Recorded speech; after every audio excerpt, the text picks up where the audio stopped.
Tantor Audio, a division of Recorded Books, presents The Makeover by Matt McGregor, narrated by Perry Daniels and Dina Perlman. Prologue. The police are here much faster than I expected. I'm standing at the edge of the forest above that ridiculous house, watching their lights flashing in the dark. There's an army of them. Not just the locals, but state police and several unmarked cars. Dozens of cops and detectives, all trying to piece together how it happened. They'll come up with a story soon enough. It will be the story I want them to believe. An ambulance arrives. Not that it will be of any use. I made sure to finish the job. I'm almost shocked to see what I've done. So many lives have been completely shattered. All because of me. I pull my bag from behind the rotten log and change my clothes. Then I take out the small trowel and dig through the snow. After a minute, the trowel falls to the ground, and I find that I'm weeping. What's wrong with me? Everything went perfectly. Once the police have finished their investigation, I'll have the money I need. I can take care of my mother, give her the life she always wanted, and then be free. Grieve not. Find strength in what remains behind. I wipe my eyes, then dig until I reach the frozen ground.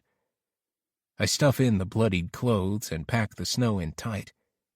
I'll come back later and burn everything, but there's no time to do it now. I need to leave the state as quickly as I can. As I'm packing down the hole, I think I hear a voice behind me. I turn, but there's no one there. My heart is racing. I could have sworn it was him, the man I killed. I suppose this will be my fate, to always mistake the rustle of leaves for the whispers of ghosts. But who cares? I'm free, and that's all I ever wanted. Now, I can finally live. Chapter 1. Virginia. Are you sure you know what you're doing? Richard ignores me. We're 500 feet in the air, following the threads of a braided river deeper into the mountains. I know it's beautiful, but at that moment I don't care. I'm gripping my seat so hard I worry my nails will snap off. The helicopter suddenly lifts and swings back along the face of the mountain. I let out an involuntary squeal and wonder, not for the first time, how my seatbelt will help when we explode into the rocks below. That's our cabin. I smile at the way he says it. Our cabin. Though we've been married for 2 years, I still don't really believe I have a share in everything he owns. In New York, we'd been living in his Upper West Side apartment, driving his BMW, living off his salary. I didn't even have to work. Not that I had much of a career before we met. I'm a 30-year-old communications assistant with a BA from a state school. Sometimes I feel less like his wife than a charity case, some unfortunate urchin he's adopted off the streets. I crane my neck and see a small house set against the mountain. Though it's only October, there's already a dusting of snow around the property. You never told me about this. I'm a man of mystery, he says with a grin. I laugh. Richard is anything but a man of mystery, more like a creature of habit. For the years I've known him, he's followed the same routine. The gym at 5, followed by eggs at a cafe, at his desk at 7:30, chicken salad for lunch, salmon or steak for dinner, home by 7, asleep by 10. Until recently, sex once a week, always on Friday nights, no alcohol, and most definitely no drugs. I wonder what other surprises you have in store. He swings the helicopter around and begins our descent. I squeal again, and he laughs. In my headphones, it sounds harsh, like he's mocking me. I tell myself I'm just being sensitive, something Mom told me 1,000,000 times growing up. But the truth is, for the last few months, all of our conversations have had this same simmering hostility. No more surprises, he says. Just a fresh start. It's no one's fault, but I'm determined to make it right. When he suggested we move to his family ranch in Montana, I thought this could be my lifeline. Maybe once we were away from the routines of Manhattan, the long workdays and the dinner parties, we'd be able to resuscitate our dying marriage. He loves me, I'm sure of that. I catch his astonished glances sometimes. When we were first married, he would whisper beautiful phrases in my ear during sex, snatches of my favorite poems. I wonder if he'll ever do that again. That's our place. I look down at a vast property nestled against the hills. On the eastern side, I can see herds of cattle grazing, horses too, and a small house near the road. That's where we will be living. A few 100 feet away, close to the pine forest at the edge of the property, is a mansion built in the style of an old English country house, plopped absurdly onto the Montana landscape. Richard tells me that it hasn't been lived in for over 20 years. The builders are currently modernizing everything, but when the renovations are finished, it will be our home. 12 bedrooms, multiple living rooms and bathrooms. Ours. I love it, I say, and I mean it. Growing up in Queens, I didn't spend much time in nature. Maybe out here I can become a different person. Perhaps we can become a different couple, too. He's not the problem. He's everything I need in a husband. He's sober, stable, and kind. He's barely ever raised his voice at me, and he's a great provider. As an early employee at a now massive engineering firm, he's a millionaire many times over. I'm the problem, I sing in my head. I need to change.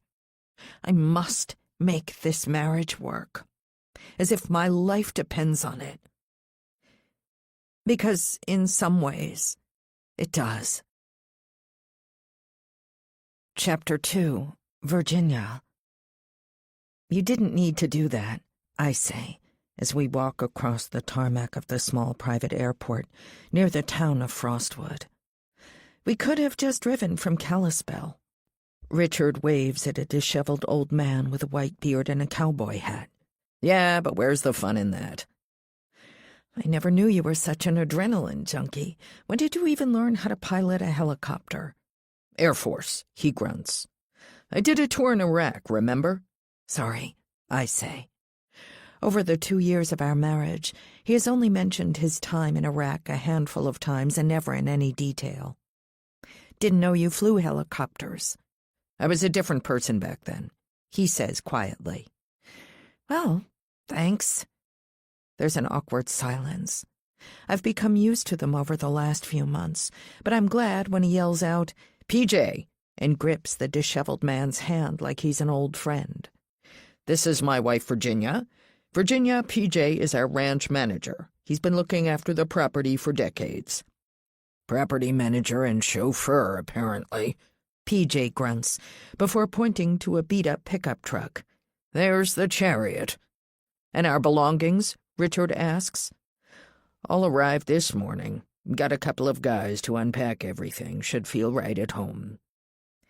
I get in the back seat with Richard, trying not to visibly wrinkle my nose at the smell of grass and cow shit. We drive north through the resort town of Frostwood towards the mountains. There are glaciers only a few miles away, but down here the weather is still mild. That would all change by Christmas. When the heavy snow came in the new year, the place would be even more packed with tourists visiting the ski fields nearby. It's pretty, I say to break the silence. Must have been a nice place to grow up. I wouldn't know, Richard replies, and I kick myself. I had forgotten that Richard didn't grow up here. Richard's father got his mother pregnant at college. She dropped out while he transferred to a college in another state, abandoning them both. Richard grew up in poverty and under the pressure of raising a kid on her own. His mom became addicted to heroin. It was only when his dad died at 18 that Richard found himself inheriting the entire estate. Good for kids, bad for teens, PJ chimes in from the front. We've got our fair share of delinquents around here. My phone vibrates in my pocket. I check the message, then immediately click the screen off. Who was that? Mom, I lie, as PJ turns off the main road into a driveway. Eastman Estate? That's pretty fancy. Yeah, my grandfather always thought this place was special, more than just a ranch anyway. I hold my tongue, though the sign, along with the mansion his grandfather has built, is about the most pretentious thing I've ever seen. Who were these people, deciding to act like English aristocrats in the foothills of the Rockies? We park by a small wooden house surrounded by freshly mown grass. As soon as we get out, a border collie bounds across the field and jumps up at me. "Hey, girl!"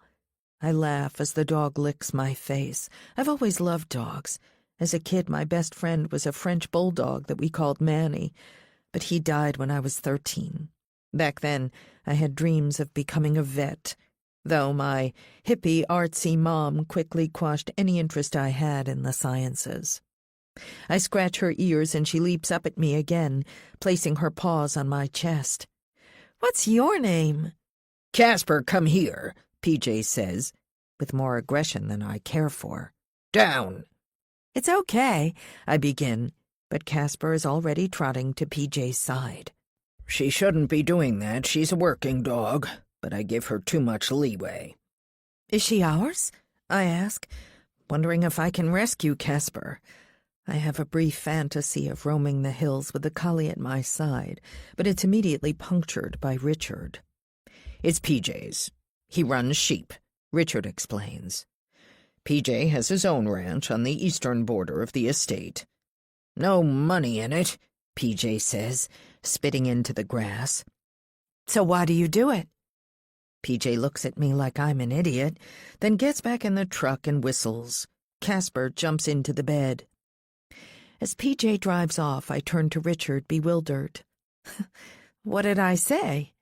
Richard shakes his head and begins walking to the house.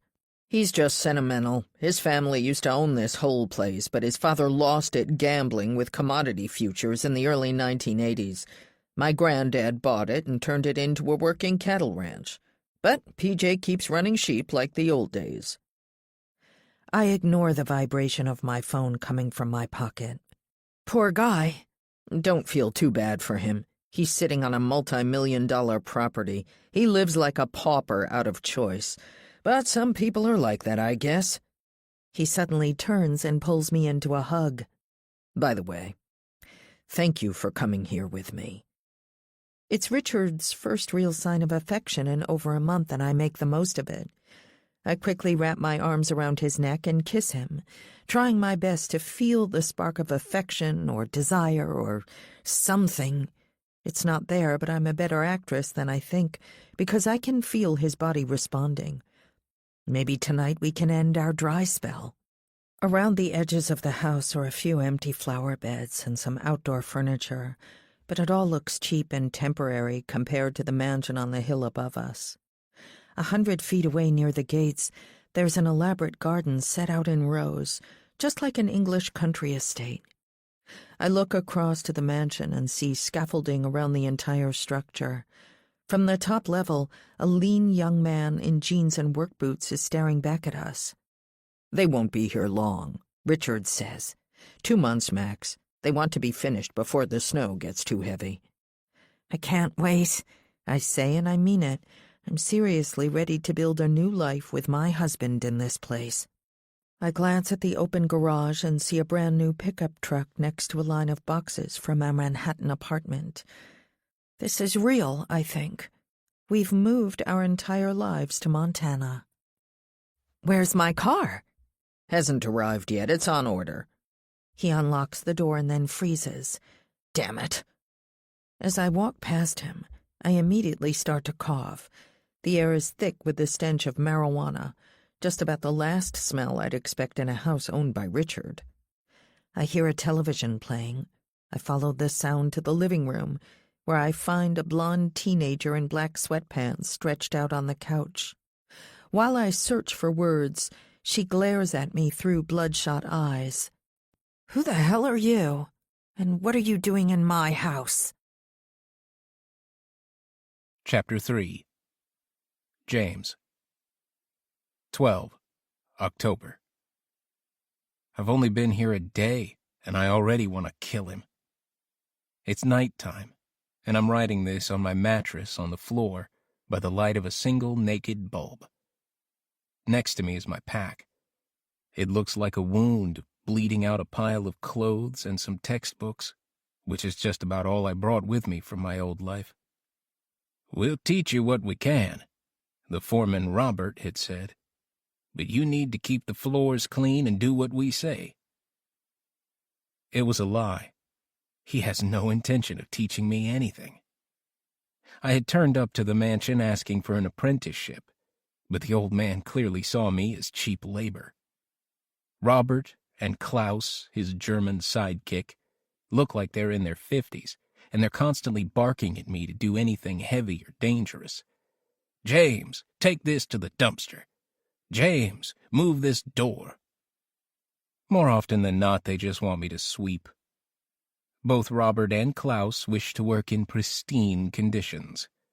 "James, floors." By the end of the day, my arms were exhausted from swinging sledgehammers and carrying timber to the trash. Even sweeping the floors was painful. Writing this now, I feel pain shooting up my arm, the grip of the pen almost too much for my exhausted hand. But it's not the work I mind. It's how I'm treated. I've never been yelled at more, not even at school. I'm unskilled labor, the bottom of the heap, with less dignity than the collie I see springing across the grass at lunchtime. They treat me like a machine that won't do what is written on the box. I'm getting ahead of myself. Let's go back to the beginning. I came to this ridiculous place at 6, riding my 500cc Suzuki around the turning circle and parking near the front door. As I hopped from foot to foot and rubbed my frozen hands, I stared up at the dark mansion. 4 stories high and wooden, totally unlike the McMansions I'd driven past on the way here. Whoever built this place wanted to tell everyone in town one thing: we're better than you. I looked down to the guest house near the driveway entrance. A light was coming from one of the rooms, and I found myself staring at it, trying to make out a human form through the window. When the foreman, Robert, arrived an hour later, the sun was up.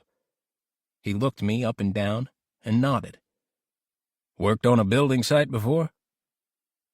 I nodded, remembering the lie I had told on the phone. "In the summers." "You don't look it," he grumbled, walking past me. I felt like giving him the finger and walking away right then.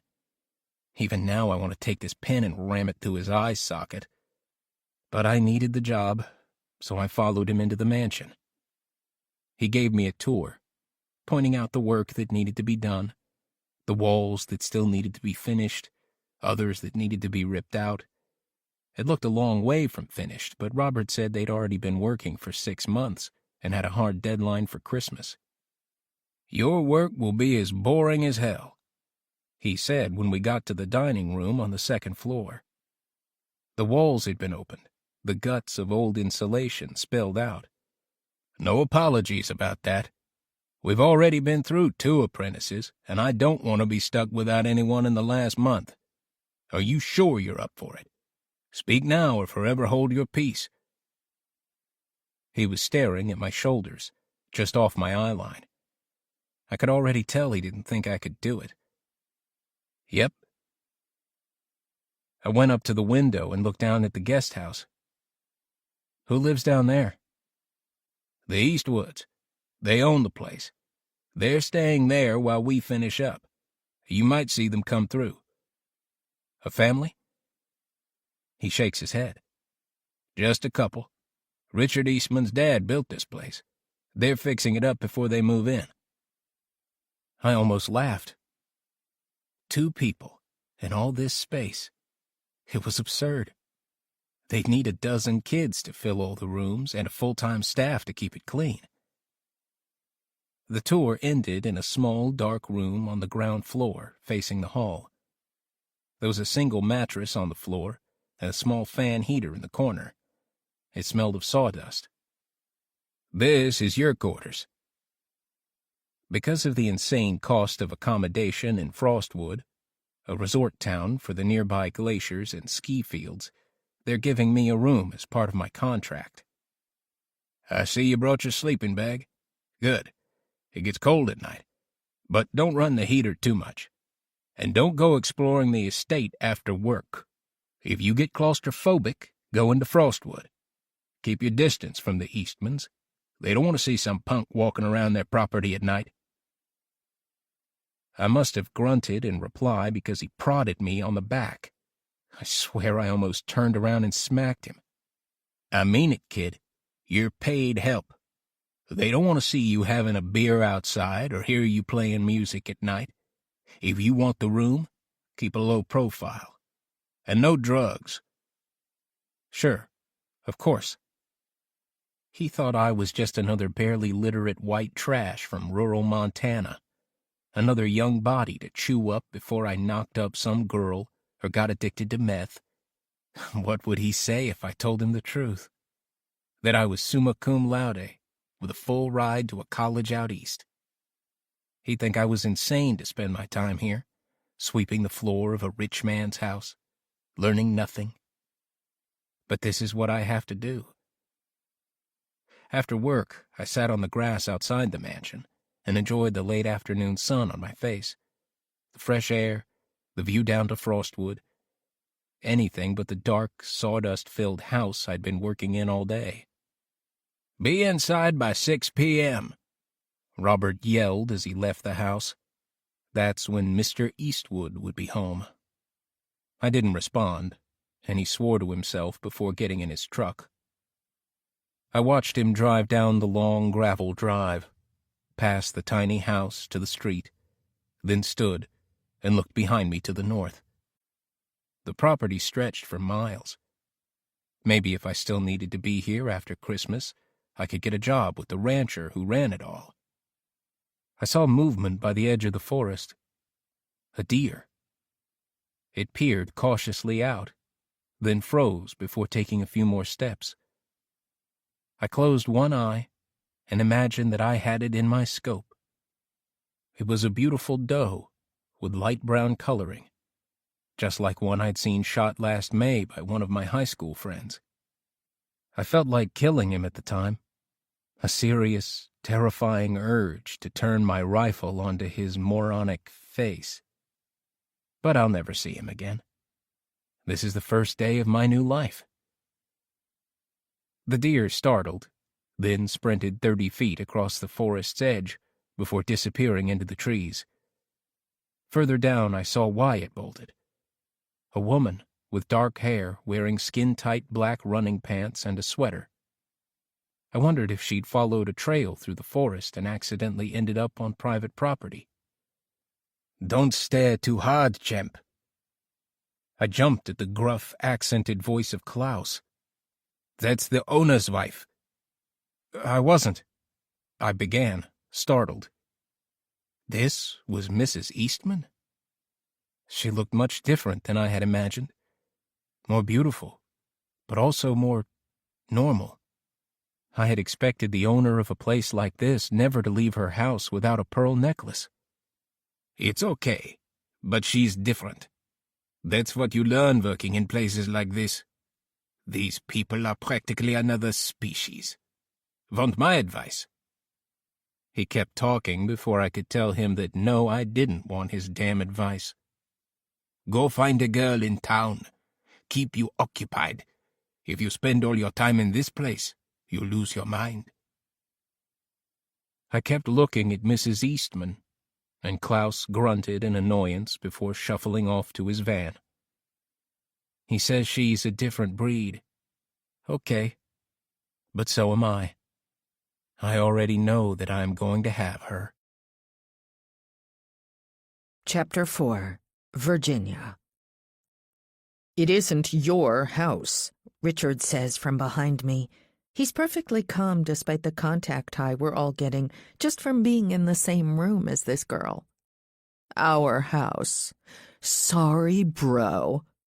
Bro? While we both stand there, the girl stares at her phone. A TV plays reruns of the dating show Too Hot to Handle. Who is this? I try to keep my voice calm, though part of me wants to snatch the phone from her hand and send it flying through the window. Richard rubs his temples as if he's suddenly suffering from a powerful migraine. This is my sister Jillian. I was worried she might turn up. I glance at the girl and try to do the math. Richard's dad died when Richard was 18, and this girl looks like a teenager. She looks young enough to be Richard's daughter. I'm right here, Jillian says.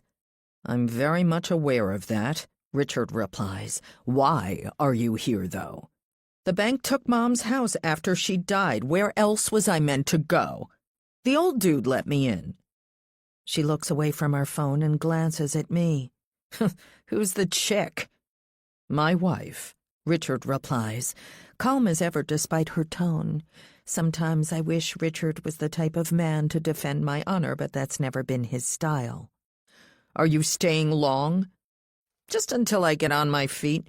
By the way, the cat clock is yours. She points at the wall, where a black cat's curling tail sways back and forth with every tick. Don't worry, I took some keepsakes as well. Richard stares at her for a moment, nods briefly and mutters something about calling the co-working place in town so he can start in the morning. As he leaves the room, the girl looks at me, amused. I guess he's not exactly showing off about me at your New York City parties. Not exactly, I say like a moron. Jillian still hasn't moved from the couch, so I walk up and hold out my hand. She stares at it for a moment, then takes it. Welcome to the family, lady. Before I can reply, she unmutes the television, and I'm bombarded by the confessions of some half-naked reality TV contestant. I'm sorry about your mom, I mutter, taking out my phone. I'm just going to explore the house. Fascinating, Jillian shoots back, and I catch an eye roll before I leave the room. The house is smaller than Richard's Manhattan apartment.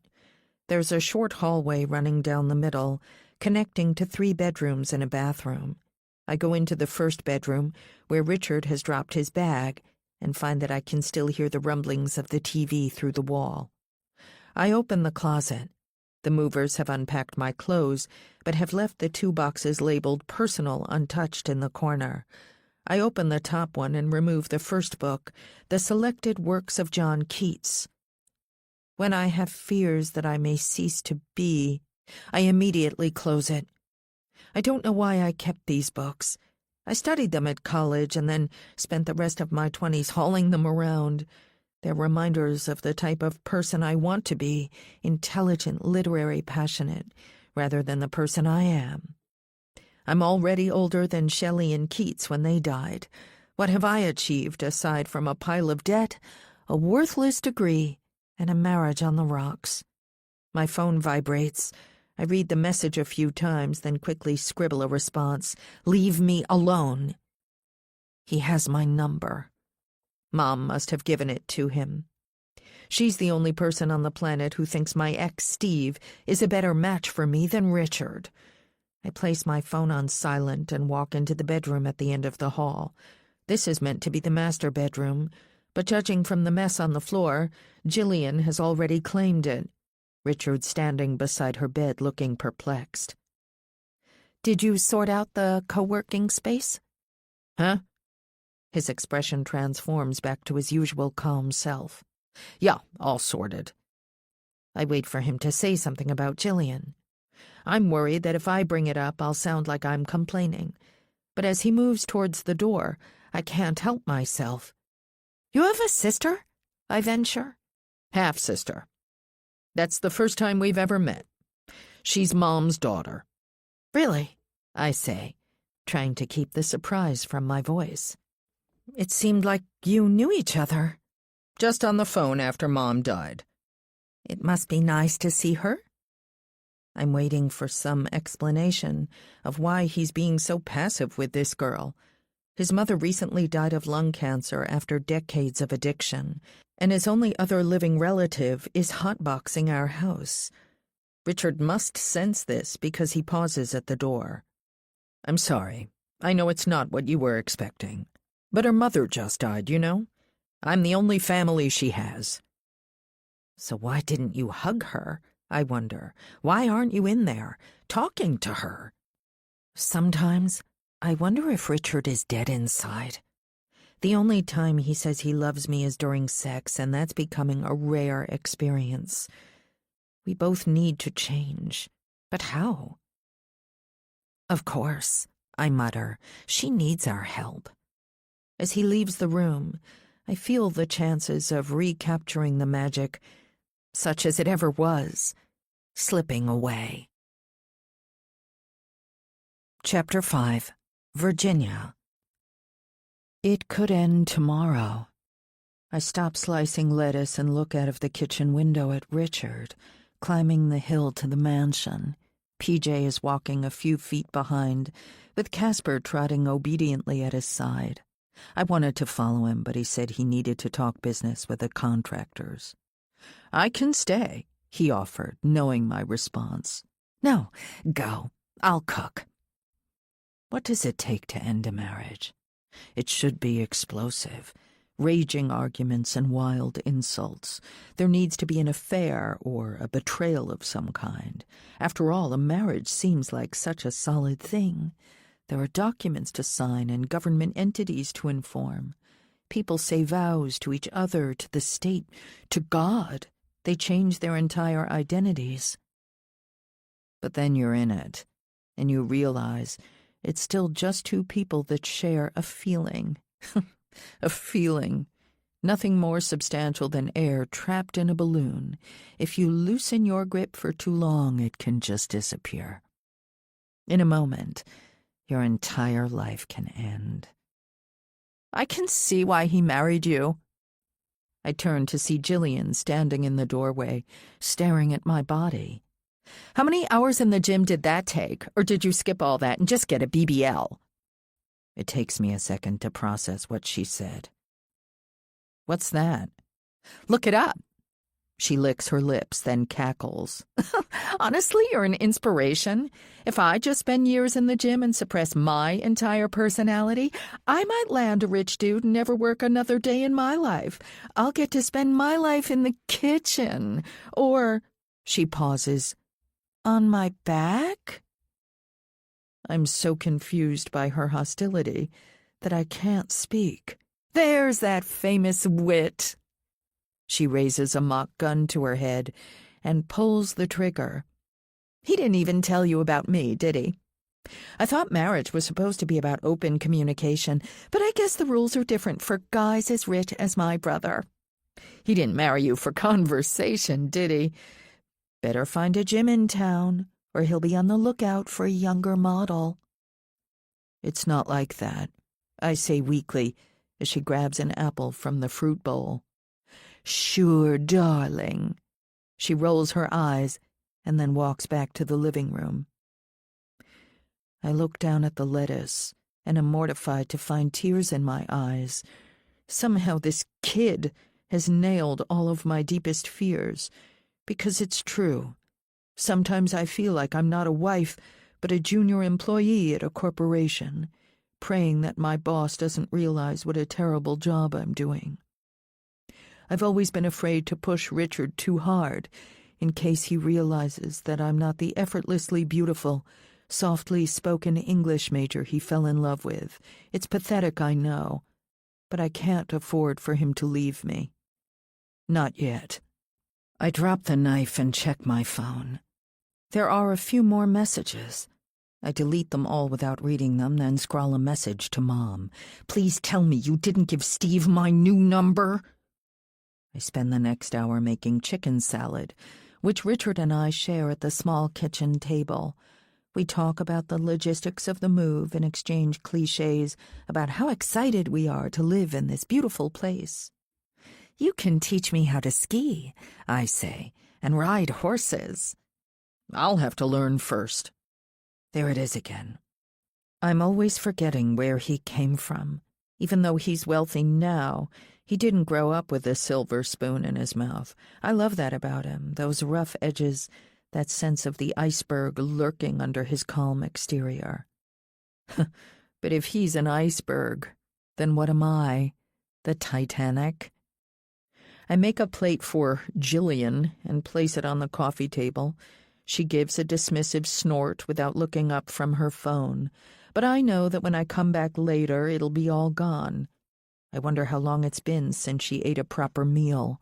She looks pale, almost skeletal, and I can't help but feel sorry for her. She's a wild cat, but she's just lost her mother, and Richard isn't exactly giving her a warm welcome. I want to pull her into a hug and tell her it'll all get better with time. She'd probably punch me in the mouth if I tried. Besides, what do I know? Who says it all gets better anyway? "How was the big house?" I say, later as I pull off my tights. I'm tired from the day, but my legs are still jumpy. "Fine." He gets changed with his back to me, facing the window. "Sort out the contractors?" He sits down on the bed. It's been a while since I've slept on a cheap mattress, and I have to stop myself rolling in his direction. "What?" "The contractors," I say as he rubs his eyes.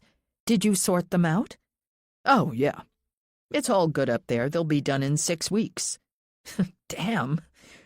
He turns to me, frowning. It's a big job. They've already been going for months. Surely it's not the end of the world.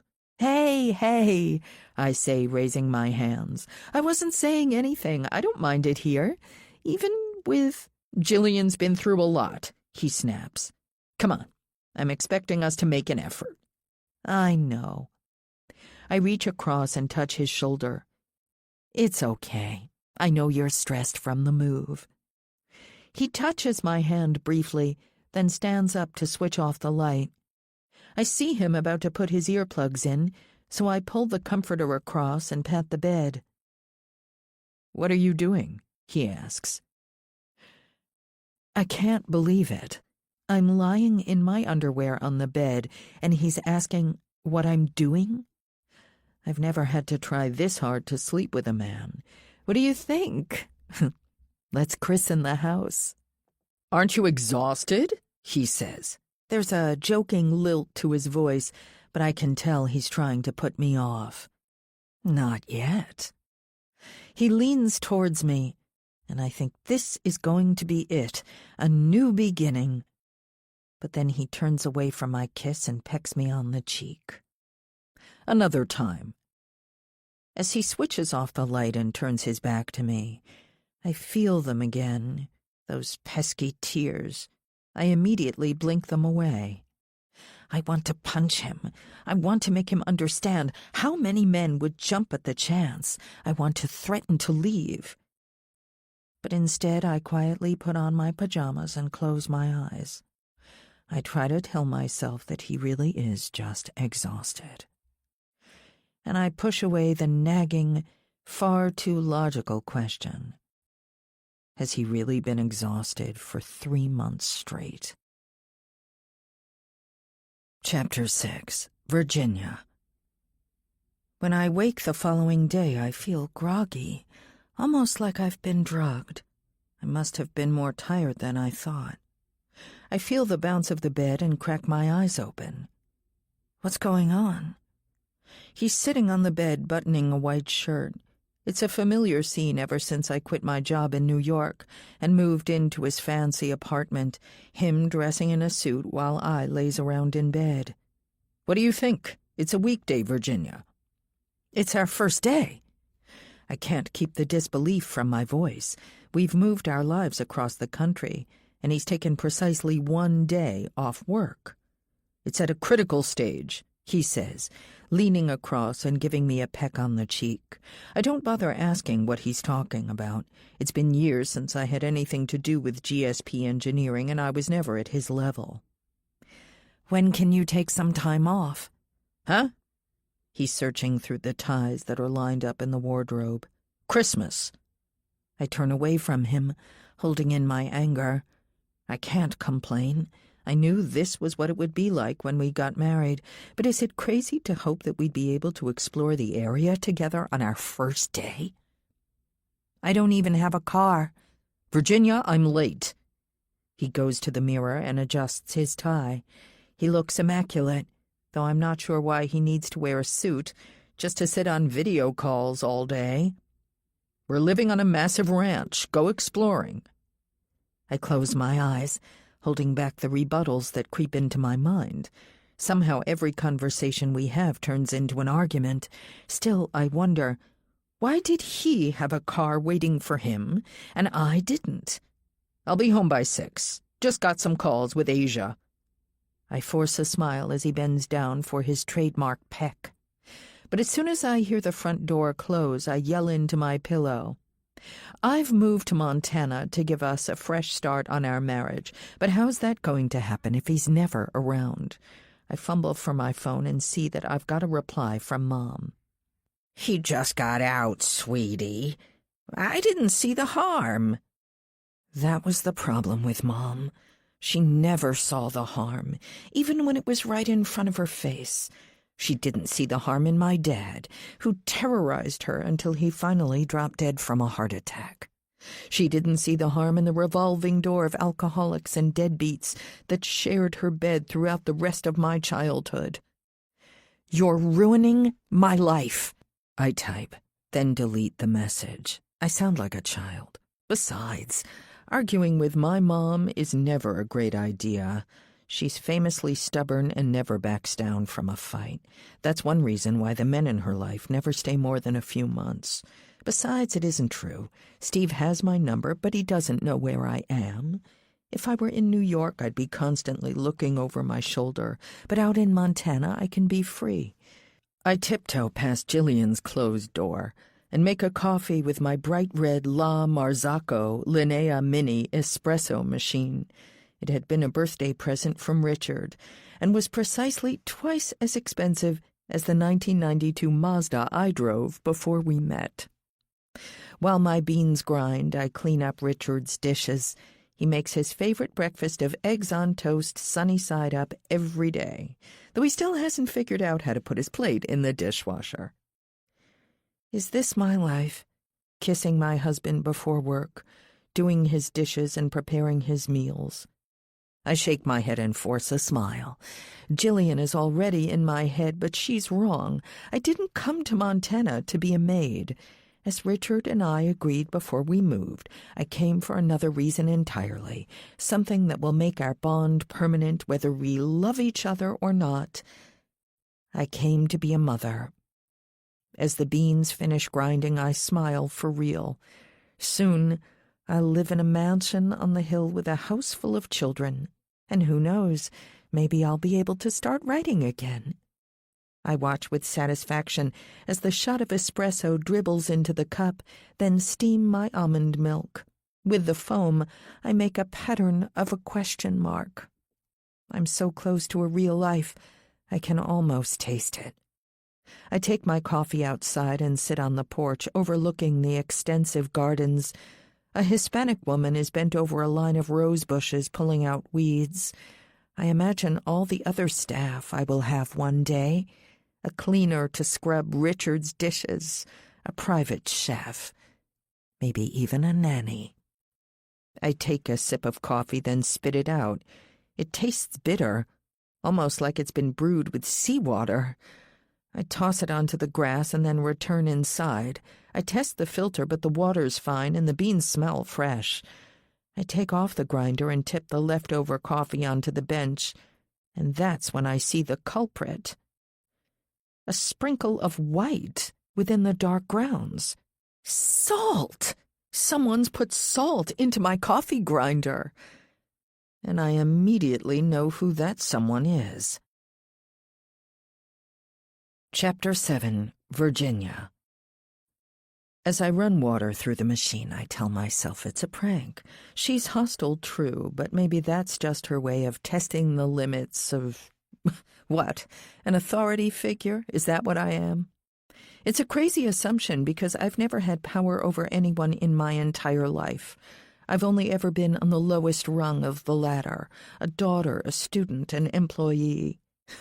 Maybe she's worried that I'll try to parent her, but honestly, that's the last thing I want to do. She's 18, which is an adult in my books. She's free to make her own mistakes and deal with the consequences. God knows I did at her age. It would be nice to have a sister, but for now I'll accept the awkward, polite small talk of a houseguest. I take my second coffee outside and look at the garden. It's mostly past its peak bloom. The paths between the flower beds are littered with dead leaves. A cemetery of petals. I say to myself, the season's graveyard. I think about getting a pad and scribbling some lines, but I know that the words will stop as soon as I make it real. I can only write in my head. What does that make my brain? A mausoleum of poetry? Enough! Unlike the dead petals and leaves of the garden, these lines don't compost into new life. They're more like radioactive waste, a poisonous reminder of who I once wanted to be, a poet. What an insane ambition. I want to curse Mom and all those teachers for encouraging me. But I know I'm to blame.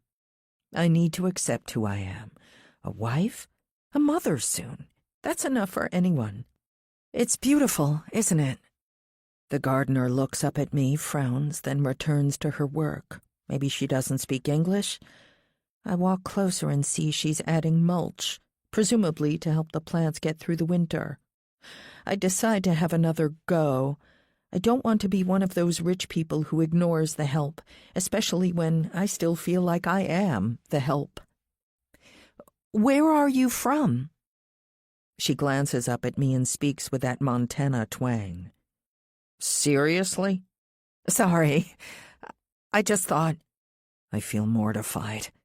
I can almost guess her next question. Would you ask that about any of the white people around here? I silently pray that this woman will give me the benefit of the doubt, the first person to do so in this God-forsaken state. But I can already see that my prayer won't be answered. She stands up slowly, cracks her knuckles like she's preparing for a fight, and then swings the sack of dead leaves over her shoulders. I'm from right here. Here? I manage weakly. I'm native, she says. This was our land for thousands of years. My mouth hangs open, and I pray that something intelligent will tumble out. But for the second time that morning, my prayers are ignored. Oh. Wow. She gives me a withering look, and I feel the heat of a blush around my neck. Why is everything so hard? I've made a faux pas. But does she have to be rude about it? I've got work to do, she says, walking past me. When the sack of leaves scrapes against my shoulder, I tell myself it's an accident. Because what else could it be? Chapter 8. Virginia. After my coffee, I change into my running clothes and set off to explore the property. I run north until I hit a waist-high fence and continue alongside it until I see a gate shut by a bolt running through a thick chain. Once I'm through the fence, I keep going along a heavily potholed four-wheel drive track, dotted with dark mounds of cow shit. Half a mile further, I see 3 enormous cows blocking my way. The closest one stares at me but doesn't move. I have a vague sense that it should be scared of me, but as I get closer it continues to stare. I know it can't hurt me, but something about its size and serenity makes me want to sprint in the other direction. "It's okay, girls," I say ridiculously as I inch around the cattle. "I'm a friend." Once I'm past them, I keep running for a few minutes until I hit another fence, this one almost up to my shoulders. On the other side, half a dozen horses are staring into the distance or idly chewing grass. "Hey there," I say to the closest horse, and to my surprise it ambles in my direction. I stare up at it, astonished by its beauty. "What's your name?" I look beyond the horse, and I'm immediately struck by the proximity of the Rockies. The mountains and glaciers are so immense that they are difficult to take in. What did the poets call this mixture of terror and beauty? Sublime. But then, what did they know? They were writing about ponds and hills compared to this. We need new words for this immense landscape, a new language. Hey, don't do that! I turned to find PJ striding towards me from my right on the other side of the fence. There's an ATV beside him. He must have been watching me the entire time. "What's wrong?" I say. "He's a biter." He immediately rubs the horse's flank, as if to show how little affinity I have with these animals. "You know anything about horses?" It's an innocent question, but with his tone, it feels like an accusation. "Not much." He grunts, then looks back in the direction of the ATV. "Keep your distance around these animals until you know what you are doing. Even those cows will give you a nasty kick if you get too close." How do you know I got close to the cows, I think to myself. I have the strange sense that this man has been watching me this entire time. Even though I know that can't be true, I would have heard the engine of his ATV. "PJ," I say as he walks off. I make my voice an octave lower and hope it makes me sound more authoritative than I feel. He raises his eyebrows by way of a response. "Who is the gardener?" She wouldn't tell me her name. He looks in the general direction of the house and smiles faintly, as if a joke was painted across the landscape. "That's Simone. She's worked in the gardens there for years." "And where does this path go?" "It's not safe to just walk around the ranch alone," he says, ignoring my question. "There's a trail into the forest a few 100 feet back the way you came. Get your exercise there." It sounds like an order. Before I can think of something else to say, he's striding back to his ATV. Even though I hate myself, I run towards the trailhead. He's right. I have no business being on this ranch, but I'm going to learn. I'll have to if I'm going to make my life here. Chapter 9. Virginia. I spend the afternoon preparing a roast chicken for dinner, something I used to do when Richard and I first moved in together. I drizzle garlic butter across the surface of the chicken, then use a length of string to tie up the drumsticks. When the oven is hot, I put it in and set a timer on my watch for 75 minutes. "Smells good," Jillian says. Thanks," I say, waiting for the insult to land. But she just grabs a lemonade from the fridge and flashes me a smile. "Can't wait to try it?" she asks with an expectant, vulnerable lilt. Of course. Awesome. Thanks, Virginia."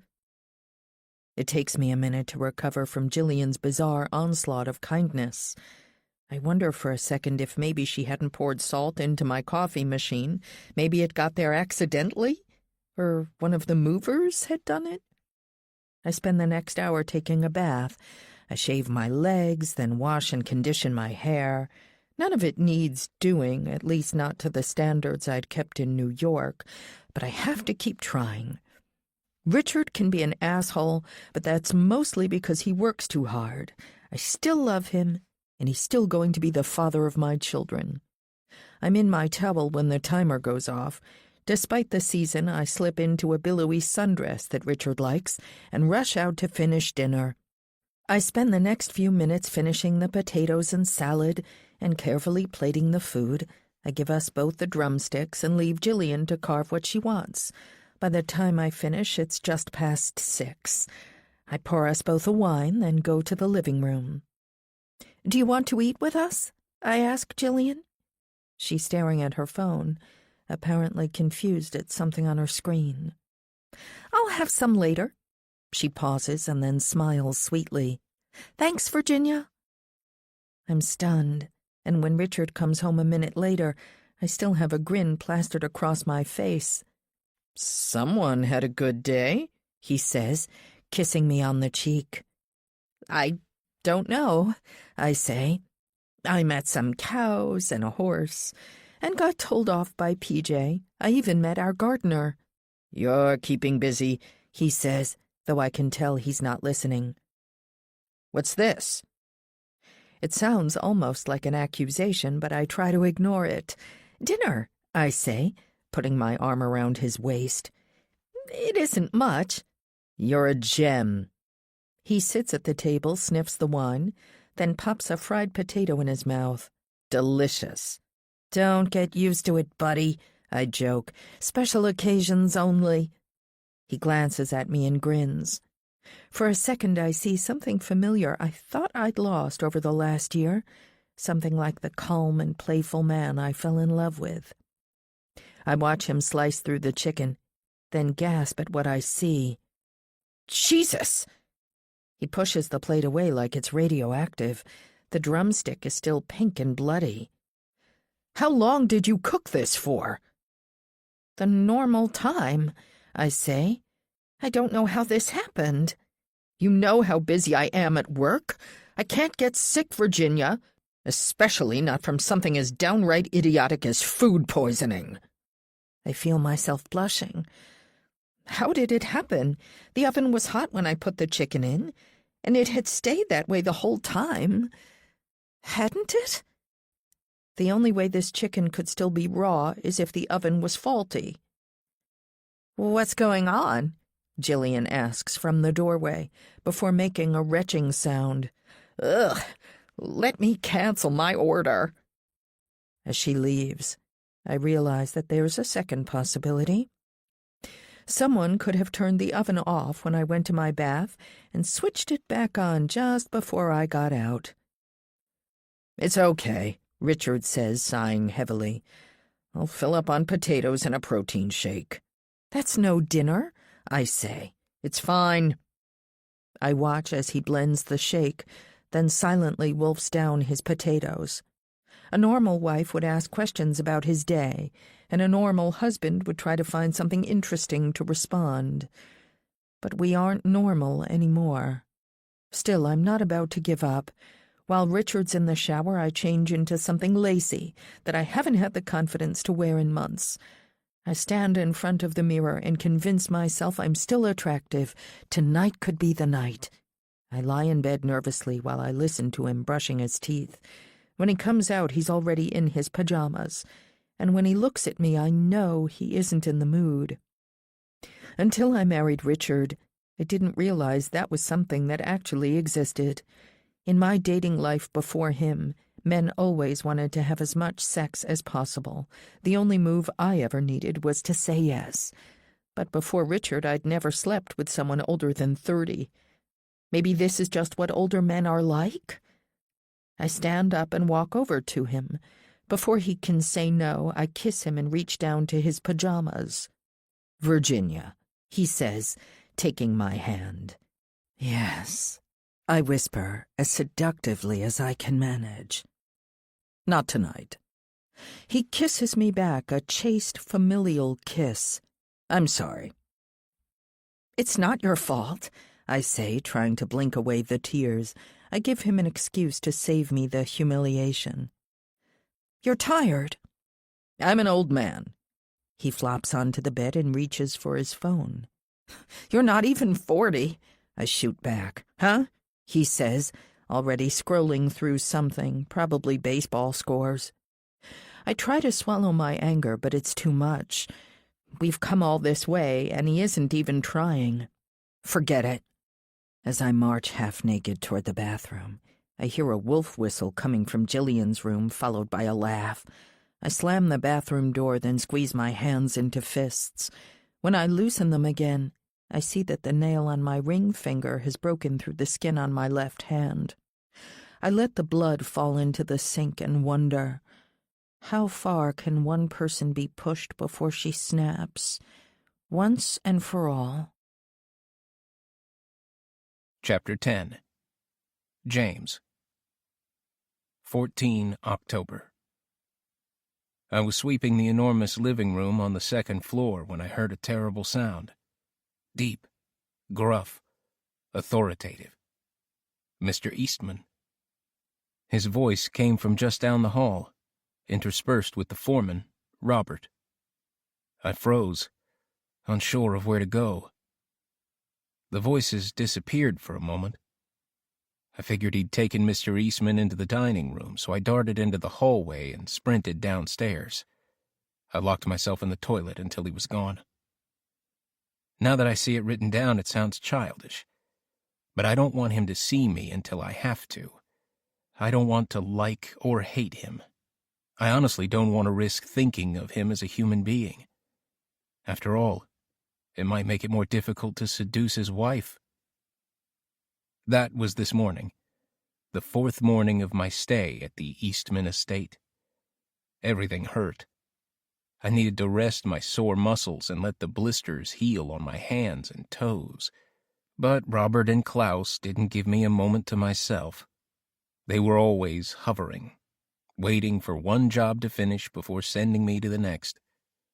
I'm allowed 10 minutes off in the morning and 30 minutes for lunch. The only good part is that we start early, meaning I can finish at 4 and wait for her outside.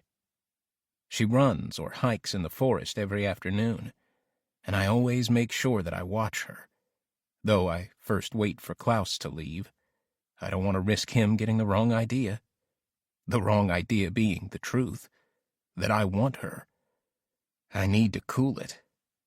I can't stop thinking about her, but this horny desperation isn't going to get me anywhere. I wonder if I should go into Frostwood and find a lonely tourist to take the edge off, but I already know it won't help. After Mr. Eastman left, I spent the rest of the day in a funk. I could tell that Robert and Klaus were impressed by the man, as they worked me harder than ever. As I went from painfully carrying timber upstairs to painfully sweeping the floor, I knew I couldn't wait much longer. I had to make progress. Another week of being yelled at by Klaus and I'd punch him. Or worse, come to accept it as normal. I needed a miracle. And a few minutes before knockoff, I got it. I was leaning on my broom in one of the upstairs bedrooms pretending to sweep when I heard the voice. Her voice. Mrs. Eastman. They moved quickly down the hall, and before I could think, she was standing only a few feet away from me. She was wearing tight blue jeans and a woolen coat, a beautiful, expensive anomaly next to Robert, who looks like he's been bathing in sawdust for decades. "Miss, this is James, the apprentice." She smiled at me and extended her arm. "Hi," I said, raising my hands. "I won't touch you if that's okay." "What's wrong with your hands?" I showed her my palms. They were covered in blisters, some popped and raw. "He's green," Robert said, rolling his eyes. "They'll callus in no time." "Do you have a first aid kit?" "Ma'am, with respect," Robert began, but Mrs. Eastman interrupted. "You know it's illegal to force a man to work without proper first aid. He's bleeding, for crying out loud." "This is a building site." "And he's a person, and this is America. He has rights."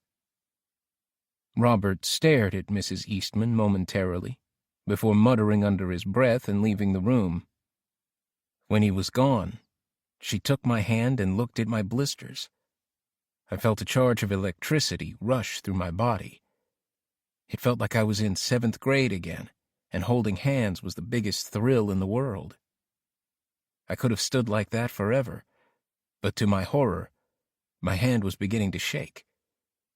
I had thought about this moment for too long. It was making me nervous. I couldn't have her think I was just a terrified boy, so I pulled my hand away. "You didn't need to do that. It's fine." She looked up at me, smirking. "Oh, I know.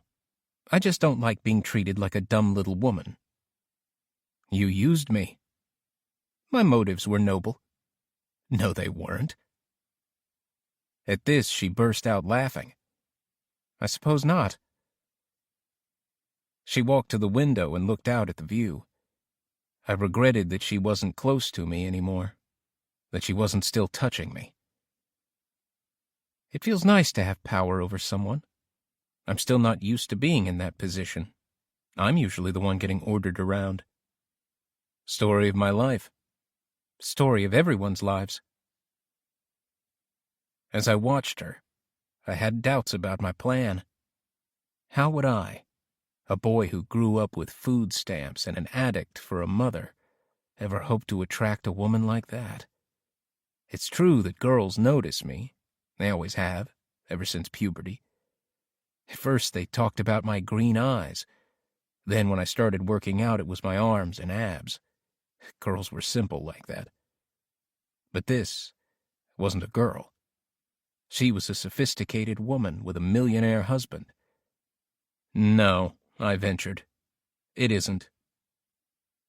She laughed again. That's the second time you've corrected me. With respect, that's the second time you've been wrong. She was about to respond when Robert returned with a metal box. He opened it on the floor and fumbled around for a plaster. "Let me," Mrs. Eastman said, snatching the plaster from Robert. Without asking, she grabbed my hand and randomly stuck the plaster down. When I looked at her, she winked. "There. All better." "Thank you," I muttered. Robert coughed. "Maybe we should keep moving. It's been a long day, miss, and we're about to finish up." "I don't mind," I said. "What?" Robert asked. I saw Mrs. Eastman grinning behind him. "I can take her on the tour, if you need to get home." "I've got it, James." I decided not to object. The last thing I needed was for Robert to guess my intentions. As she passed by me to leave the room, I noticed that she was carrying a book of poems by William Wordsworth. I touched her on the elbow.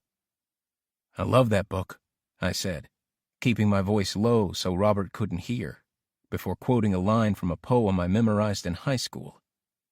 "We have given away our hearts." She gave me a surprised smile. I recognized it at once. I've been getting it from teachers my entire life. No one ever expects a guy like me to be anything but an idiot, let alone quote poetry from memory. "For this, for everything, we are out of tune," she said. I know what Wordsworth means. Look at this monstrosity. People think this building is beautiful, but I think they've lost their minds. "Miss?" Robert called from down the hall. "I'd rather be a pagan," I said, quoting a line from the end of the poem. She frowned this time, just slightly, and then rushed to catch up with Robert. Chapter 11. Virginia. I wake at 6 on our first Saturday in Montana to find Richard packing by the light of his phone.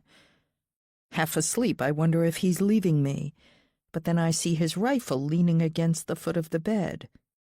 "You're going hunting?" I croak. "The season's almost over." He leans over and kisses me. "I'm sorry. I know it's bad timing, but the snow's coming in soon." "It's our first weekend." "I know, but there'll be plenty more." He zips up his pack and slings it over his shoulder. In the dim light, I can imagine what he must have looked like as a soldier 20 years earlier. Lean and dark with a full head of hair and those intense eyes, he would have been irresistible even without the uniform. "Come back to bed," I say, smiling. We haven't had sex in the morning since our honeymoon, and even then it partly felt like an obligation. I try to look as seductive as possible, but Richard pretends not to notice. "Rain check. I've got a long drive ahead." He picks up his rifle and then switches off the light on his torch. "Relax. I'll be back on Sunday night. With dinner, hopefully." Before I can complain, he shuts the door and I'm alone. Well, not entirely alone. A few hours later, I wake to the sound of hip-hop music coming through the wall. Cursing, I sit up and rub the sleep from my eyes before opening the bottom drawer of the nightstand and removing a small metallic box from underneath a pile of books. Inside is a blister pack of pills. I take it, then put the box back beneath the pile. As I open my door, I'm confronted by a cloud of smoke. In the living room, I see Jillian back on the couch staring at her phone with a joint in her left hand. Can you turn that down? I yell, coughing loudly. Jillian doesn't react. I notice that her AirPods are on, so I grab the remote from the coffee table and switch off the music videos playing on the TV. "Hey," she complains, "put that back on." "Please, it's early," I say, "and you're not even watching it." "Are you a mind reader? I was just checking a text." As she stares at me, she takes a long hit of her joint and exhales the smoke in my direction. "And it's almost lunchtime." Lunch? I must have slept later than I thought. According to the doctors, I needed to keep my routines as regular as possible. But that will be hard in Montana, where I have no job, no friends, and no hobbies. I don't even have a husband to spend my weekends with. "Can you please not do this inside?" I ask, waving the smoke away. "Some of us don't want to get a contact high every time we walk in the front door." "It's cold out," she mutters, before putting her AirPods back in. I stare at her for a moment, unsure of what to do. It's been a while since I interacted with a teenager, and they were mostly interns at work who were dying to impress me. Those kids were ambitious, hyper-organized, do their homework early types. Jillian was another breed. From the little Richard told me, she was a high school dropout with no skills, job, or plans. Though they had a similar upbringing, they couldn't be more different. Richard, for one, hated drugs. His mother was an addict, so he went in the opposite direction. He didn't even believe in antidepressants, whereas Jillian looked to be doing her best to follow in her mother's footsteps. On a whim, I cross the room and push open 2 windows, letting in a draft of chill October air. "Bitch," Jillian says as I leave the room, smiling to myself. The feeling of satisfaction doesn't last. As I put a load of Richard's shirts into the washing machine, I remind myself that Jillian had just lost her mother to an overdose.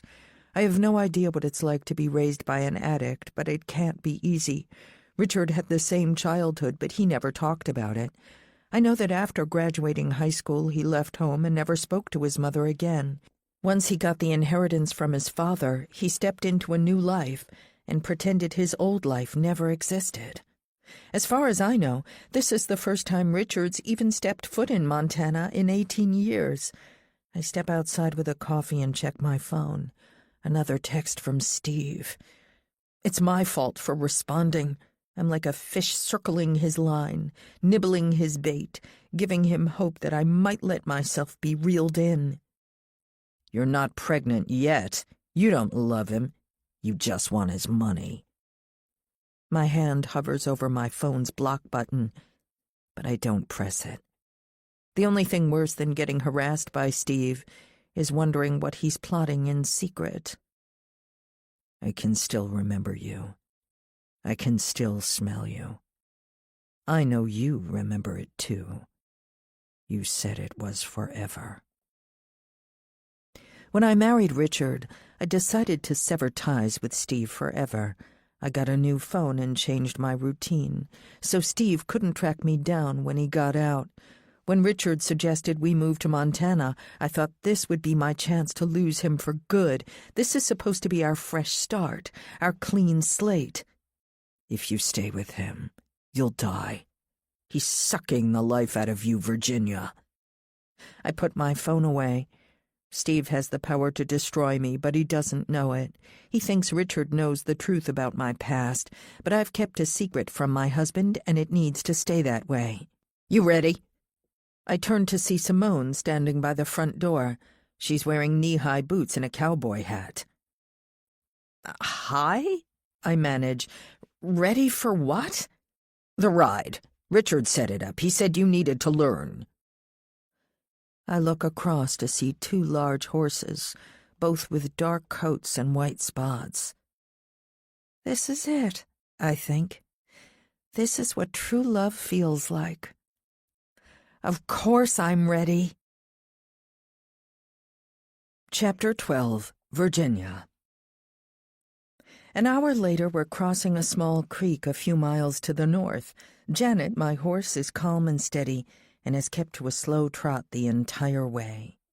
You sore yet? Simone calls out. I think about acting tough, but decide there's no point pretending. This is the first time I've ever touched a horse, let alone ridden one.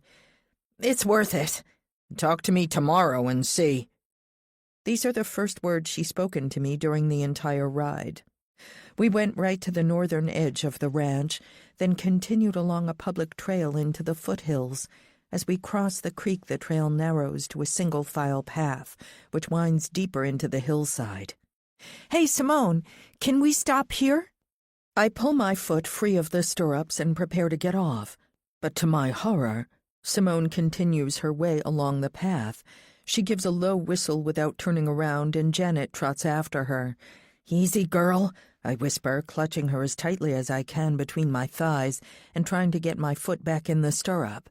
As I do so, I glance to my left and feel a jolt of panic. There's only a few inches between Janet's hoof and the trail's edge. 5 more minutes, Simone calls out. There's a lookout just ahead. With that, she begins to trot even faster along the narrow path. Janet instinctively follows her pace, and I find it impossible to get my foot back in position with the jolting horse. "Can we slow down?" I ask, but Simone pretends not to hear me. Clutching the reins as tightly as I can, I try to force my foot back in the stirrups and accidentally kick Janet in the side.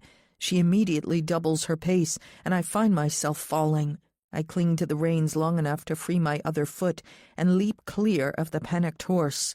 A moment later, I'm lying in the dust 10 feet down from the trail, trying to figure out if any of my bones are broken. "Virginia! For Christ's sake, what did you do?" Simone scrambles down the bank to meet me. "You could have died. How did it even happen?" I sit up, sore but relieved that I don't seem seriously injured.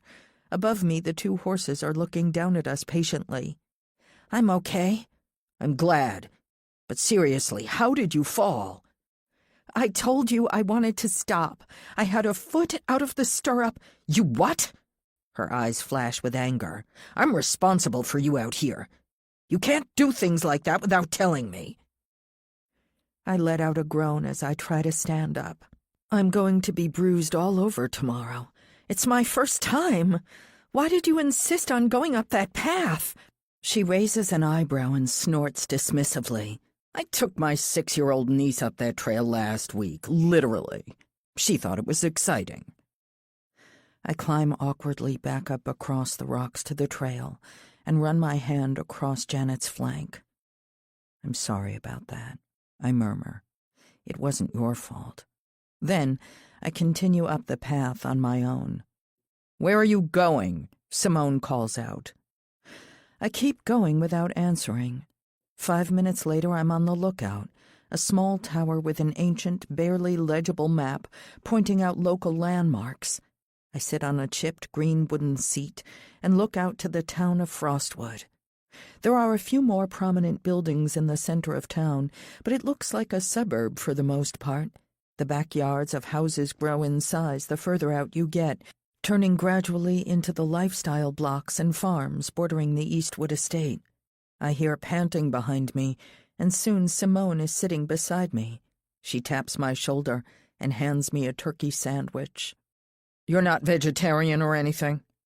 I bite into the sandwich and focus on the scene ahead. Simone is clearly uncomfortable, but I admire her capacity to sit with the awkwardness. We've just yelled at each other, but she's determined or incapable of doing anything but pretend it didn't happen. Maybe one day I'll be like that, I think. Montana tough. This lonely, taciturn toughness that makes it seem like you hate everything and everyone. To my horror, I find that there are tears in my eyes. I try to wipe them away before Simone notices, but it's too late. "Jesus, I thought you weren't hurt." "Sorry," I mutter. "You weren't supposed to see that." She's quiet for a minute. "It's just a horse ride. People fall off all the time." I wait until I'm sure my voice is steady before replying. "It's not that. It's everything." "Where are you from? New York?" "Queens." She hands me an apple and I reluctantly take it. I'm starving and know I'll need the energy to get home again. "I'm just so alone out here," I say. "It's a bit different, I bet. Not as many creature comforts. I glare at her, but she doesn't notice my reaction. This is real life. We grow and kill for our food. We're outside every day, rain or shine. If we fall over, we have to get up again or we don't eat. We don't rely on other people to get by. If someone attacks, we defend ourselves. And we don't cry about it like you folks on the coasts. I search for a rebuttal against this tide of bullshit. I want to tell her how wrong she is, how much she doesn't understand what's happening in my life. But before I can respond, she stands and gives me her last piece of unsolicited advice. The fact is, you don't belong here, she says. You're just a tourist, Virginia. It's written all over your face. I know it, PJ knows it, the damn horses know it. Maybe it's time you figured it out for yourself before it's too late. Go back to your own people. You'll save yourself a lot of sadness. Chapter 13. Virginia. Richard arrives home after dark the next day. Last night I planned on telling him everything Simone said to me. I stewed on it for hours. She's our gardener, for Christ's sake. What right did she have to tell me I didn't belong in the state? But as I went on my run the next day, I began to think she was right. I didn't belong here, and there was a real chance I would be miserable here, living alone. I had fallen off my horse and cried like a child. It was pathetic. I was pathetic. "How is the hunt?" I ask. He keeps his head down and seems intent on setting a new record for demolishing his meal. I've cooked pasta and meatballs, something not even Jillian can cause me to mess up. Fine. I can see the familiar shadows under his eyes. He's tired again and doesn't seem any happier. Who did you go with? Just some locals. I carefully twirl a line of pasta around my fork and consciously make my voice soft, so he can't take my next comment as an accusation. How do you know any locals? PJ. He takes a sip of water, then looks at me for the first time that meal. He said you were up at the house. I bristle at the realization that PJ has been spying on me. I had a tour. Stay away from there until it's done. Is that an order? I ask. I was there with the builders. They can tell me if it's unsafe. No, they won't. You're my wife. They won't question you. I pick up his plate and take it to the sink. Mine is only half eaten, but I don't feel hungry anymore. It seems like I'm getting nothing but questions ever since I got here. What's that supposed to mean, Virginia? I can't stand the condescension in his tone, so I shake my head and walk down to our room before I say something I'll regret. There's music coming from the living room, but it's not as bad as it was on Saturday. I open my phone and scroll down my texts, till I find my old friends. It's been over a year since I spoke to any of them. After I married Richard, my life was suddenly so much different than theirs. At the time, I thought my life would get so much better. But instead, I'm just alone. I think about sending a text to the defunct group chat when I hear Richard let out a cry of anger. I cross my fingers that he's finally speaking his mind to Jillian, but then he yells my name. Virginia, what did you do? Richard has never been one to yell like that, so I jog down the hall to the laundry room. He's standing in front of a basket of wet clothes, all dyed a shade of pink. Christ, this is $1,000 worth of shirts. Ruined! Oh no. I crouch down and sift through the clothes until I find the culprit, a pair of my red underwear. I don't know how this happened. Seems pretty obvious to me. No. I ball them up in my hand. I mean, I haven't even worn these since we arrived. He kicks the basket and steps past me into the hall. Richard, it was an accident. Well, it's an extremely stupid one, he snaps. What are you even doing washing my shirts? I get them dry cleaned. I just thought because we're in the middle of nowhere. Stop being so dramatic. Frostwood is practically a small city, and it's 10 miles down the road. Don't you think they have dry cleaners here just because it's not New York? How am I supposed to know? I don't even have a car. It's on order, Virginia, as I've told you more than once. What's going on with you these days? There's so much I want to say, but I have enough presence of mind to hold my tongue. Richard is being an ass, but he's right to be angry. His shirts are ruined. Except it isn't my fault. It's Jillian. She's trying to make us miserable, and maybe even drive us apart. I have no idea why. But so far, it's working. Chapter 14. James. 17 October. A would-be stepfather once said there is no life without purpose. Well, she has become my purpose. I spend my days sweeping and carrying scraps of wood, moving furniture and timber until my muscles ache. And then, stiff and resentful, I do it all again. Nothing ever changes, nothing adds up. Everyone else in the house spends their days making things new again. They work for a day and a wall is rebuilt, a room rewired, a kitchen plumbed. There's nothing like that for me. Without her, I'd go mad within a week. I hardly talk to anyone, not even the contractors that come through. At lunchtime, I eat a sandwich on the hill overlooking the house where she lives, trying to get a glimpse of her. She did not run today. I waited till it was dark and the frost descended, and then I waited some more. As I write this, my hands are still numb from the cold. I could be at college, getting my degree, sleeping with girls in my dorm, taking my place in the world.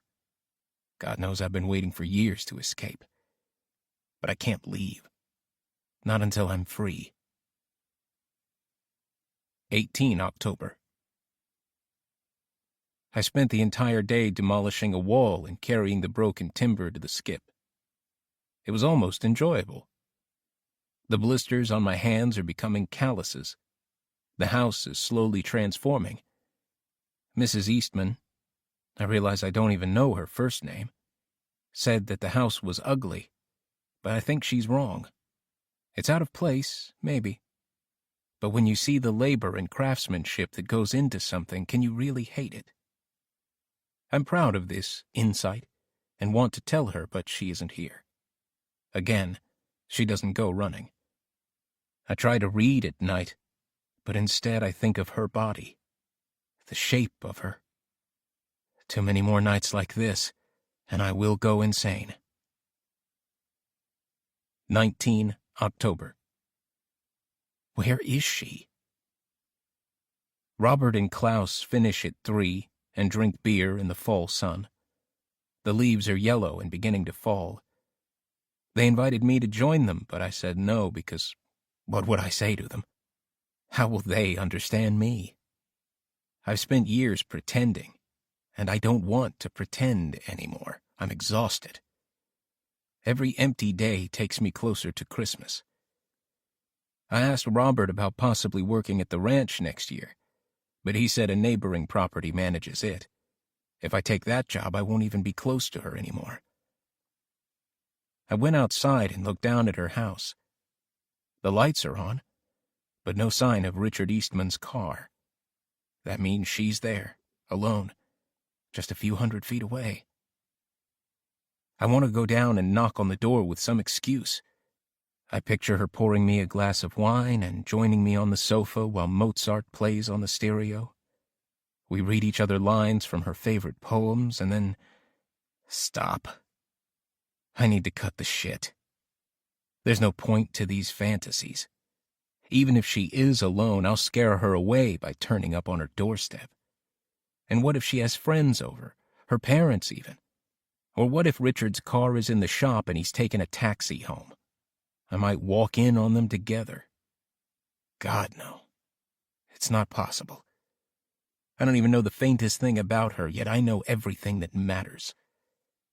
I need to be patient. Otherwise, I'll lose her forever. 20 October. The weekend arrives, and I'm woken at 7 by Robert pounding on my door.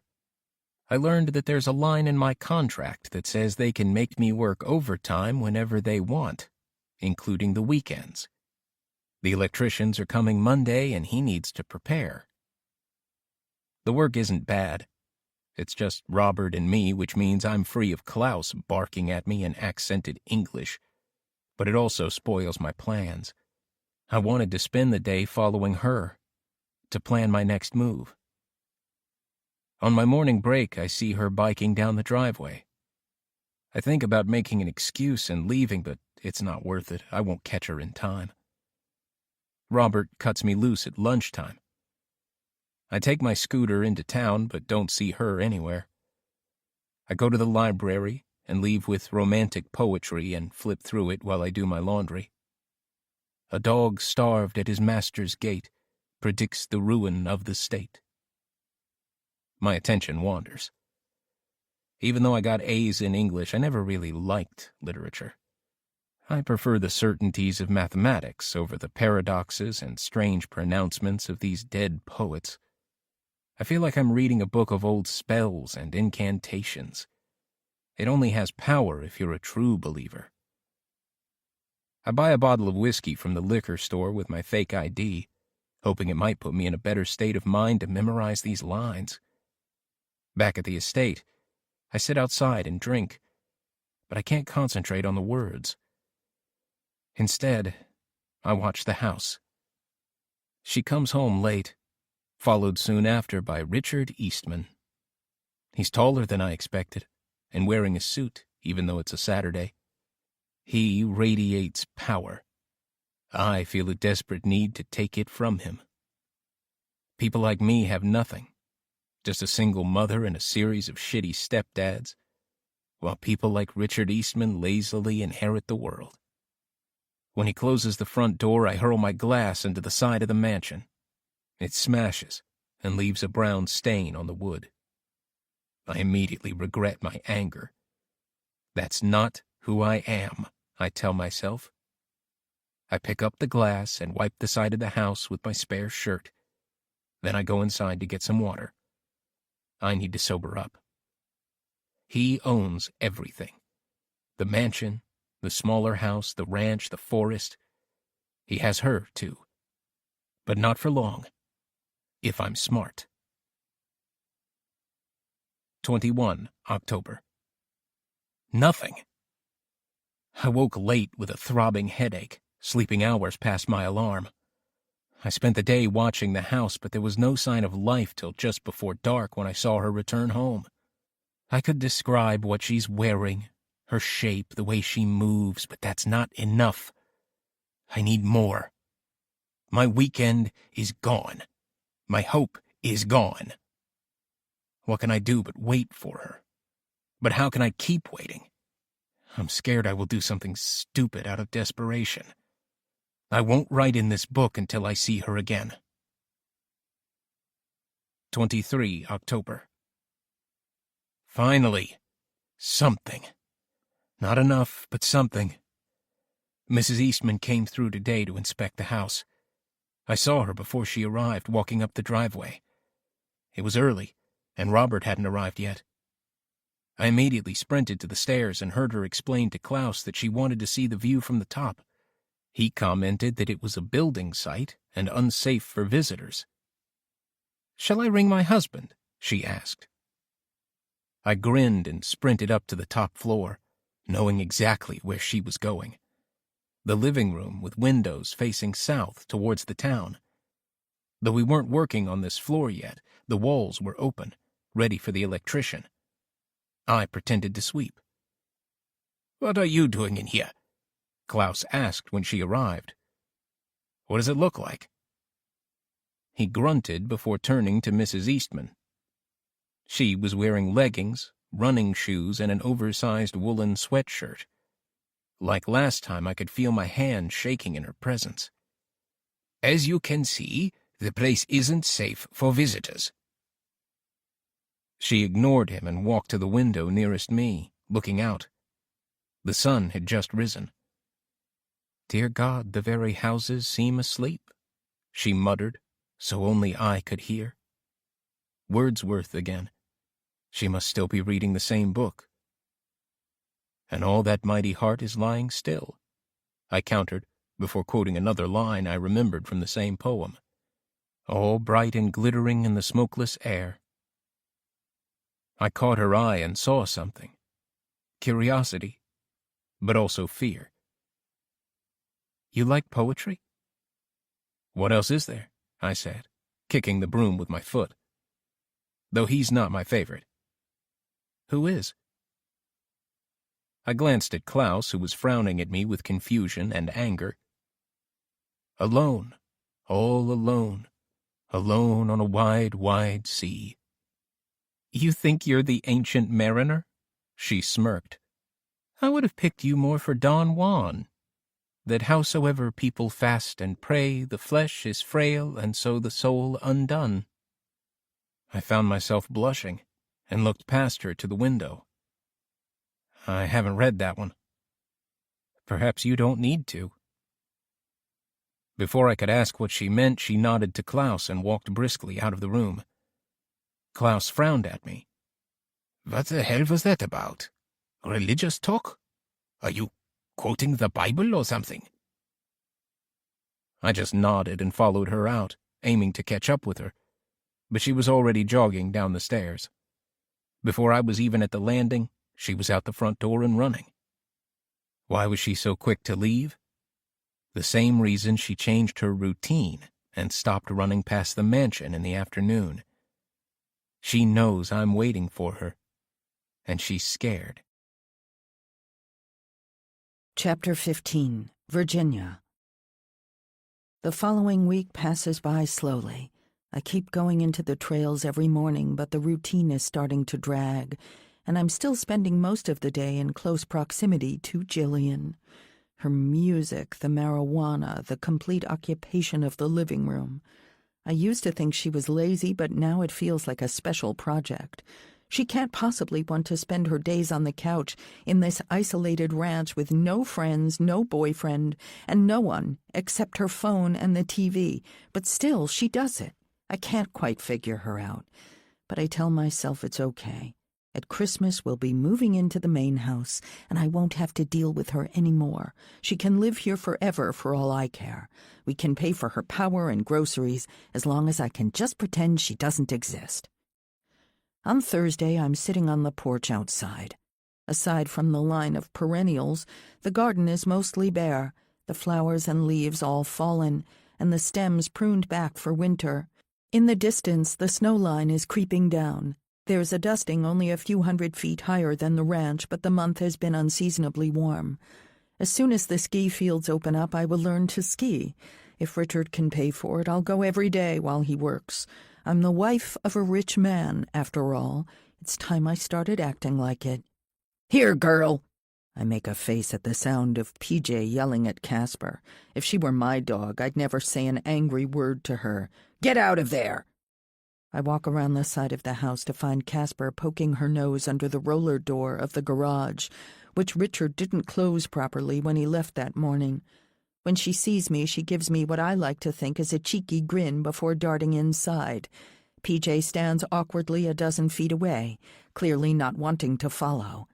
I'll get her, I call out, opening the roller door another foot higher and ducking inside. I fumble for a light switch. The garage is empty except for a brand-new ATV sitting in the corner. What the hell? I mutter, marching over to it. Richard hasn't got me a car yet, but he somehow bought himself a new toy.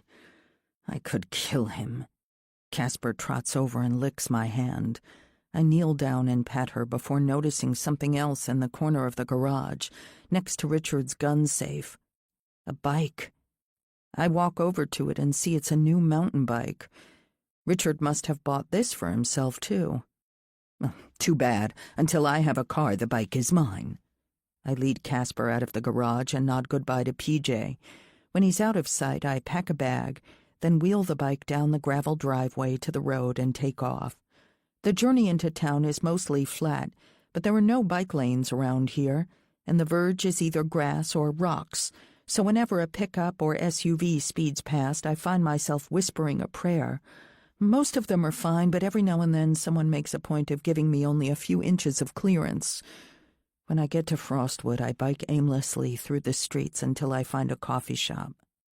I chain the bike to a pole and find an armchair near the door. I order a mocha latte and open my Kindle.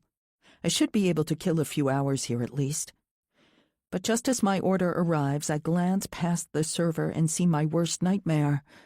Simone, sitting with a friend at the back of the shop. I consider abandoning my coffee just to avoid any awkward interaction. But a second later her head turns and we make eye contact.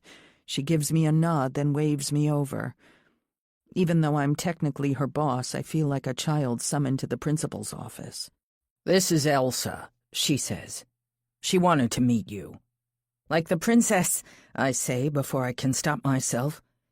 "Yeah, that's what everyone calls me," Elsa says. As she shakes my hand, I feel the calluses on her skin. I figure she's a gardener like Simone. "I'm a princess, all right." Simone bursts out laughing, and I plaster a smile on my face, unsure of the joke. Elsa's lanky with short brown hair sprinkled with gray. Not precisely a Disney princess, but I feel there's some critical subtext I'm missing. "Well, nice to meet you," I say, turning to leave. "Hold up. Don't run off." Simone stands and gestures for me to take her seat. "I need to hit the heads, so you may as well get to know each other." As soon as Simone leaves, I feel Elsa's eyes on me. "You're gorgeous." "Thank you. No, I mean it. Like, properly gorgeous. What a body. I bet you get hassled by men every time you leave the house." I turn away from Elsa's hungry gaze. Sometimes back in New York. Not so much around here. I've spent most of my time on the estate. "That's right. You're on the Eastman estate," she cackles with laughter. "What a joke. Like you're all lords and ladies. No offense. I mean, if anyone around here looks like a lady, it's yourself. But we're ranchers up here. The nobility were run out of this country centuries ago, and they ain't coming back. Not if I can help it." She pats her ribs, and it's only then that I see the lump underneath her jacket. A handgun. The woman is packing heat to a goddamn coffee shop. I look over my shoulder, praying that Simone will soon return. "It must be a trip to live in that big house," she says, leaning in. It takes me a beat to realize that this is a question. We're not living there yet. It's being renovated." "Renovations." She laughs again, and the sounds remind me of the bark of a seal I once heard in the Central Park Zoo. "Nothing's ever good enough these days. But I guess you wouldn't want to live in the same house. After everything that happened, it would be a bit creepy." I'm about to ask what she means, but when I see Simone arriving from the corner of my eye, I decide to escape. "Nice to meet you," I say, and Elsa laughs again as if it's a joke. Or I think as I walk back to my bike, is it more that I'm the joke? Chapter 16. Virginia. When I get back, it's already dark, but Richard still isn't home. There's a strange smell in the house, even more potent than the usual cloud of marijuana. I follow it to the kitchen to find the freezer wide open. There is a puddle of water on the floor and a strong smell of raw meat. I throw a pile of tea towels to soak up the water, then empty the freezer. There's a chicken, 6 steaks, and lamb chops, all soft and warm to the touch. How long was I out? Only 8 or so hours. They should still be cold, at least. This wasn't an accident. The meat wouldn't have defrosted in just one day, so Jillian must have switched the freezer off overnight, or even defrosted them herself in the microwave. I toss everything out, then storm into the living room. As usual, she's swiping through videos on her phone while the TV plays. When I come in, she smirks. She's expecting me. It's the highlight of her day. I shouldn't play into her hands, but I can't help it. "What the hell did you do to the meat?" She feigns confusion. "What are you talking about?" "Someone left the freezer door open. The meat's ruined." "I'm a vegan," she says, putting down her phone to stare at me. "It couldn't have been me." I try to remind myself that this is a traumatized girl. Of all people, shouldn't I have sympathy for what she's going through? But the way she stares makes me want to slap her. That was supposed to last us for weeks. You can afford it, she says, shrugging. I watch as she picks up her phone and taps in her passcode in 2 straight lines, 147258. It's a mess, I say, searching for some sign of guilt or regret, some normal human emotion, for Christ's sake. But instead, she clicks on a podcast and puts in her headphones. I recognize the title. It's a popular show about real-world murder mysteries. You clean it up, she mutters. You're the maid, aren't you? Doesn't look like you do anything else around here. Except, you know. Before I can think, I step towards her and slap the phone out of her hand. It smacks into the wall and lands on the carpet. What the? She begins. But before she can finish, I pick up her ashtray of spent blunts and slam it into the glass coffee table, which cracks from corner to corner.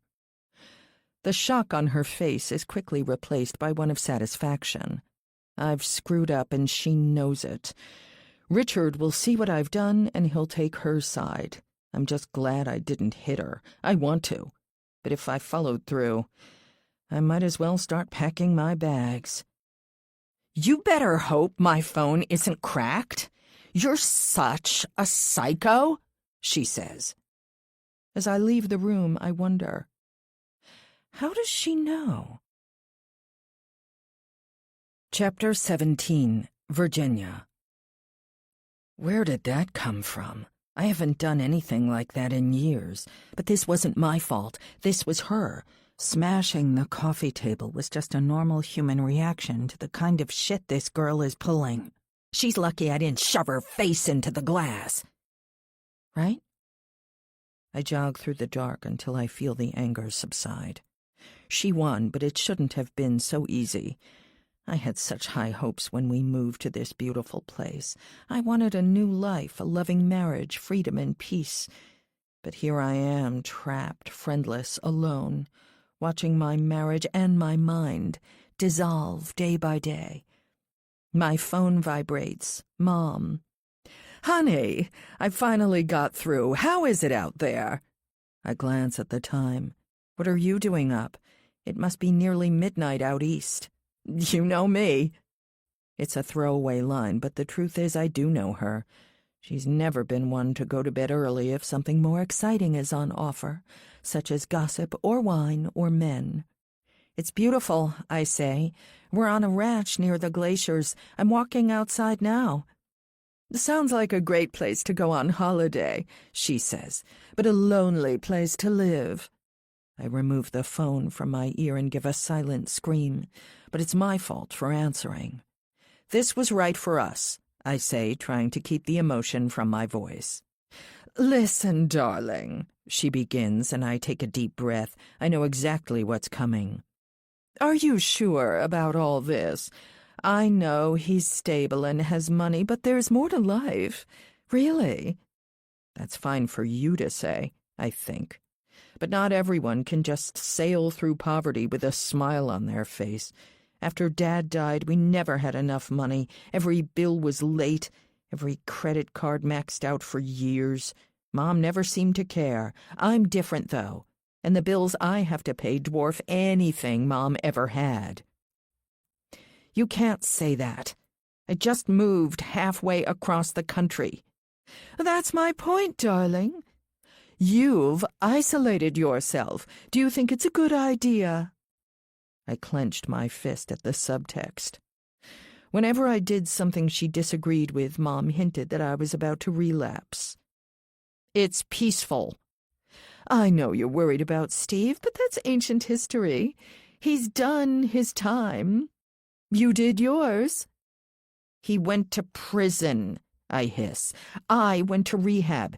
It's a little different, don't you think? Well, they were both court-ordered, no? I shut my eyes in a pointless attempt to block out the memories of that year. First, what Steve and I did in that apartment, Then the police, the lawyers, the court case. That's ancient history. I'm with Richard now. Her reply is so fast, it's like she has it loaded in the chamber ready to go. The debt collectors don't seem to think it's ancient history. Why hasn't Richard paid those off? She clicks her tongue, even though she knows the answer. Richard doesn't know about my history as an addict. If he ever did find out, he'd be sure to leave me. It's great that he's paid off your student loans, but that's no reason to marry someone. Mom, that's not fair. It's just, marriage is a partnership, and it seems like he's making all the decisions. He's further ahead in life, darling. He's not that much older. I feel something furry pushing against my left hand and see Casper wagging her tail. I lean down and scratch behind her ears. Yes, but you know, you need to have a partnership with an equal. That's what I did. Mom, I was an English major from a state school in massive debt. If I married my equal, I'd be renting a one-bedroom in Queens for the rest of my life, I said. And honestly, I'd be lucky to be there. Steve was my equal. Did you want me to stay with him? At least you would have some passion in your life, not a damp squib. He's not a damp squib. He's just a real man with a real job. He's stable. I find a stick on the ground and throw it as far as I can. Casper sprints after it gratefully. Darling, I don't want you waking up at 50 thinking you've slept away your life. You need passion. You only get one chance in this wild and precious life. Mom had been throwing that Mary Oliver quote around my entire life. I used to find it persuasive, but now I wondered whether it was just an excuse to be permanently irresponsible. Yes, I've heard that one before. Was Dad passionate? Is that the wild and precious life you're recommending right now? I ask. I'm going too far, but I can't help it. Yes, actually, she says quietly. I've never been more alive than with your father. I can't believe what I'm hearing. Did you feel more alive when he threw you into the coffee table, or when he threw a knife at your head, or... She hangs up before I can continue.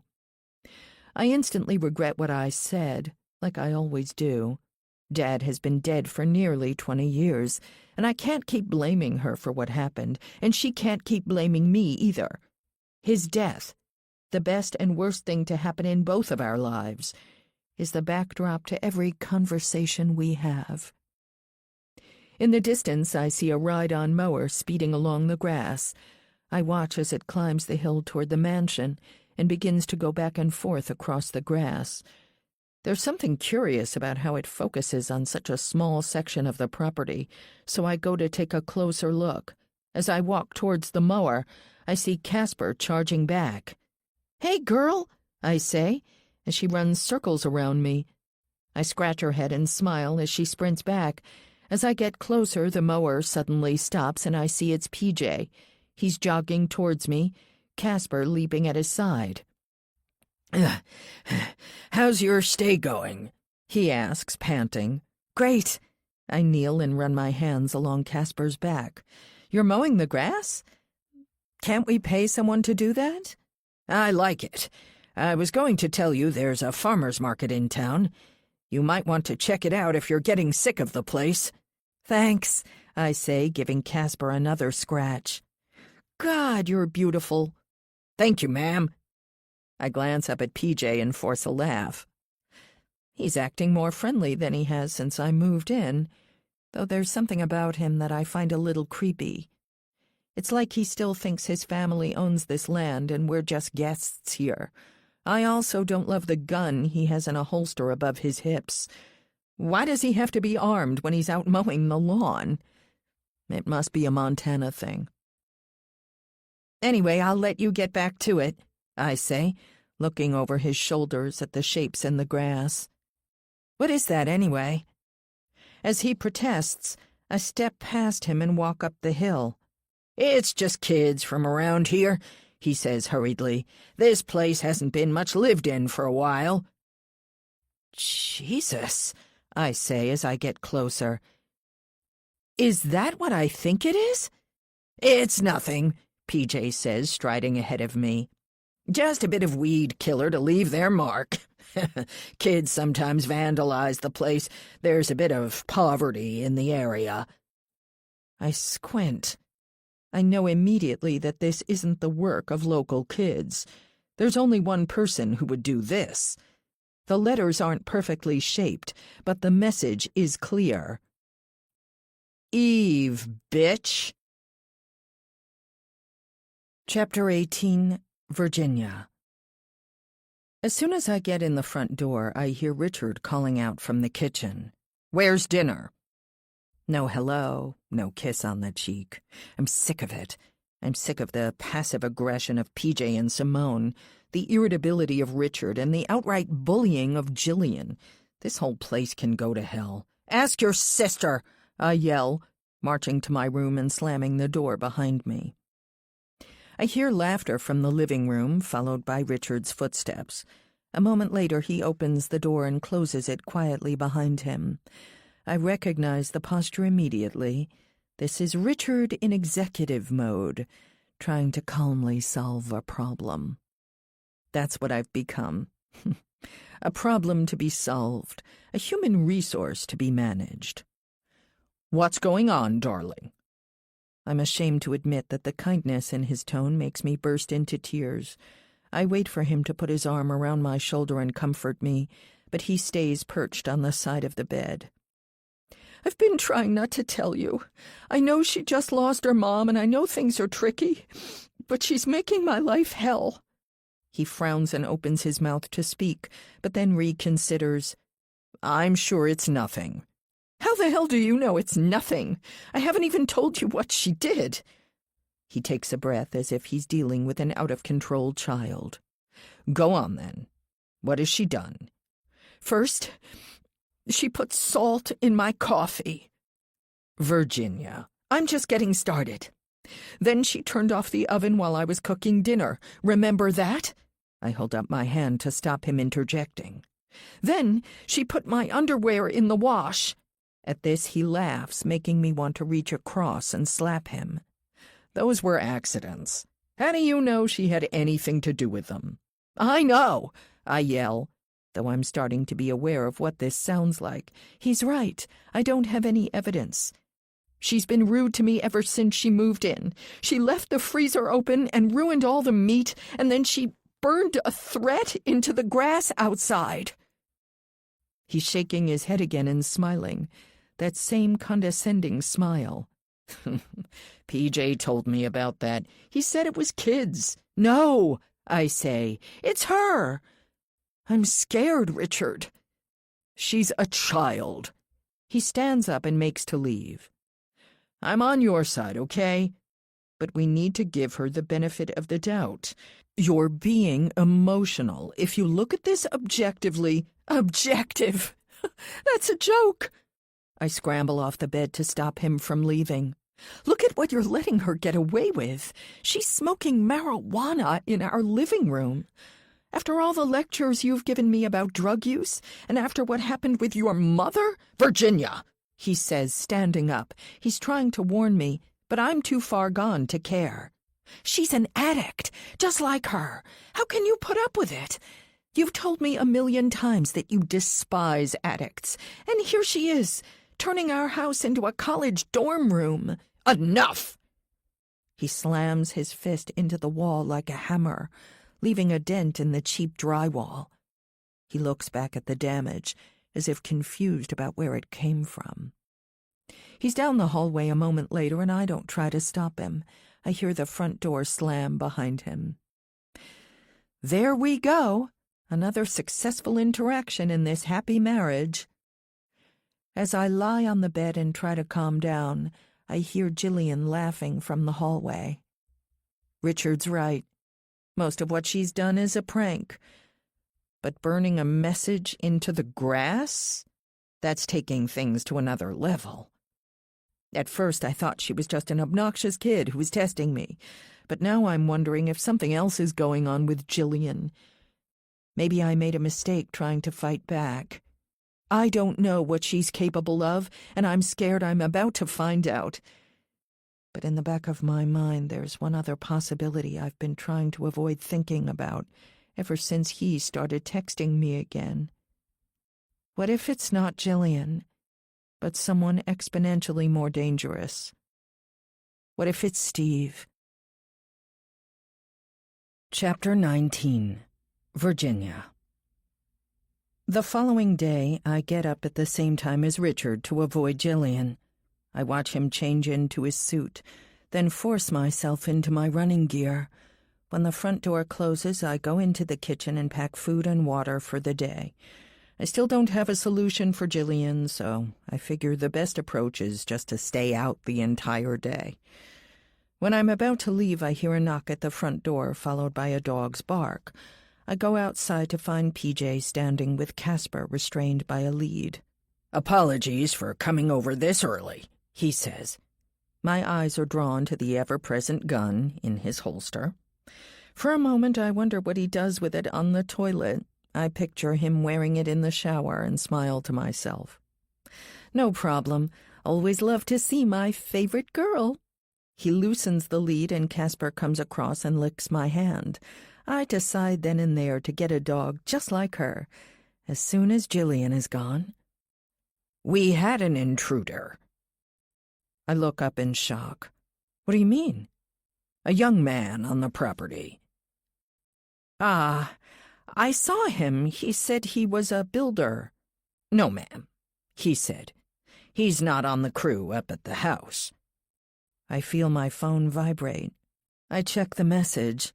It's a screenshot from Mom of my latest statement from North Care Financial Solutions, the assholes that bundled up all my medical debt after I got out.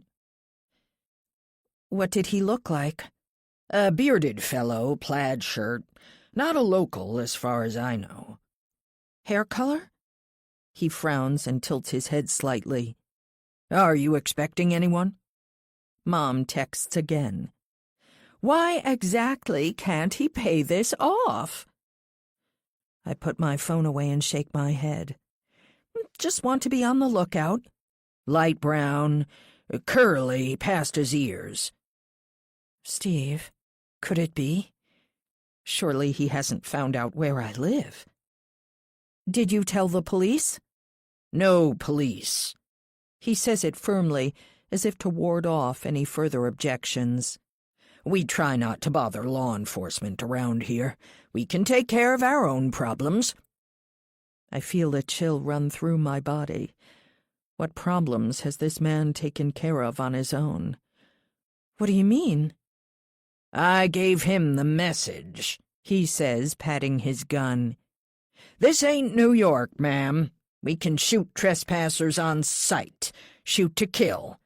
The police around here prefer it, called the Castle Doctrine." Don't do that, I say hurriedly. "Depends on the threat." He tips his hat like a cowboy in a saloon and leaves. I wonder if I have to worry about PJ, too. He swans around like he owns the place, probably because he feels like he does. It's been 18 years since Richard was here, which means PJ's had the run of the property the entire time.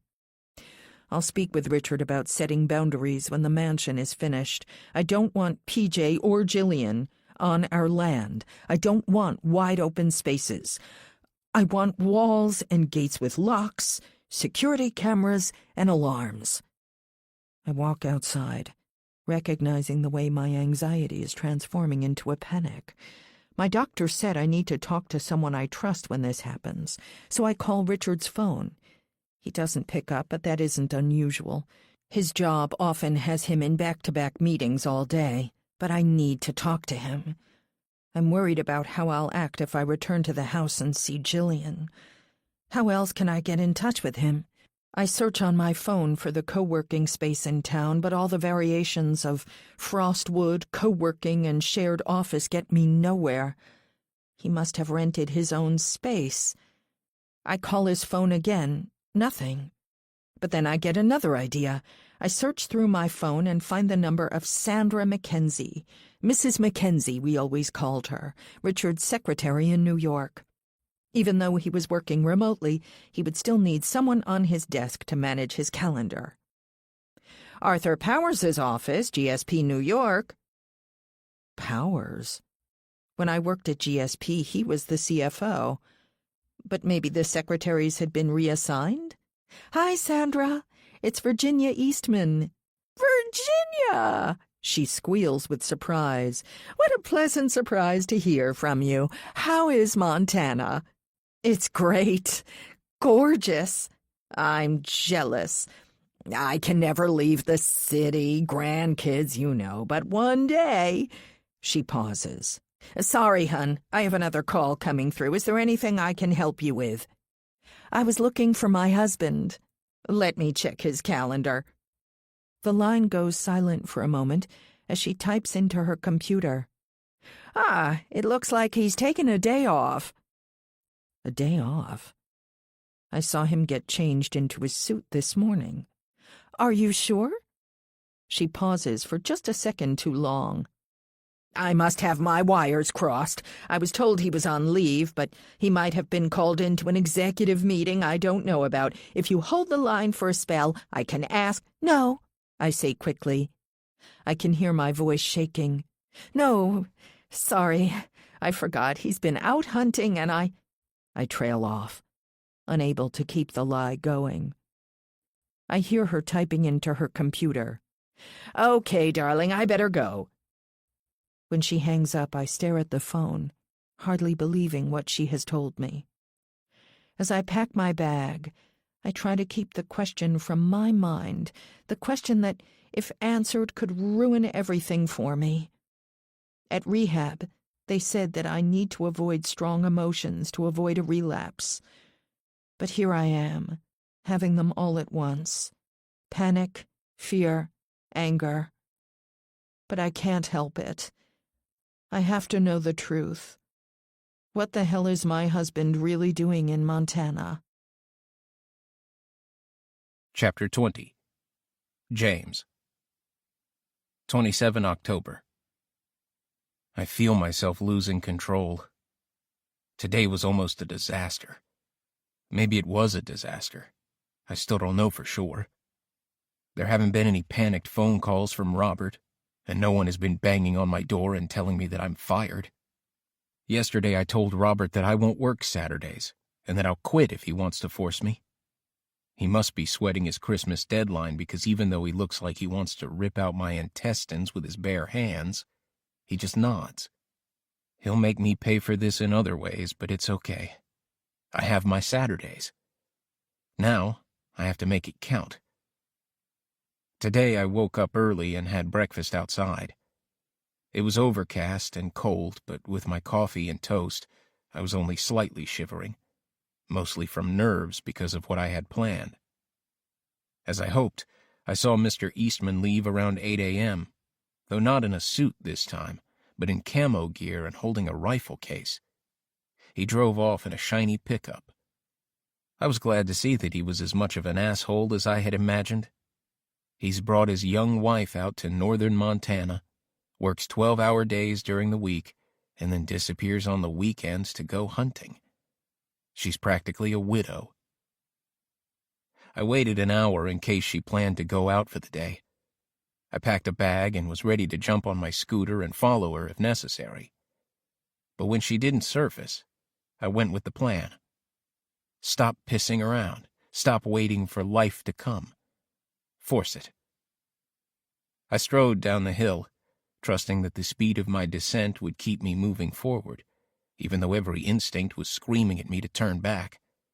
My breathing was shallow and my chest hurt, as though I'd been sprinting. My plan was simple. I would knock on the front door and ask if she wanted to come for a coffee. It was hardly a risk. With her husband away, she could do whatever she wished. But as I approached the house, I saw that I was wrong. When I was less than 100 feet away, the door opened and she began to run towards me with her hands out. As she got closer, I saw fear in her eyes. "What the hell are you doing?" she said, breathless when she reached me. I began, but I could not finish the sentence. As soon as I stood close to Mrs. Eastman, I saw that my vision of myself, a confident man with the charm and self-possession to seduce a lonely wife, was utterly absurd. I was just a boy. "You've lost your mind," she said, looking past me. "He has cameras, you know. I'm sure of it. If you're caught coming down to the house, you'll lose your job." "I wasn't—" "Shut up," she said, but with a smile. "And I thought you were so articulate. I guess that's only when you're quoting other people." I looked away, embarrassed. But this wasn't the disaster, not yet. "I'm sorry. I was going to ask you if you wanted a coffee." "You have coffee in that building site?" "French press." "Fancy." She made a face to let me know it was anything but. "I guess that's worth a visit." We walked up to the mansion in silence. I searched my brain for things to say, but everything that came to mind seemed boyish and silly next to a woman like her. I led her to the kitchen and boiled a pot of water on the stove. She watched me the entire time, a faint smile on her face. "Milk?" She nodded. "What's your name?" "James," I said. "What's yours?" "You can call me Mrs. Eastman, thanks very much," she said flatly. I stared, feeling embarrassed again, and she laughed. "Sorry. That's not funny, is it?" She told me her name as I pressed the coffee and poured it into a chipped mug. "What should I call you?" I asked, leaning against the bench. "When other people are around, call me Mrs. Eastman. But my friends call me V. They think my name is too old-fashioned." She glanced around the filthy kitchen. "So, you're living here?" "Too expensive in town," I said. "Must be lonely." "I like it." She stood up, and for a moment I thought she was going to touch me. My body tensed, but she just walked out of the kitchen towards my bedroom. "At least you've got a job," she called out. "I hate it," I said, following her. She glanced at me, frowning, and kept walking until she was at my door. She hesitated, then pushed inside. My mattress was unmade, my book of poetry splayed open alongside this diary. I wanted to snatch it away and ensure she didn't read it, but I somehow knew she would respect my privacy. "Who are you?" She turned to me, frowning. "I'm James," I replied like an idiot. "No, I mean, why aren't you in college? How many laborers, all of whom hate their job, by the way, spend their free time reading poetry?" I knelt and arranged the books in a pile with the diary at the bottom. "I've never been like other people," I said, my voice quiet. This wasn't going well at all. I was supposed to be masculine, confident, and in control. I was supposed to be seducing her, for Christ's sake. Instead, I responded to her questions like a schoolboy being interviewed by his principal. "No, I can see that. But how did you even survive high school?" "I've always been two people," I explained. "I kept my real self a secret. You can't read poetry if you're a high school kid from rural Montana. So I played football, drank beer on weekends, went hunting. Dated cheerleaders." "Yeah," I admitted. "I bet they loved your eyes."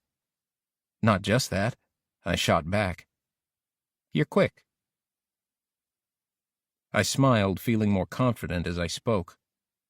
I kept the other side to myself. I stayed up late reading the classics. I had knocked off Dickens at 15, Henry James, then Woolf, Faulkner, the Romantic poets, Eliot, Yeats, Pound. I skipped ahead in math, too, and started to learn the basics of engineering. The teachers all thought I was a natural, but I worked harder than anyone. "You must have got good grades." "Summa cum laude."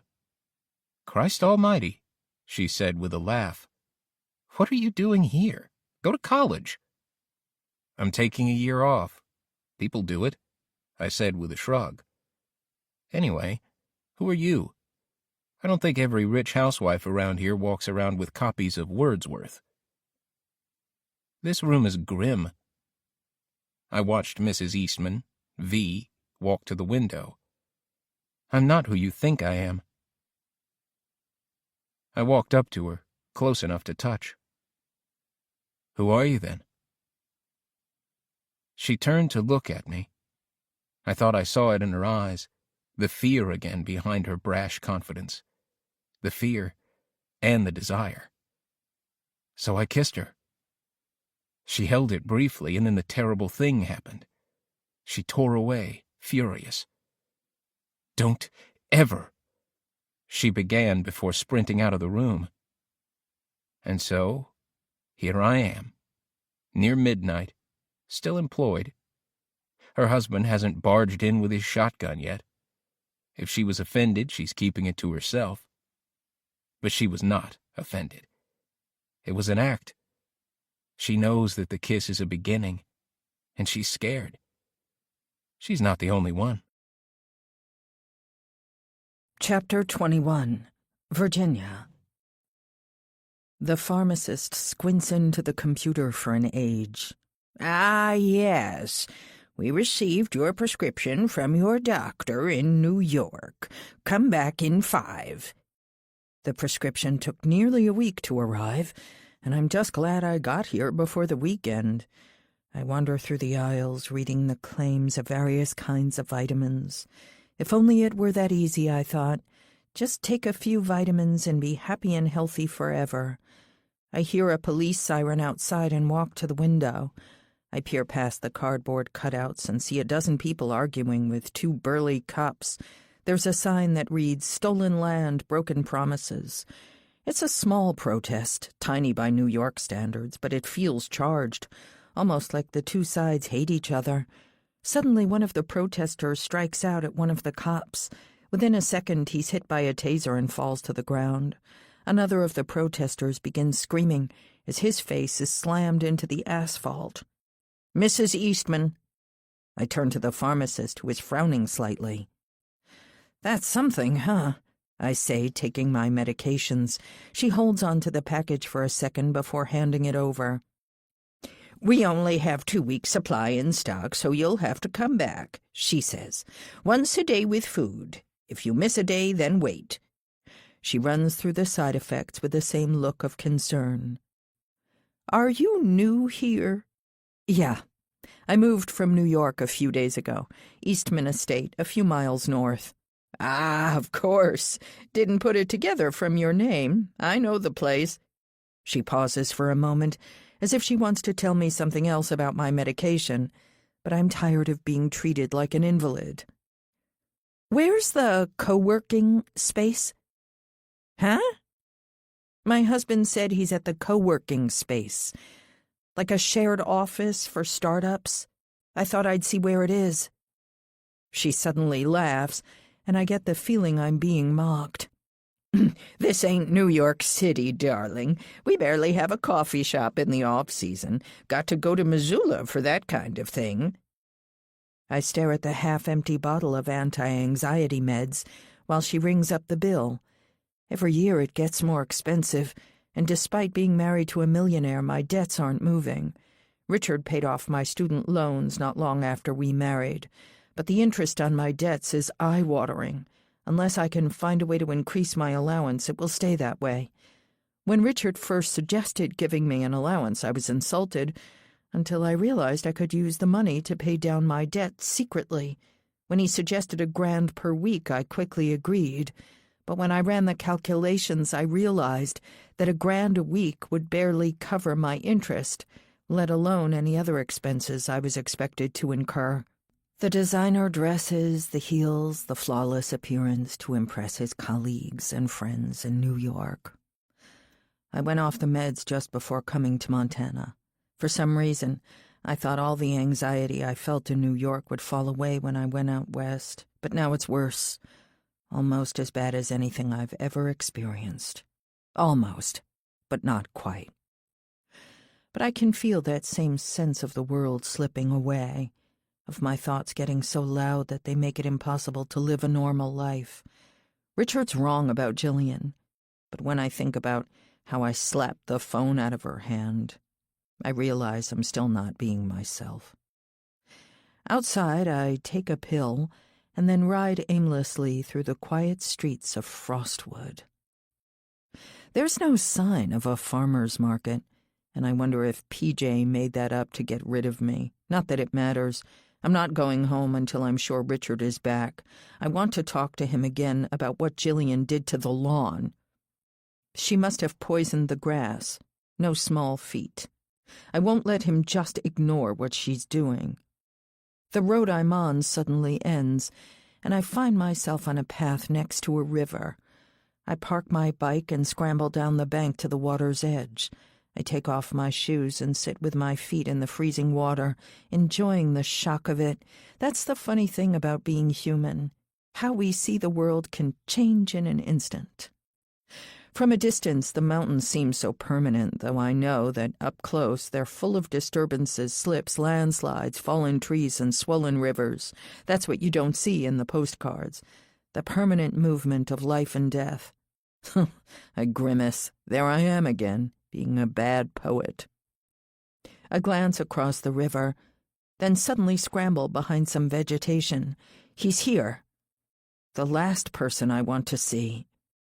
Steve. I'd recognize those curls anywhere. He's strolling along, staring at his phone. A few seconds later, I feel my phone vibrate. We belong together. Why can't you see that? I keep still, praying that he doesn't look across the river. I know immediately that it was Steve that PJ found on the property. He not only found out that I'm in Montana, but he's also followed me here. He wouldn't do that without a reason, or more to the point, without a plan. Between Jillian and Steve, I would have to watch my back.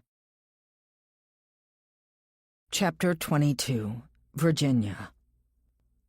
When I get off my bike at the estate, I run through all the texts that Steve has sent me since he first got my number over a month ago. I haven't responded once, but that hasn't stopped the steady stream of messages. How did he find out where I am? There's only one possible culprit. I quickly scrawl a text to Mom. Did you tell Steve where I live? Within a second, she responds with a simple thumbs-up emoji. I write back, Are you crazy? He's insane. This time she responds with a wink face and writes, Takes one to know one. I type a curse-laden response and then delete it. Whenever I insult Mom, she forces me to go over it with her in so much detail that I apologize just to get free. As I park the bike in the garage, Casper bounds up and drops a stick at my feet. I throw it. I try to concentrate on the beautiful animal and not all the memories that Steve has brought back. What we did that night. Why he ended up in jail and I ended up in rehab. I'm not a monster, I tell myself. I'm not really a psycho. But then, why did we do it? I squeeze my eyes shut and try not to rehash the reasons. Over the last decade, I've forgotten almost everything that happened that night. Almost. I kneel and pat Casper again. She has a low belly, and I figure she can't be much of a working dog. Maybe PJ's property isn't large enough to give her a workout. She's beautiful. I squeal in fright to see a man beside me. In the light of the moon, I can see that he's tall and lean, clean-shaved and boyishly handsome. Thanks. He bends down to pat Casper, who licks his hand. I recognize him as one of the builders working in the house. Sorry, I didn't mean to disturb you. Just an admirer. Before I can say anything, he's running off. Part of me wonders if he should go around our property after hours, but the other part of me just wants to watch him. There's a piercing whistle, and Casper trots towards the mansion where PJ is standing. I follow behind until I'm a few dozen feet away and see what PJ is doing.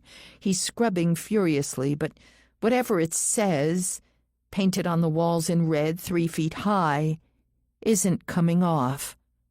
I go closer until I can make out the words. Last warning. PJ stops working and looks at me.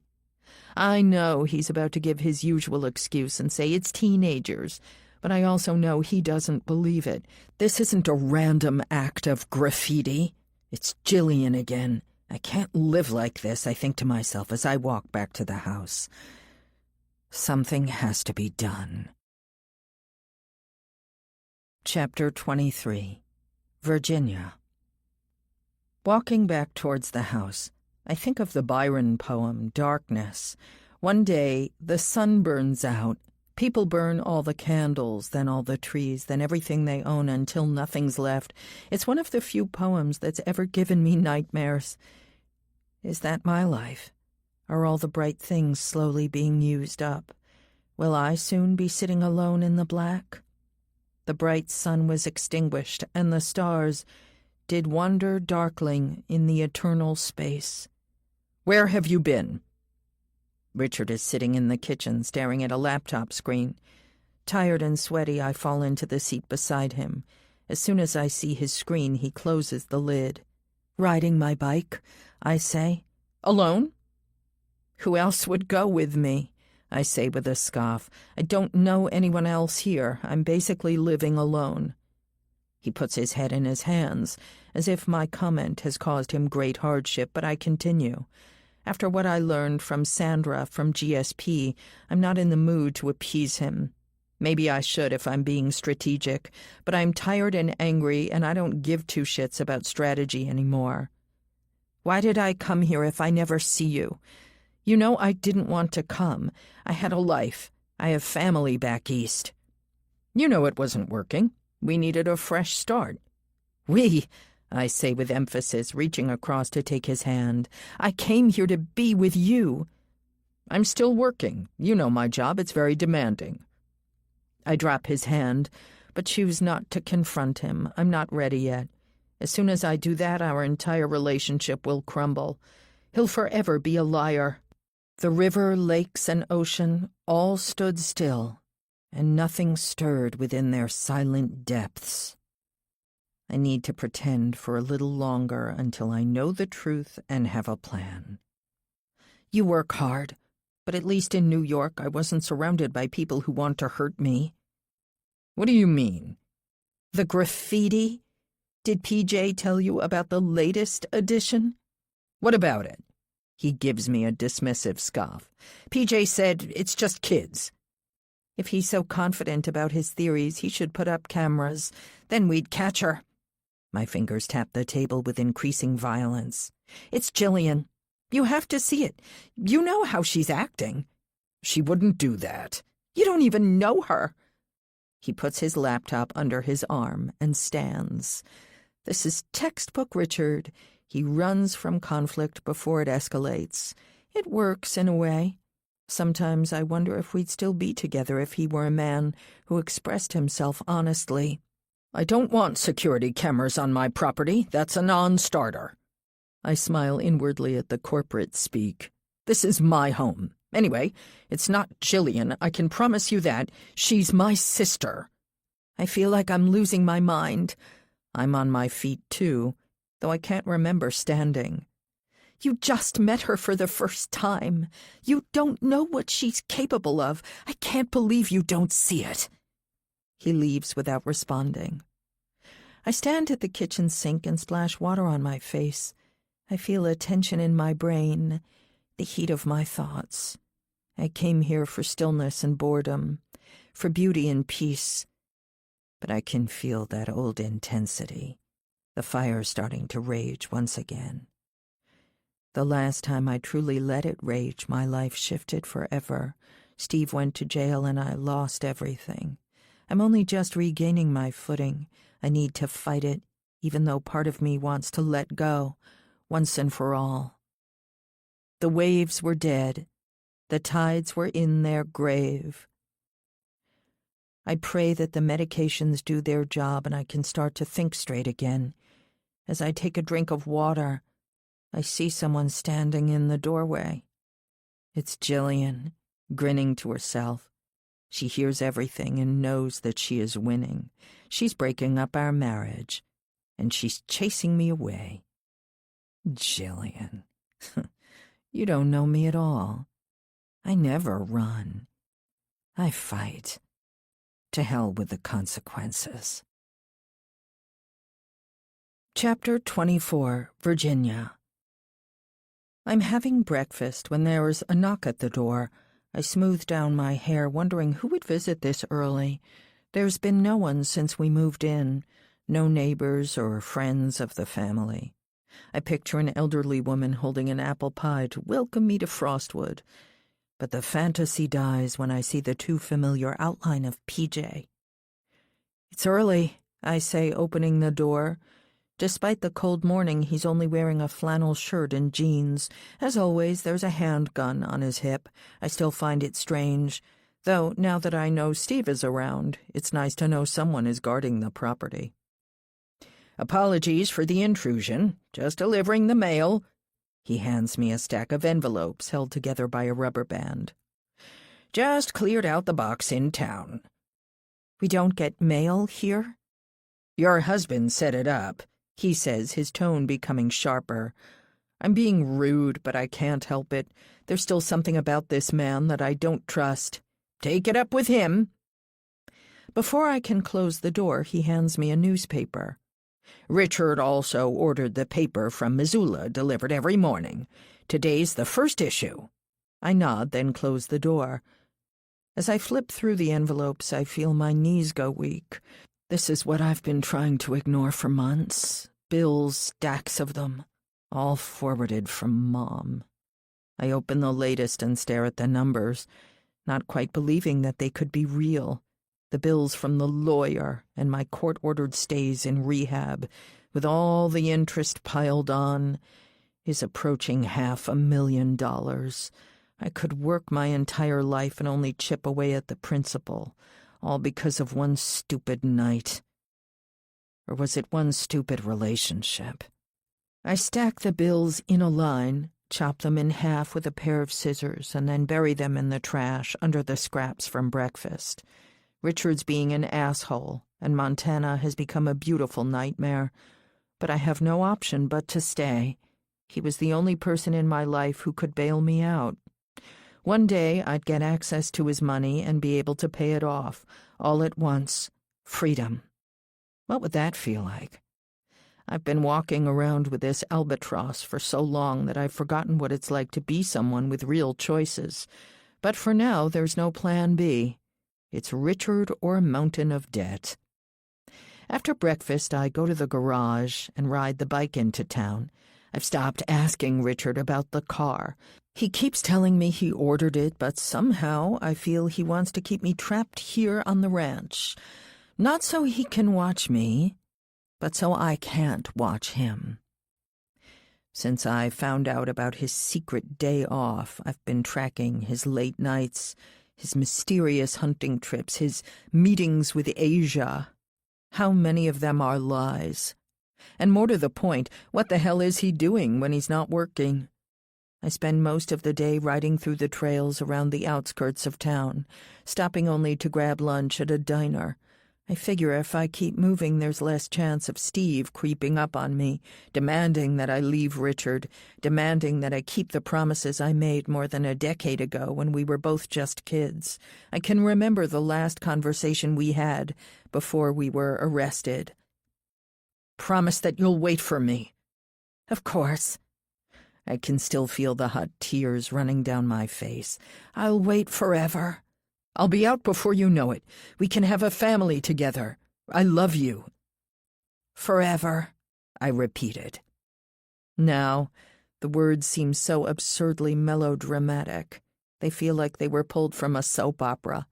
These are the vows of children. No one would expect me to keep them. No one, that is, except Steve.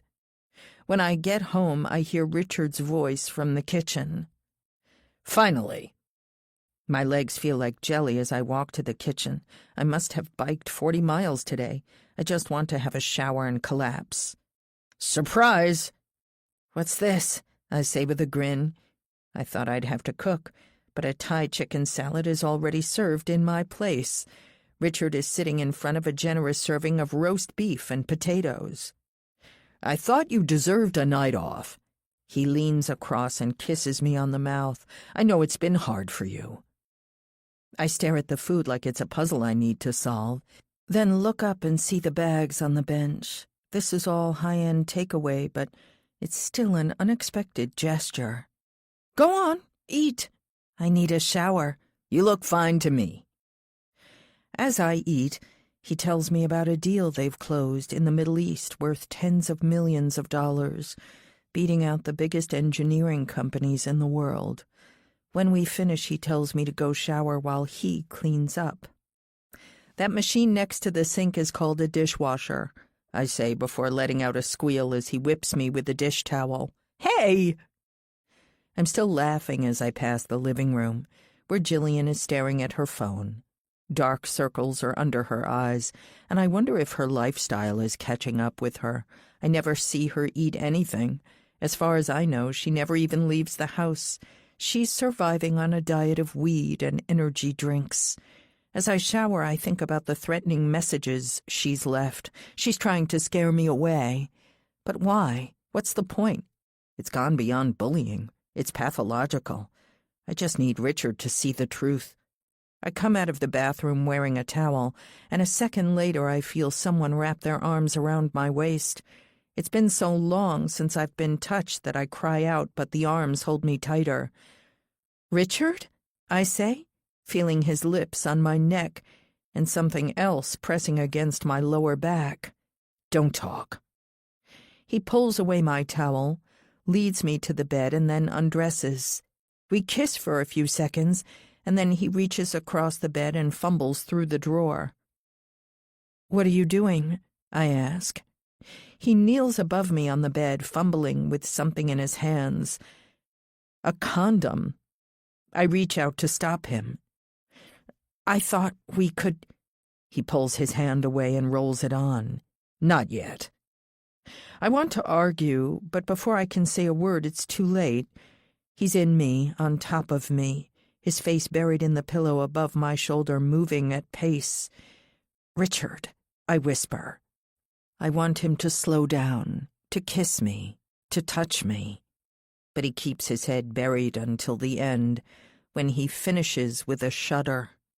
He rolls off, panting. I turn away and face the wall, not wanting him to see my disappointment. I knew that this whole night had been a chore for him. The dinner, the sex, the forced lightheartedness, it's all a strategy to be successfully executed. He wanted the fights to end, and he thought this would do it. "I want a child," I say. When he doesn't respond, I turn over and see that the bed is empty and he's already gone. Chapter 25. James. 29 October. Nothing. I decide not to sit outside after work, watching for her. That's not enough for me anymore. What if she told her husband what happened? What if he's making plans to kill me? No. There's no point in worrying about ridiculous fears when it seems like my biggest fear is real. She didn't want me to kiss her. I offended her. She might not tell anyone because it's too humiliating to be kissed by the boy apprentice. But she'll avoid me for as long as I work here.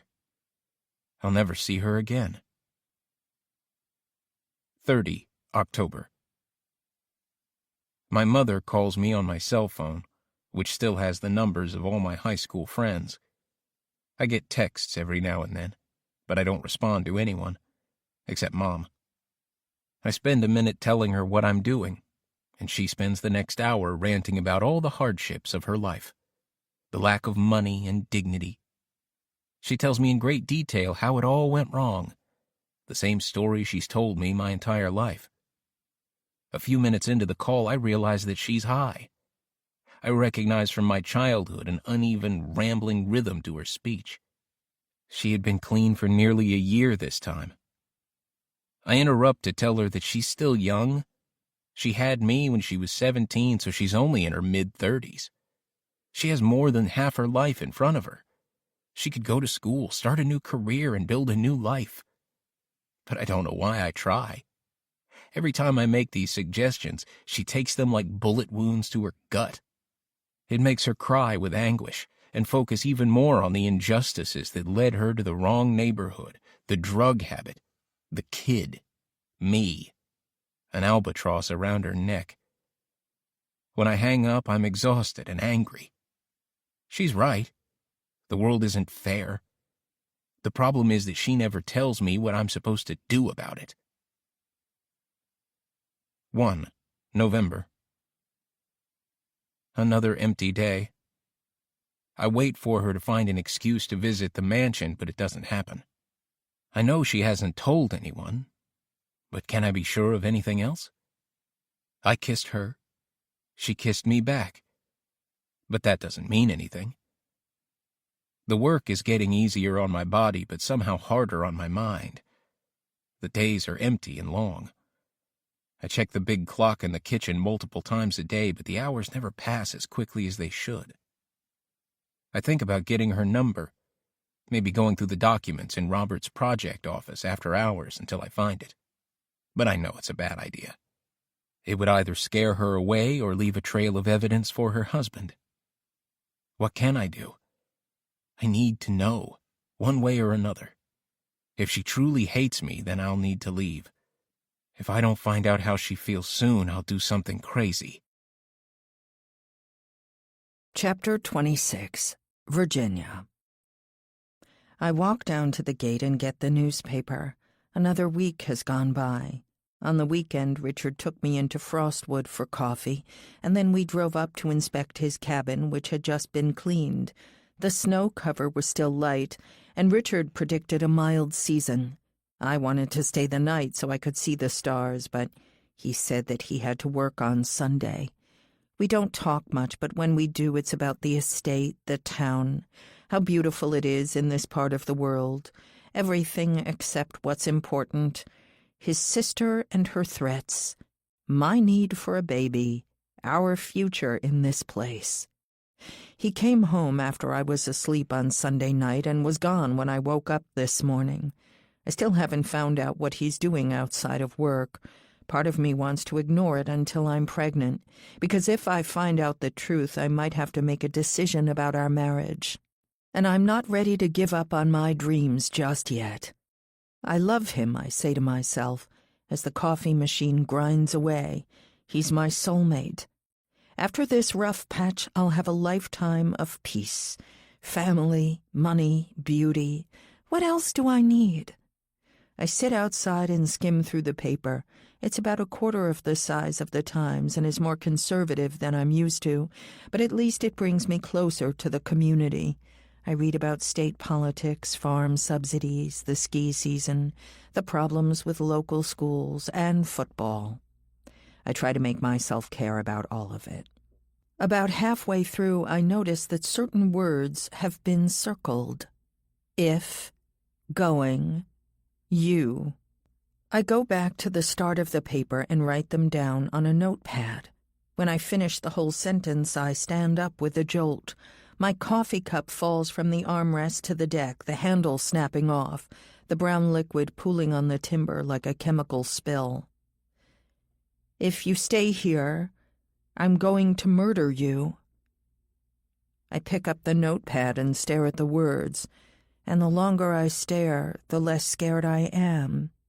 This isn't what real murderers do, I tell myself. Real murderers just murder people.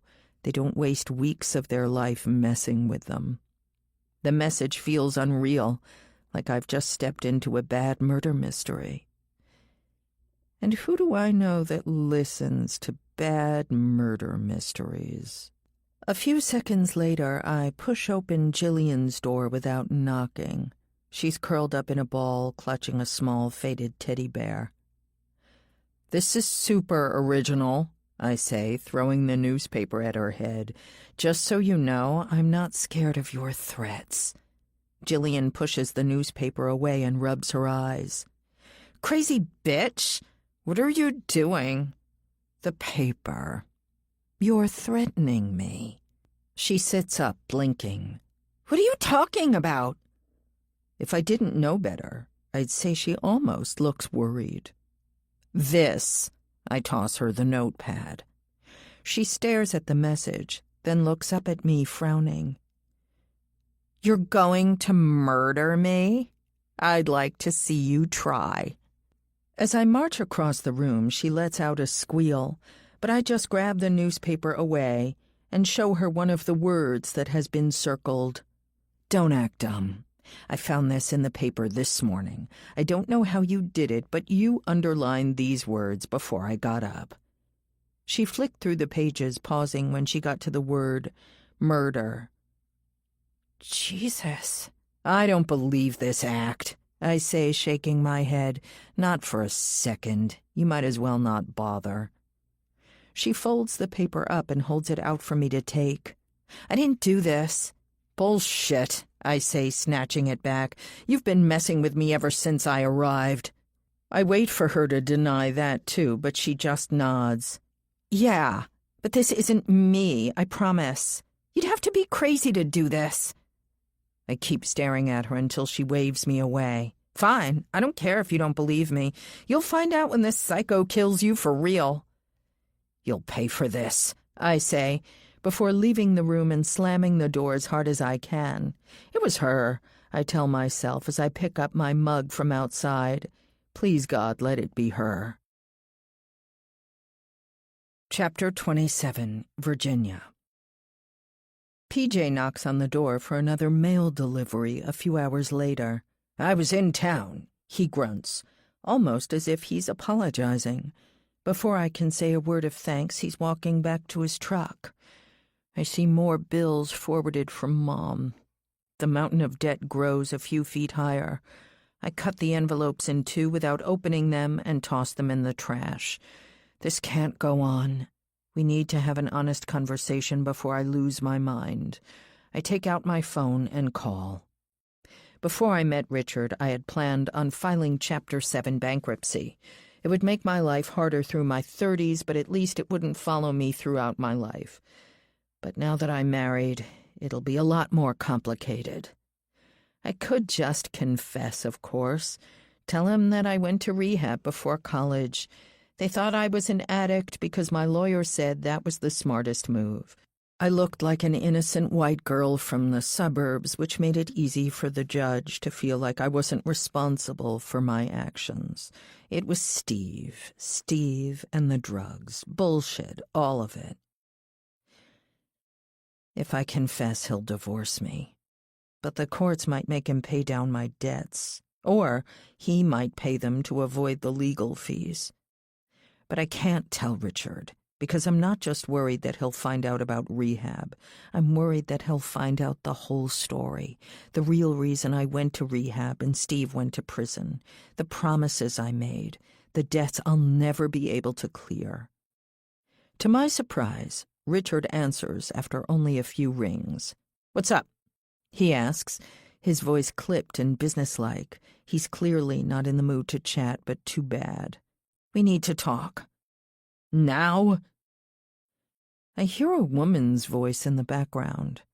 I wonder if he's there right now, at our house.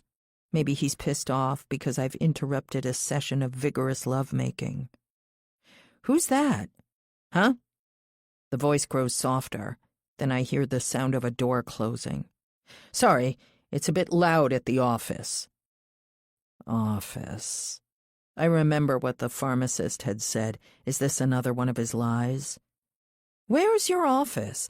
It's a co-working space, isn't it?" "Virginia, I have work to do." "I just want the address, just in case there's an emergency." "Seriously?" He lets out a sigh. "I'll text it to you, okay? Is that all?" Is it all? I feel like I'm standing in front of a wide ravine, and the only way forward is a rickety old bridge. I can sit and wait here forever, but the facts aren't going to change. There's only one way forward, and it could be disastrous. I want to go back to New York. As soon as the words leave my mouth, I know it's true. With Jillian and Steve, the pranks and the threats, I can't stay here any longer." "I hope you're kidding." His voice is a low growl, almost threatening. "I've moved my whole life out here. I've spent $1 million renovating the house. It's out of the question." "But "It's a non-starter, Virginia. You've been here a few weeks. You can't just decide that." There's a loud thump, which sounds like a fist slamming onto a table. "With all the shit I'm dealing with." "What about all the shit I'm dealing with?" "She's a child," he curses. "And you're a child if you can't deal with her. You want babies, and yet you can't even handle 3 weeks out here." I open the newspaper and look through the circled words once more. I want to tell him what she's done, but I know how he'll respond. She's just a kid. Her mother had just died, and all the rest. I'm not happy. He's quiet for a moment, but when he talks, his voice is elevated and passionate. "Happy? Who said anything about happiness? I'm building something real here. We're building entire cities in the Middle East. Did you know that? And you ask about happiness while my team is reshaping the world. I thought you were tougher than this." I'm about to respond when I hear a door open.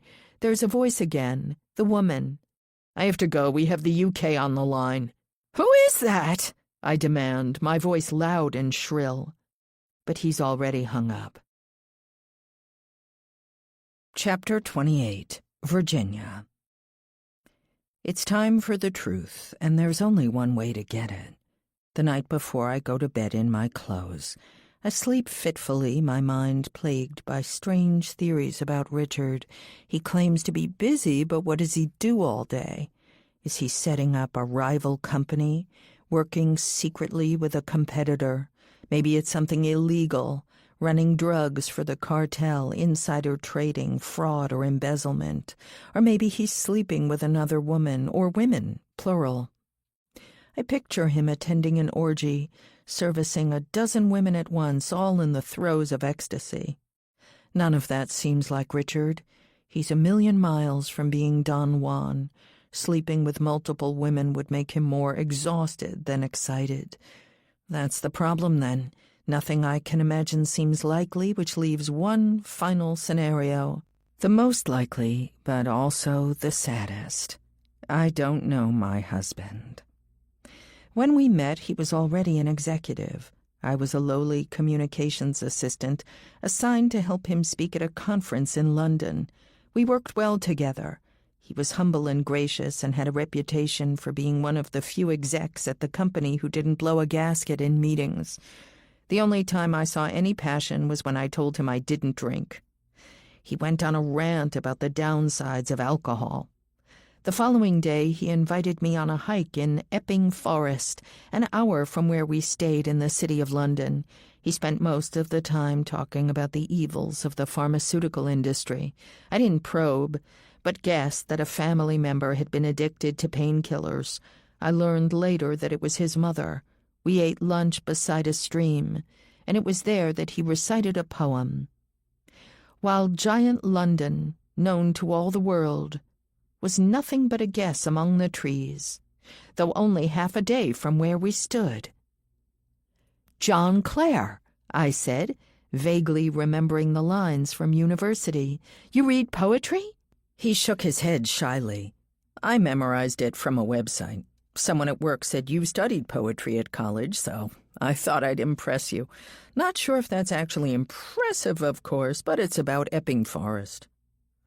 Without thinking, I leaned across and kissed him. I quickly pulled away, panicked, but then he pulled me close and kissed me back. We made out several more times on the walk back through the forest. After dinner that night, I stayed in his hotel room. He upgraded my flight to first class, and we were officially announced as a couple to HR the following week. The following months were a whirlwind.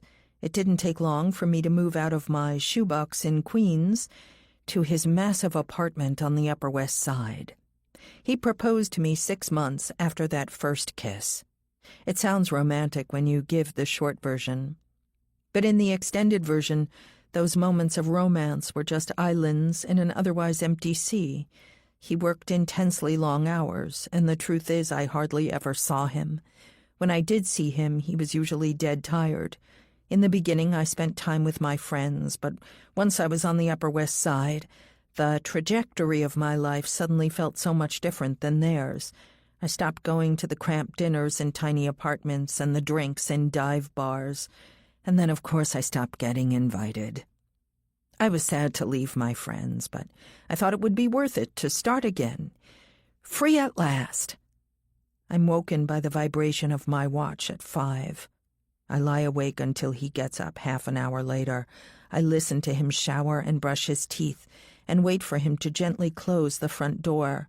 When it finally shuts, I pull on my shoes and go to the window. He's running. Great. If he were taking the car, I'd have to figure out another way, maybe a GPS, but I prefer this, low-tech and immediate. After he disappears down the dark driveway, I leave the house to get my bike and follow him from a distance. He's wearing a backpack, which I assume has his clothes for the day. There's a slight crunch of my tires, but it's quiet once we're on the road. There are no streetlights out here, so I let him get a few 100 feet ahead, far enough for him not to recognize me if he turns around. There are only a few turns off the road out here, so it's easy to follow his route. He keeps going for nearly an hour at a steady pace until he turns off about a mile from town. I pause at the corner as streetlights are now illuminating the road. I watch him jog past a row of small lifestyle properties, each with substantial houses near the road and 1 or 2 paddocks behind. The road curls around and I lose track of him. I get on my bike and pedal, and when I get to the corner I see him running down a path, number 29. It's a beautiful dark wooden house with 3 levels. I see 3 brown horses milling about near the fence in the paddock outside. Behind the house, a few sheep and llamas are munching quietly on the grass. I jump with fright as a car zooms past. I hear car doors opening and slamming shut across the road. It's getting light, and I'm a stranger on a quiet road, the kind of place where everyone knows everyone. I can't stay long, but I can't leave without some idea about what he's doing. I look around anxiously until I see a large juniper tree on the border of the property. Perfect. I take out my phone and start recording, then carefully balance it in the branches of the tree to face the house. The phone is fully charged, so I should get at least a few hours of footage. I'm about to return to my bike when I hear voices nearby. Too close. The voices are coming from the house. Without thinking, I scramble under the branches of the juniper tree. From this angle, I can't see anything. The voices go further into the distance, towards the paddocks. A few minutes later, they return. Through the thick canopy of branches, I see a blonde head. A woman. I wait a minute, then commando crawl back onto the grass. I'm lucky that there's no one else around. I grab the phone, jump on my bike, and return to the main road towards town. I find a coffee shop and take a table in the corner before finally taking out my phone. This is it. The truth. I click on the video with shaky hands. The picture shows half the house and a slice of the paddocks. There's nothing for a minute, and suddenly the blonde enters the frame. She's gorgeous, younger than me but more put together. She's wearing tight blue jeans and boots and is carrying a bucket. She makes her way down to the paddock and then whistles. The horses come running over, and she tips something onto the ground for each of them. Next to her, a girl of 4 or so is whispering to the horses. She pets one of them on the nose. I watch the scene 3 times, hypnotized by what it represents. This isn't an office, but a family home. I feel a thrum of jealousy ripple through my body. This looks like more than an affair.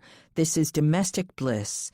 This is everything I want for us, and he's already getting it elsewhere. I already know that I won't let him get away with it. Chapter 29. James. 2. November. Will I ever know? Today I tried my best to find out. Robert was off sick and Klaus decided to take the day off, so I had the entire Friday to myself. I took my coffee outside and watched the sunrise over the estate. It was a beautiful, still day, perfect for what I had planned. She left mid-morning on her bike. I immediately jumped on my Suzuki and followed her onto the road. She was going slowly, barely 15 miles an hour, and it didn't take her long to figure out someone was following her. About a mile down the road, she pulled over and stared at me defiantly. When I stopped and took off my helmet, her mouth fell open. "You!" She stepped across to hit me, hard on the shoulder. I stumbled and almost fell off my scooter. "What the hell are you doing?"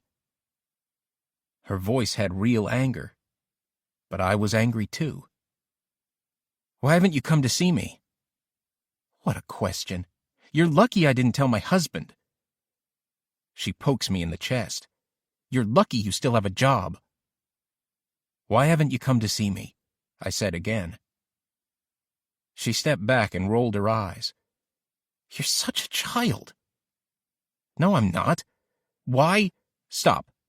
Are you insane or just stupid? You know why. She rubbed her lips, but when she spoke again, the anger was gone. Really, James? What do you want from me? I'm married. I smiled at her. We both knew what I wanted. Come with me. On my bike? I don't think so. I can't keep up. Then hop on. Without a helmet? Why? She was trying to stay mad at me, but I could tell it was just a performance. Where are you going? I held out my hand. A hike. To a special place. She stared at it for a moment, then shook her head. Let me lock up my bike first. A minute later, I was driving slowly through the country roads of northern Montana toward the mountains. I had a route planned that I'd copied from a local guidebook. By the time we parked at the trailhead, miles from any sign of human life, we were covered in white dust from the roads. You look ridiculous, she said, wiping her eyes. Speak for yourself. And I'm freezing. I unzipped my jacket and she laughed. Chill out, Don Juan. I'm not looking for any grand romantic gestures. Let's just get moving. Did you bring enough water for both of us? The hike was more difficult than I thought. We climbed for the first 2 hours, miles into the foothills. V was much fitter than me and made jokes whenever I asked for a break. By noon, the sun was baking down, and as we left the tree line, we were both sweating heavily. We passed through a large clearing. On the other side, I pushed through a patch of overgrown forest. Where are you taking me? She asked. Is this even a marked trail? I checked the map I had ripped out of my diary. Not maintained after a storm last winter, but it's worth it.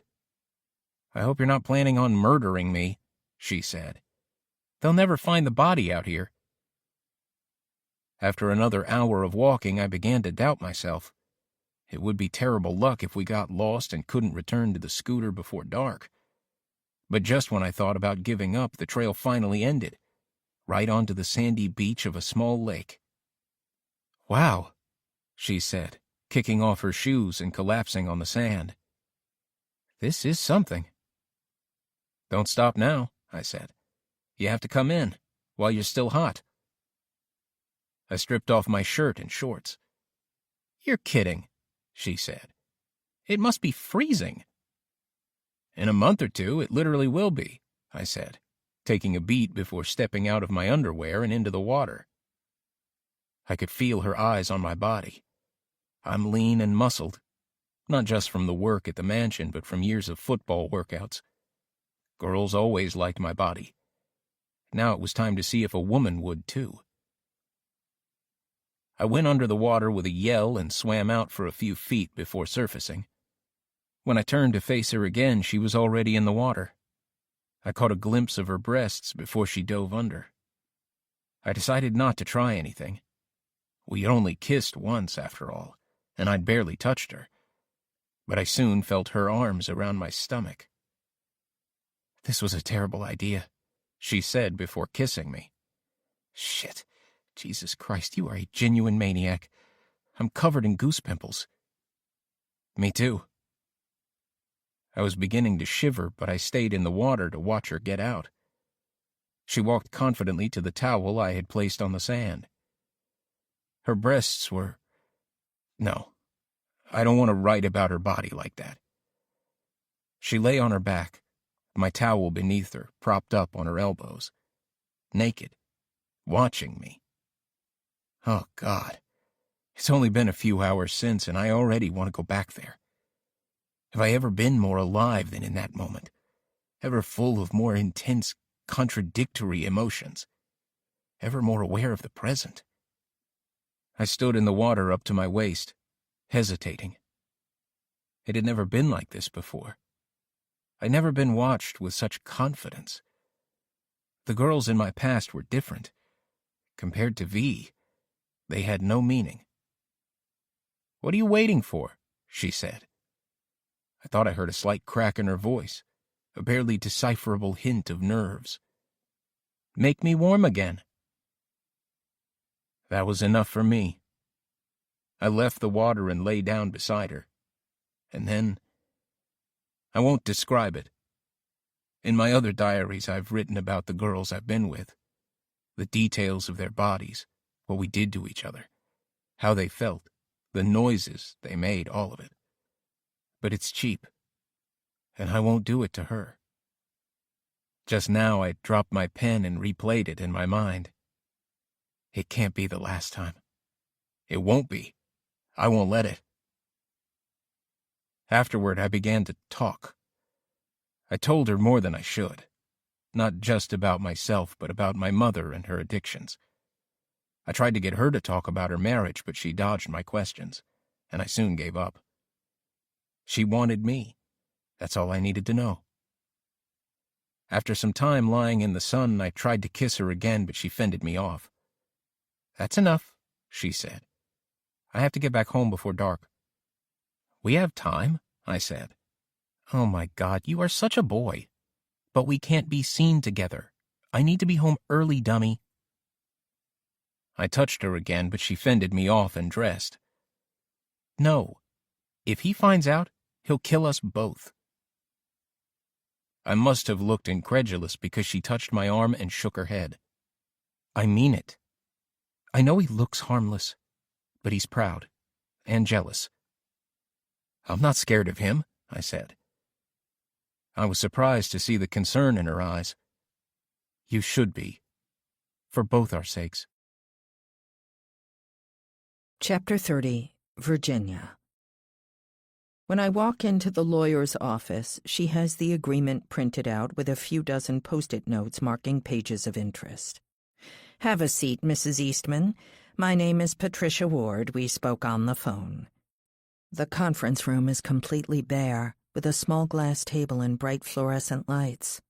The lawyer looks like she's 20, but her profile online made it sound like she's been practicing for years. "You've been very busy," I say. "Yes.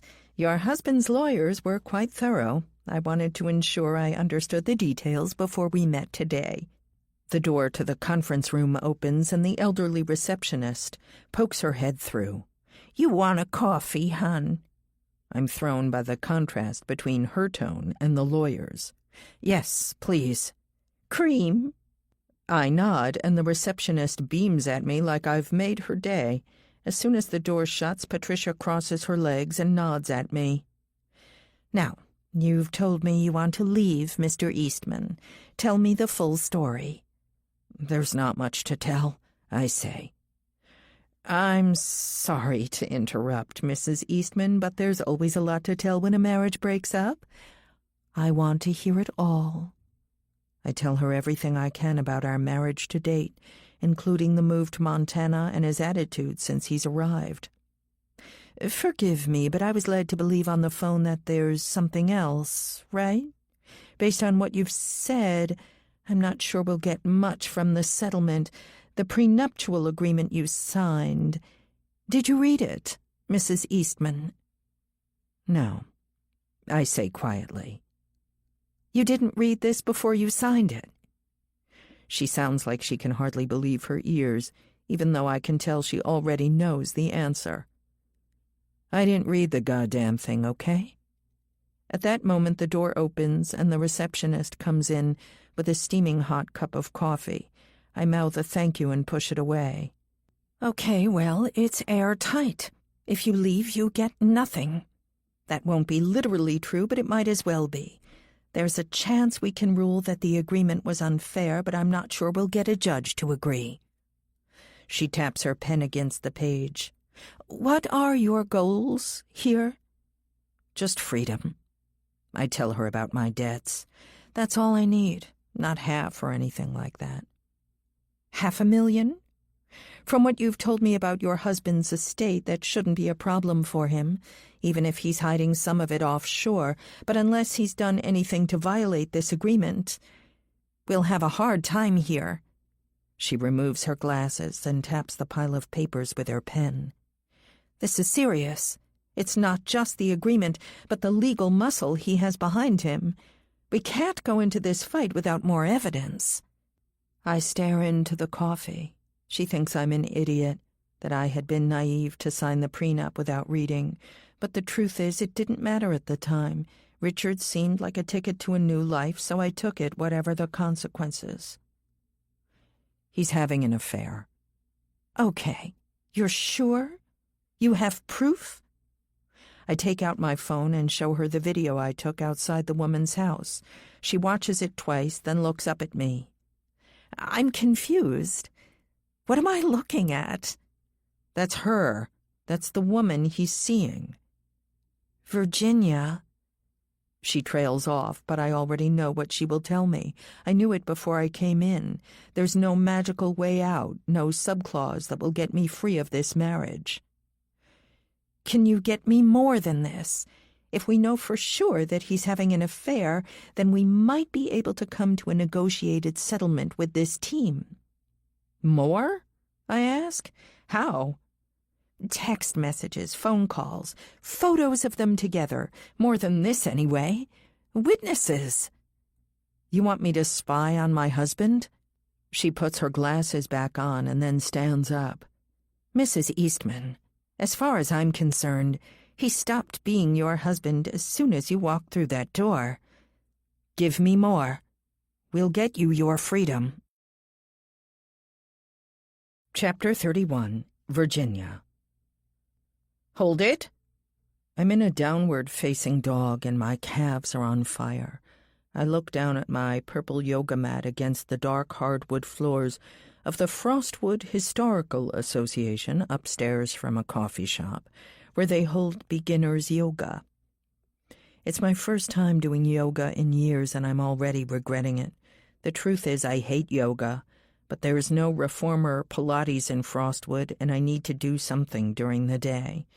There seems to be no one close to my age in the yoga class either, but despite that, I'm still pretty much the worst here. 20 more seconds, folks." At the height of the stretch, I think about Jillian, her plan. "To finish, let's lie on our stomachs and stretch out our lower backs." When the instructor says we're done, I smile at the ladies next to me and collect my bag by the window. Outside, I can see the mountains, which are overwhelmingly white. I'm used to a bit of snow in New York, but the scale here is different. "Beautiful, huh?" I turn around and find Simone's friend Elsa standing behind me. The rest of the class has already gone. "Sorry. I must have spaced out. It's okay. You never get used to it. I grew up here and am still in awe of the place." "It's amazing," I say truthfully. I am in awe of it. I'm not sure it's beautiful, though. More like terrifying. As I make to leave, she touches me on the arm. "How do you find living in the Eastwood mansion?" Surprised, I stop. We're not living there yet. It's being renovated. Of course, I forgot. A lot of history to that place." "History?" As far as I knew, the mansion had been built by Richard's grandfather and was only a few decades old. I suppose. I pause, feeling slightly awkward. It's been a while since I've properly socialized with anyone, and I'm finding that my words are sticking in the back of my throat. Do you know much about the ranch? You could say that. She points to the exit. Want to grab a coffee? I follow Elsa downstairs to the coffee shop, Java Junction. After getting our orders, we sit in 2 armchairs in the back, next to a wall of posters advertising guided tours into the glaciers, and one advertising a cultural experience with the local Native American tribe. "Don't do that," she says, following my gaze. "Rachel's a total fraud." I begin before trailing off. "What do you mean?" "I'm Native," she replies. "The woman who runs that is not even from here. She was raised in the suburbs of Connecticut, and then she discovered she was about 3% indigenous from one of those DNA apps. Next thing you know, she's teaching white people about my culture." I don't know how to respond, so I nod and sip the terrible coffee. I think about mentioning the protest earlier, but I'm not sure it's a good idea to wade into politics with this woman. "How do you know the Eastman estate?" I ask. Elsa looks down into her coffee and frowns slightly. "PJ went to school with my mother. I was a kid when they lost their property in the 80s. It was a big story in town." "Really? Why?" She takes a sip and uncrosses her legs before answering. "I don't like to gossip." I almost laugh, as it's clear that Elsa has invited me to coffee to do nothing but gossip. "It's fine. I can ask Richard. He already told me that PJ's dad lost the ranch, something about the stock market." "Well," she says, raising her eyebrow, "there's more to it than that. PJ's father killed himself not long after, the poor bastard. People say—" She pauses and looks into her coffee once more. I tap my index finger impatiently against my cup. This woman is trying to wring every ounce of suspense from her story. "People say Richard's grandfather pushed him into the market. He was an investment advisor. There were a million of them in those days. They got paid for trades, and they pushed a lot of bad ideas." "Are they saying—" I begin, unsure of what I'm asking. I don't even know who they were. "Are they saying he did it on purpose?" "Maybe at the time. He did end up with the ranch, after all." Elsa gives a grim smile. "But people stopped talking after what happened to Richard's father. PJ had a rough time, too. He had a few stints inside, mostly from bar fights. The dude is strong as shit and has a short fuse." "Just what I need. An armed man with a short fuse and a reason to want us gone." I make a mental note to tell Richard to get rid of PJ. I'll miss Casper, but I need to feel safe on our property. Honestly, I admire him, even though it was our land first. She smiles again, though I can see that it's not a joke to her. "Wait, you mentioned that something happened to Richard's father? He didn't tell you?" I can see the glee in Elsa's eyes. She can't wait to give me more depressing gossip. "I know that he died a long time ago." Suddenly her phone rings. It's obnoxiously loud, and she raises her index finger as she stands up to answer it. She talks energetically, her right hand gesticulating before hanging up in anger. "I have to go," she says, picking up her bag. "Family emergency." "Wait." I'm leaning forward in the palm of her hand. "Tell me about his father." "Well, he didn't just die." She pauses for dramatic effect. "He was murdered." Chapter 32. Virginia. After Elsa leaves, I sit for a few minutes in the busy cafe, digesting the news. Richard's father was murdered. But what does that have to do with the mansion? Given the state of our marriage, I have a feeling that Richard won't tell me the whole story. I need to find out for myself. I spend the next hour trying to find out about the murder online, but there's nothing. I figure the local papers don't have their archives online, and maybe a murder in northern Montana isn't enough to get coverage in the national press. That leaves only one other way to find out the truth. The local library sits proudly in an old stone building in the town center. When I go in, I find a gaggle of preschoolers sitting restlessly for story time, their parents, primarily mothers, though there is one dad, sitting behind them. 2 are on their phones. 1 is hissing at her little boy to sit still. Before I left New York, I fantasized about this being my new life in Montana. There are worse places to raise kids, and I wouldn't mind being a stay-at-home mom. So what if our marriage is built on lies and omissions? Can't we still have a happy family? Can't I still have a baby? Stupid questions, foolish dreams. The story ends, and it's like someone has kicked a wasp's nest. The kids scatter, some to their mothers, others to the shelves to begin pulling out books at random. One kid cries. Another tells a meandering story to the librarian who is glancing at her watch. I can't have a kid, I think. I am one of those kids. Foolish, selfish, unpredictable. I go to the desk and ask a young man with a nose ring how to find old newspapers. He copies a guest password onto a scrap of paper and points me to the row of desktop computers. Let me know if you need help. I do. I want to say, help me. But his attention has already moved to a lady behind me carrying a pile of murder mysteries. I take a computer at the end and start searching the online catalog.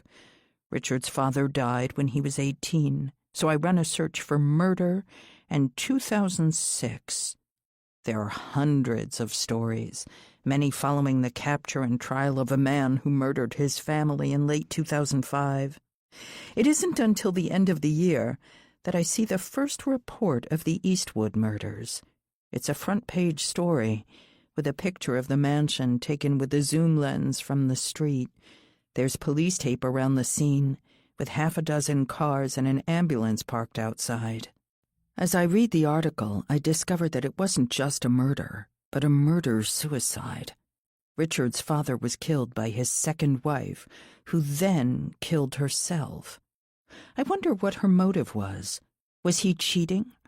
Or did this woman, living in this isolated place, just wake up and feel the ground slipping away beneath her feet?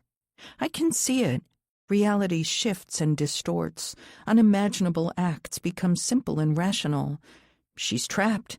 She picks up the gun and decides this is the way to freedom and peace. She shoots him and sees that nothing has changed. She's still the same. Life is still the same. So she raises the gun to her head and fires. I try to type additional queries, but my hands are shaking. I'm back there. Steve, standing over the body, his eyes cold.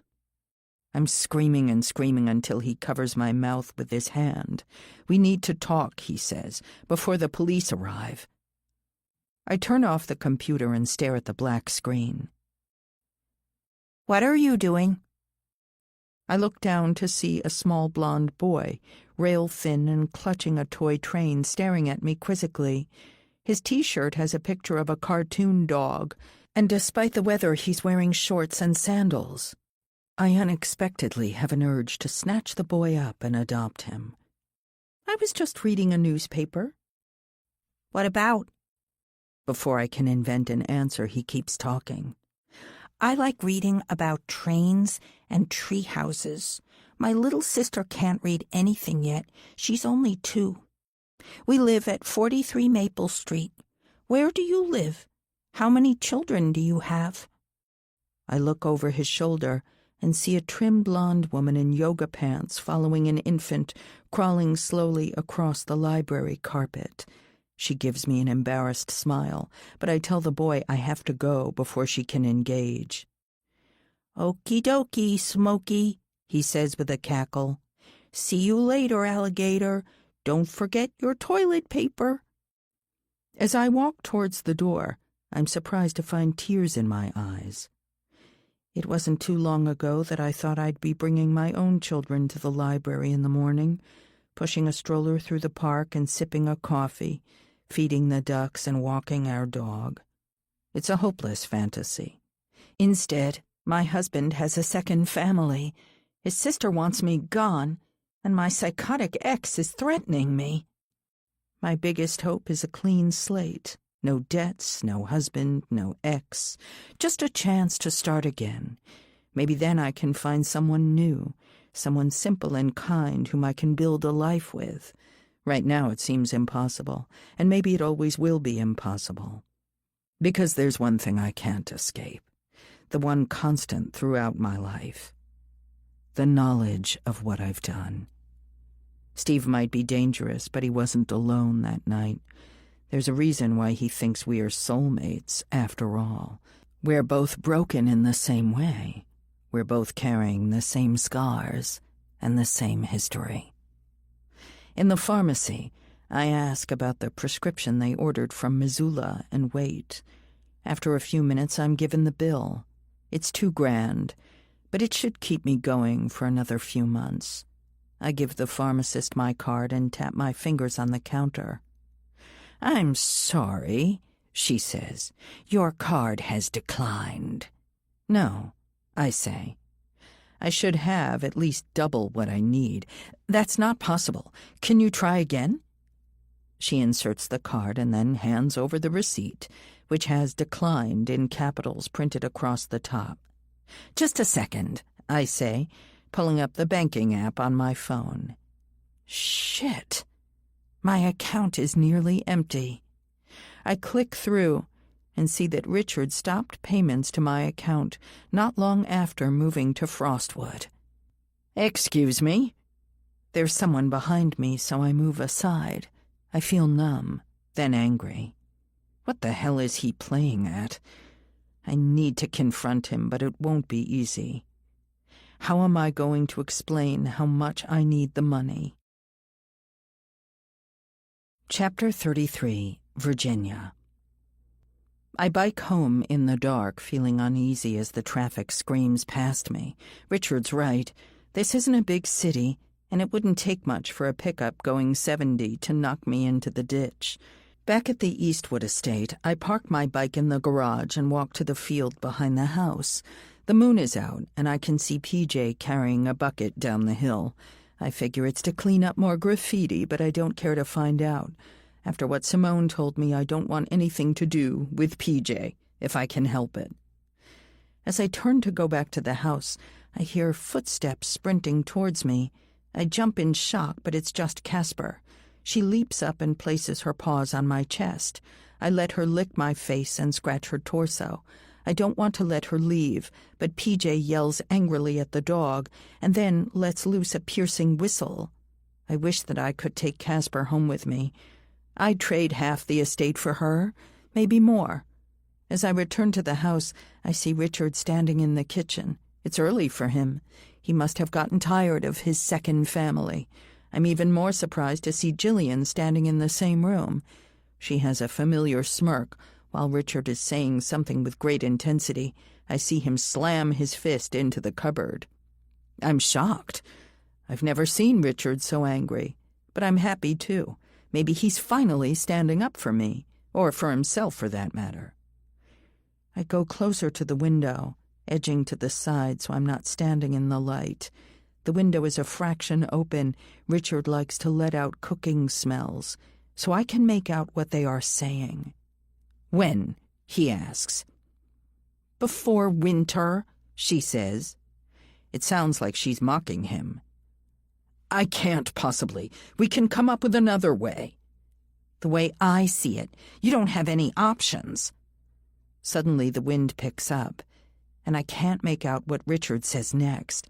I step closer, but my foot settles on the gravel path and makes a noise. Jillian glances outside, but I doubt she can see anything but her reflection in the window. She says something, and I see Richard constraining his anger as she saunters out of view. He stands there for a while after she leaves, staring at the cupboard that he smashed his fist into. I try to make sense of what I hear. Jillian is demanding something that Richard doesn't want to give. Money, probably.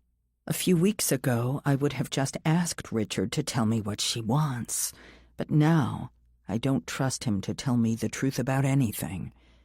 My marriage is over, except that it can't be over. I jump back as the front door opens and Richard storms out. He's in his winter running gear with a headlamp. I freeze, but he doesn't come in my direction.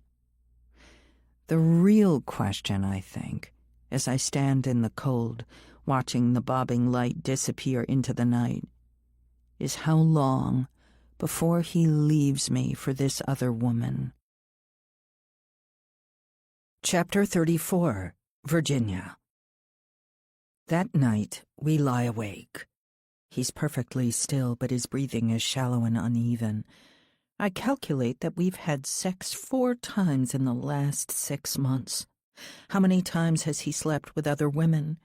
For all I know, he's been having affairs the entire time. He worked late practically every night in New York. He had plenty of opportunity, but for that to be true, he would have to be more than just a liar. He would have to be a complete and utter sociopath, because the man I've known for all these years isn't the type to sleep around. He didn't have that reputation at work, either. I think I know his entire romantic history, but what if I don't? How do I know anything, except what he's told me? It makes my head spin. I had a conversation with someone in town today, I say quietly. He grunts. I was asleep. Another lie. She told me about your parents. He turns over on his back. I can see his eyes shining in the moonlight. What about them? Richard. He was murdered. I feel his body stiffen. Just my dad. She killed herself, and not Mom, obviously. In the mansion, I say. Where we're going to live. Can you stop calling it that? It's just a house. Why didn't you tell me? He pulls at the sheets in agitation. You wanted me to tell you how my father was murdered? I don't like to dwell on it. It's in the past. This is going to be my home, I say, propping myself on my elbow. I'm aware I'm on shaky ground, but with all his lies, I'm feeling reckless. I had to find out from some random woman. Don't listen to them. Who am I supposed to listen to? You don't tell me anything. What does that mean? He grunts again when I don't reply and turns onto his side. Jesus, Virginia, they're dead, okay? You want me to give you the details about their grisly murder? What's wrong with you? Good question, I think to myself. But one for another day. He pulls at the sheets once more, then flings them off his body and storms out of the room. When he returns a few moments later, I get up. I can't sleep in the same bed as this man anymore. I feel the walls closing in, pressing at me, squashing me. I want to scream. I go outside and stand in the dark. I look out to the mansion, that ungainly black block against the hills, and have a strange premonition that it doesn't belong, that it's an alien presence on this land.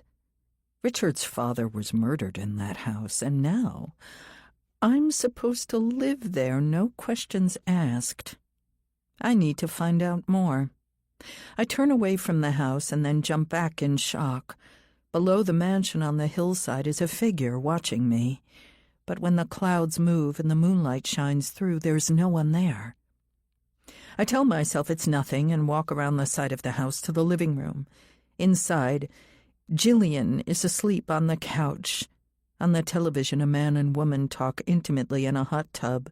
The man's body is smooth and hairless, his muscles round and inflated like balloons.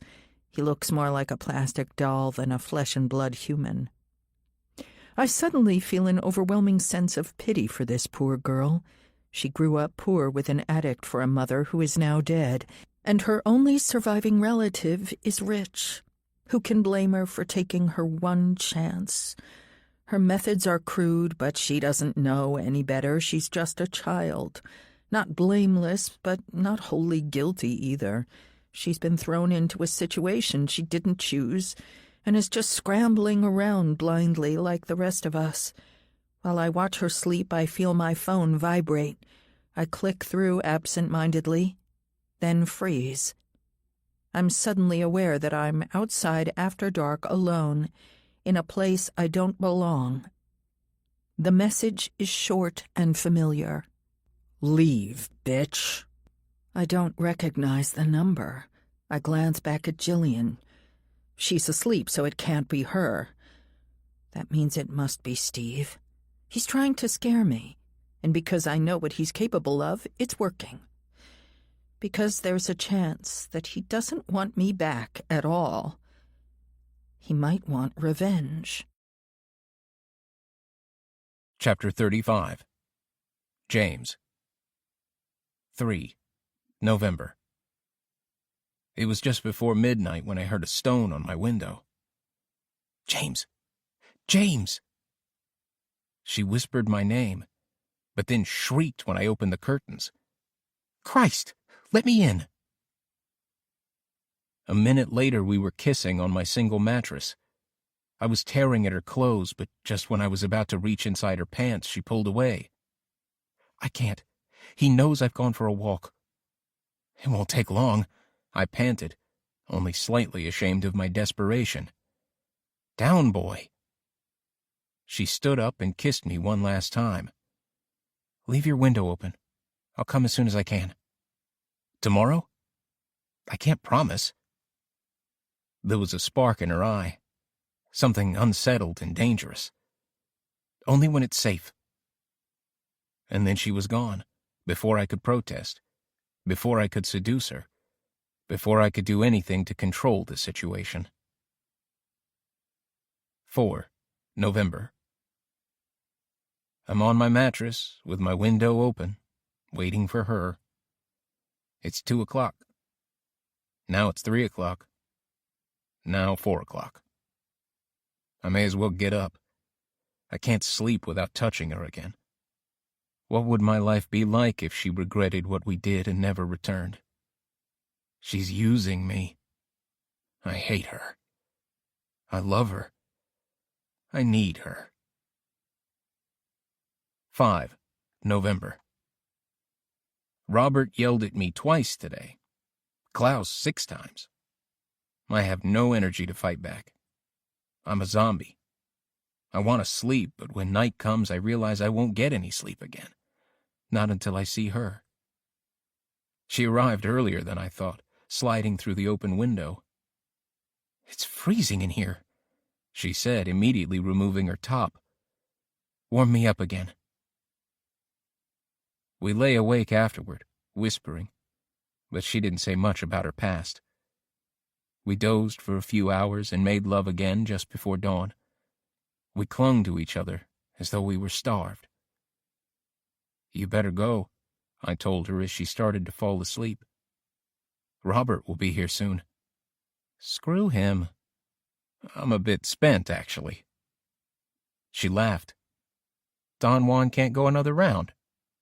Don't call me that, I complained. It's not like I tricked you. No, it's not that, she replied, getting dressed. What is it, then? The question landed in the room with a thud, and I immediately regretted it. She kept dressing, and it wasn't until she was standing by the window that she responded. It's an escape, she said. When she left, I was, what would the poet say? Bereft? Not in control, anyway. And as Robert told me at work, there was only a month and a half until Christmas. I needed to push forward with V. Make her see a future with me without scaring her away. It won't be easy. Despite everything, I'm still just a worthless laborer. She could cast me off without much effort. I don't know if I'm her first affair or her 10th. To be honest, I don't know anything about her. She never mentions her family, and I don't know what she did for work before marrying Richard. I don't even know her maiden name. But every day that passes brings me closer to the end, and I'm terrified of the end. Chapter 36, Virginia. When I make coffee this morning, I see Simone pushing a wheelbarrow full of mulch to the garden. I thought she was done for the winter, but it seems like tending the gardens near our house is a full-time job. On a whim, I make a second cappuccino and take it out to her. I find her kneeling in the dirt, packing mulch around the roots of the rose bushes. Need a break? She looks up at me and lets out a sigh. Shit, yes. As she stands, her knees audibly creak. I'm too old for this, and before you ask, I'm not telling you my age. I follow her to a wooden bench overlooking the garden. This is fancy, she says, taking a sip. I'm basically a pro, I say. Maybe I can get a job at Java Junction. Your working days are over, she says, shaking her head. You won't be me, that's for sure. Ruining my knees just to pay the bills. At least you're outside, I say. I used to hate working in an office. She snorts and then shakes her head again. Yeah, because who doesn't want to be digging in the garden in 40 degrees out?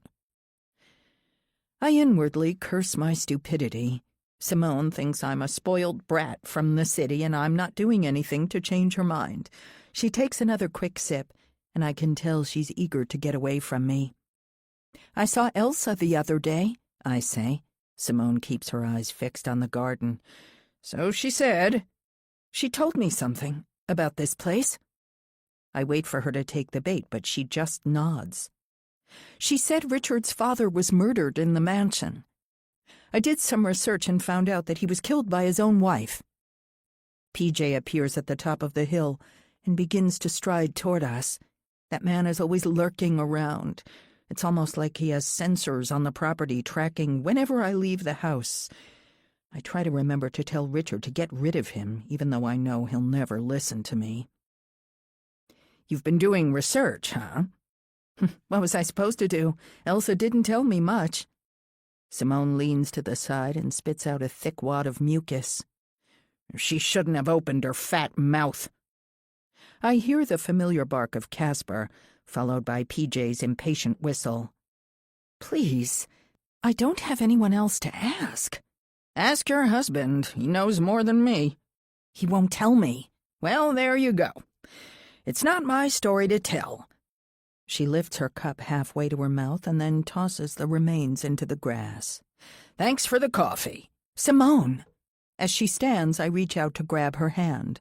Please, I need something. This is going to be my home. She snatches her hand away as though I'm radioactive. Lady, I told you before, this is not your home. You are not going to be happy here.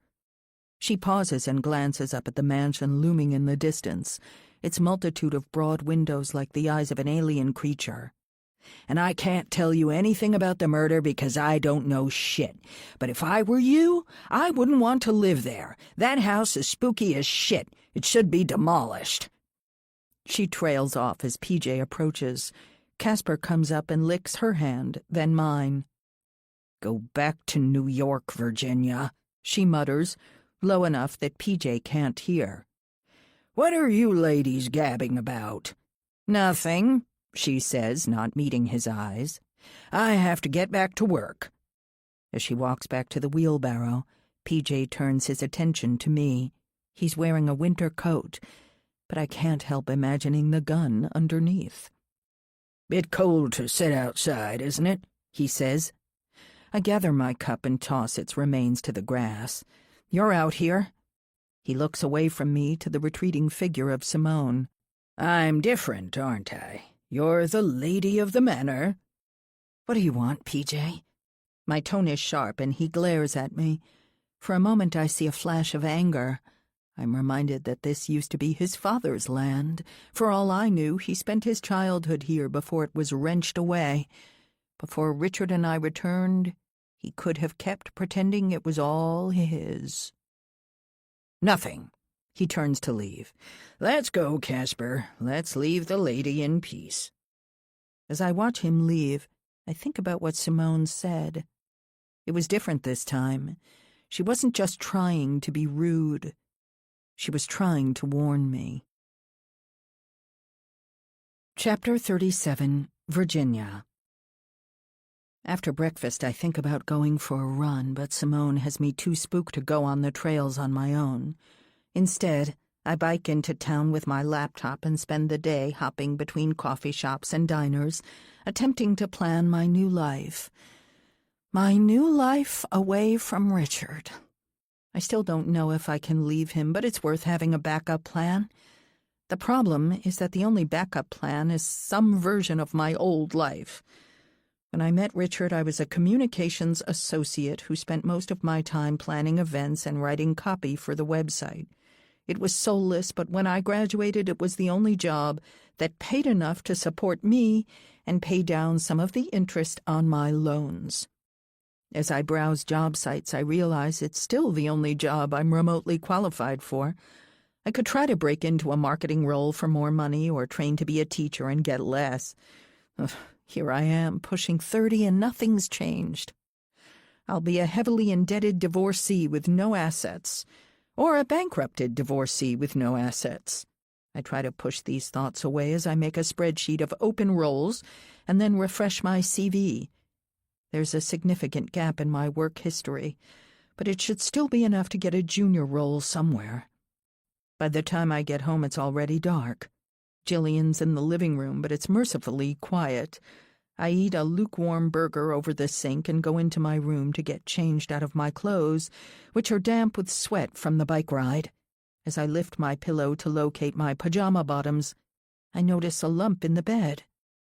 For some reason, I think Richard's got me a pet. A puppy, maybe, that's taking a nap under the covers. I fling the covers across and then scream. It's a head, a horse's head, covered in blood. I turn away and retch until I notice the smell. It isn't the smell of blood and guts. It's tomato sauce, and the head is from a Halloween costume. That stupid little girl. I'm going to kill her. "What do you want?" she says as I storm into the room. I throw the ketchup-covered head at her, and she shrieks. "What is this?" "You put that in my bed." She tosses it onto the floor, and it rolls to the wall, leaving a crimson smear on the carpet. There's ketchup on her hand, which she frowns at, before wiping on the couch. "You've lost your mind." This is too much. I feel like the contours of the room have lost their shape. Before the world can right itself, I find myself shoving her face against the back of the couch. She squirms awkwardly until I realize what I'm doing and let go. This isn't me, I tell myself. This has never been me. "What was that for?" she squeals. "I didn't do anything. I really didn't." I step back, still shaken by what I'd done. "Who the hell did it then?" She's about to answer when I hear the door open. "I don't want to hear it." I go across the room and pick up the horse's head, then march to the kitchen where Richard is taking off his suit jacket. "Hi," he says. He looks pale, like he hasn't slept in days. "What's for dinner?" I toss the horse's head onto the table and he lets out a yell of surprise. "What's this? Jillian left it on our bed." He stares at it, as if there's an explanation for what I just said, hidden in the trails of sauce. "I suppose you're going to say this is all in my head as well?" "Okay," he says after a moment of silence. "I'll talk to her." "You know what this means? This is a death threat, Richard." "Calm down," he says. "She's crossed a line. Leave it to me." I go to the sink and take a glass of water. I can hear them talking quietly in the living room. She raises her voice once, and a few seconds later, Richard comes storming back. "She said you hit her." "Hardly." He's pacing back and forth, his shoulders hunched like he's carrying some intense burden. "Virginia, you can't do that. She's a kid. She's far from enough. This stops now."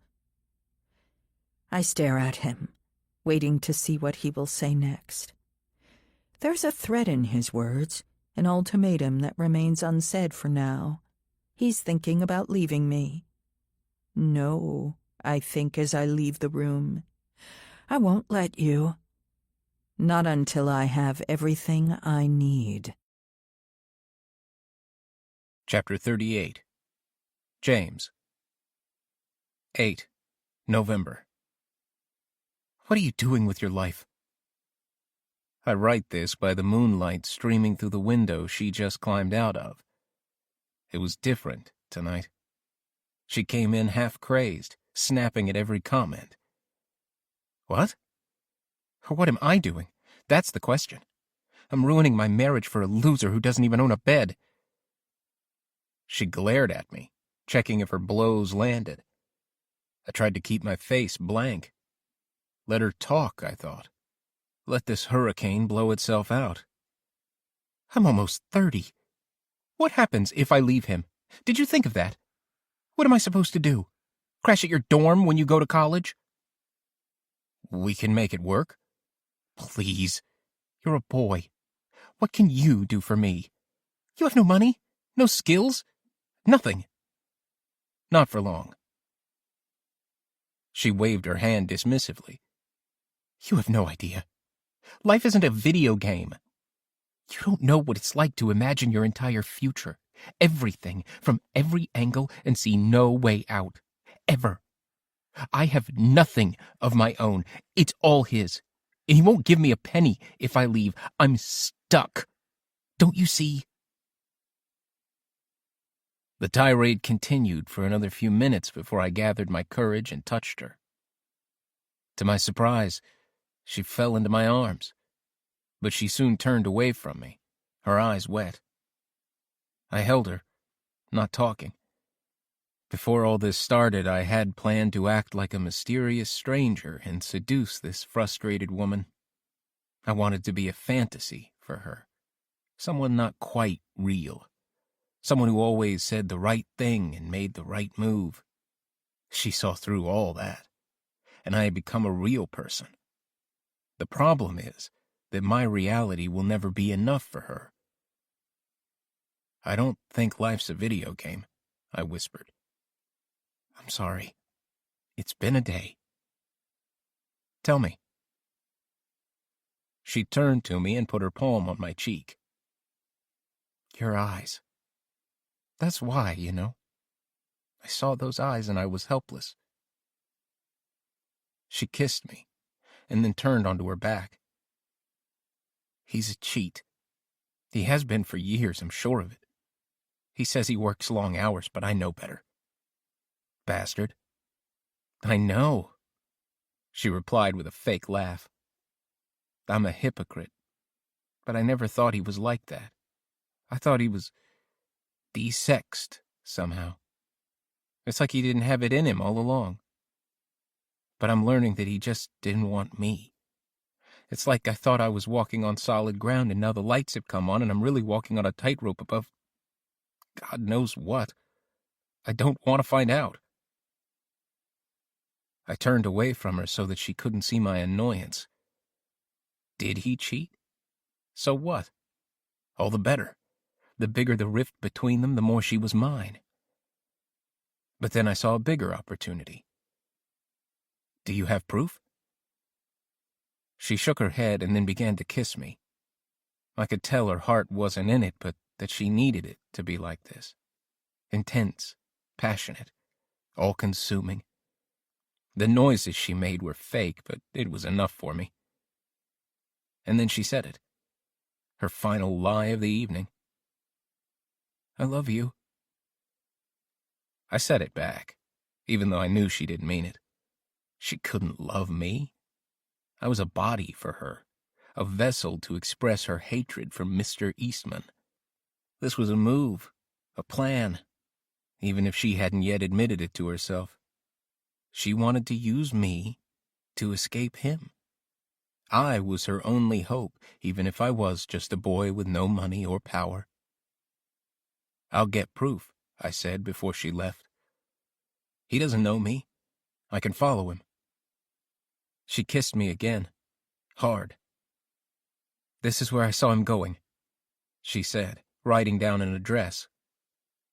He told me he was going on a hunting trip tomorrow night, but I know he's going there. I'll do it, I replied. You can trust me. Chapter 39. James. 10. November. I stood inside the foyer of the mansion from dawn, watching the house. He left at 9 a.m., put his rifle and bags into his pickup before driving out. It was early on a weekend, so there wasn't much other traffic on the road. I needed to be careful. If I followed too closely, he'd notice. I waited a few minutes before driving to the address V had given me. His pickup was parked on the grass just inside the turnoff. Maybe it was too early to go to his lover's house. I continued until I saw him jogging along the side of the road a few miles outside Frostwood. I wish I had a truck. I could end it here. I could even make it look like an accident. Accelerate and swerve to the right, send him flying into someone's front yard. I stopped at a park on the outskirts of Frostwood, waited for him to pass by, and then followed him on foot. By this point, he'd been running for nearly an hour. He turned twice and then entered a nondescript office block. I counted to 100, then approached the entrance and read the business listed outside. They each had their own buzzer. Spotlight Enterprises, Accelerated Development, North Montana Helitours. Next to the fourth buzzer was a blank space. This must be where he worked. I wrote the address on my arm, then retreated to a Wendy's across the road. I went through 3 coffees and a burger before he came out around 3 p.m., freshly showered. He was wearing a dark blue suit. I wondered if V had got it wrong. Maybe he really was working. I followed him on foot across town to a reserve. There was a river. He walked along the trail for a few minutes before stopping at a bench. I crouched down and pretended to tie my shoes. And what was I doing out here? The man was clearly taking a break from work. But just then, someone walked past me. A blonde woman wearing a short skirt over black tights. Eastman was looking the other way, and I watched as the blonde attempted to sneak up on him from behind the bench. Just as she was about to surprise him, he turned and made a loud noise. She screamed and then laughed. They embraced, kissed. I pulled out my phone and took a few photos before retreating deeper into the trees. I could barely see them, but that didn't matter. I just needed to know their destination. After a few minutes, they got up and strolled along the river. Now and then they would stop and kiss again. Not passionately, like me and V, but gently, like an old married couple.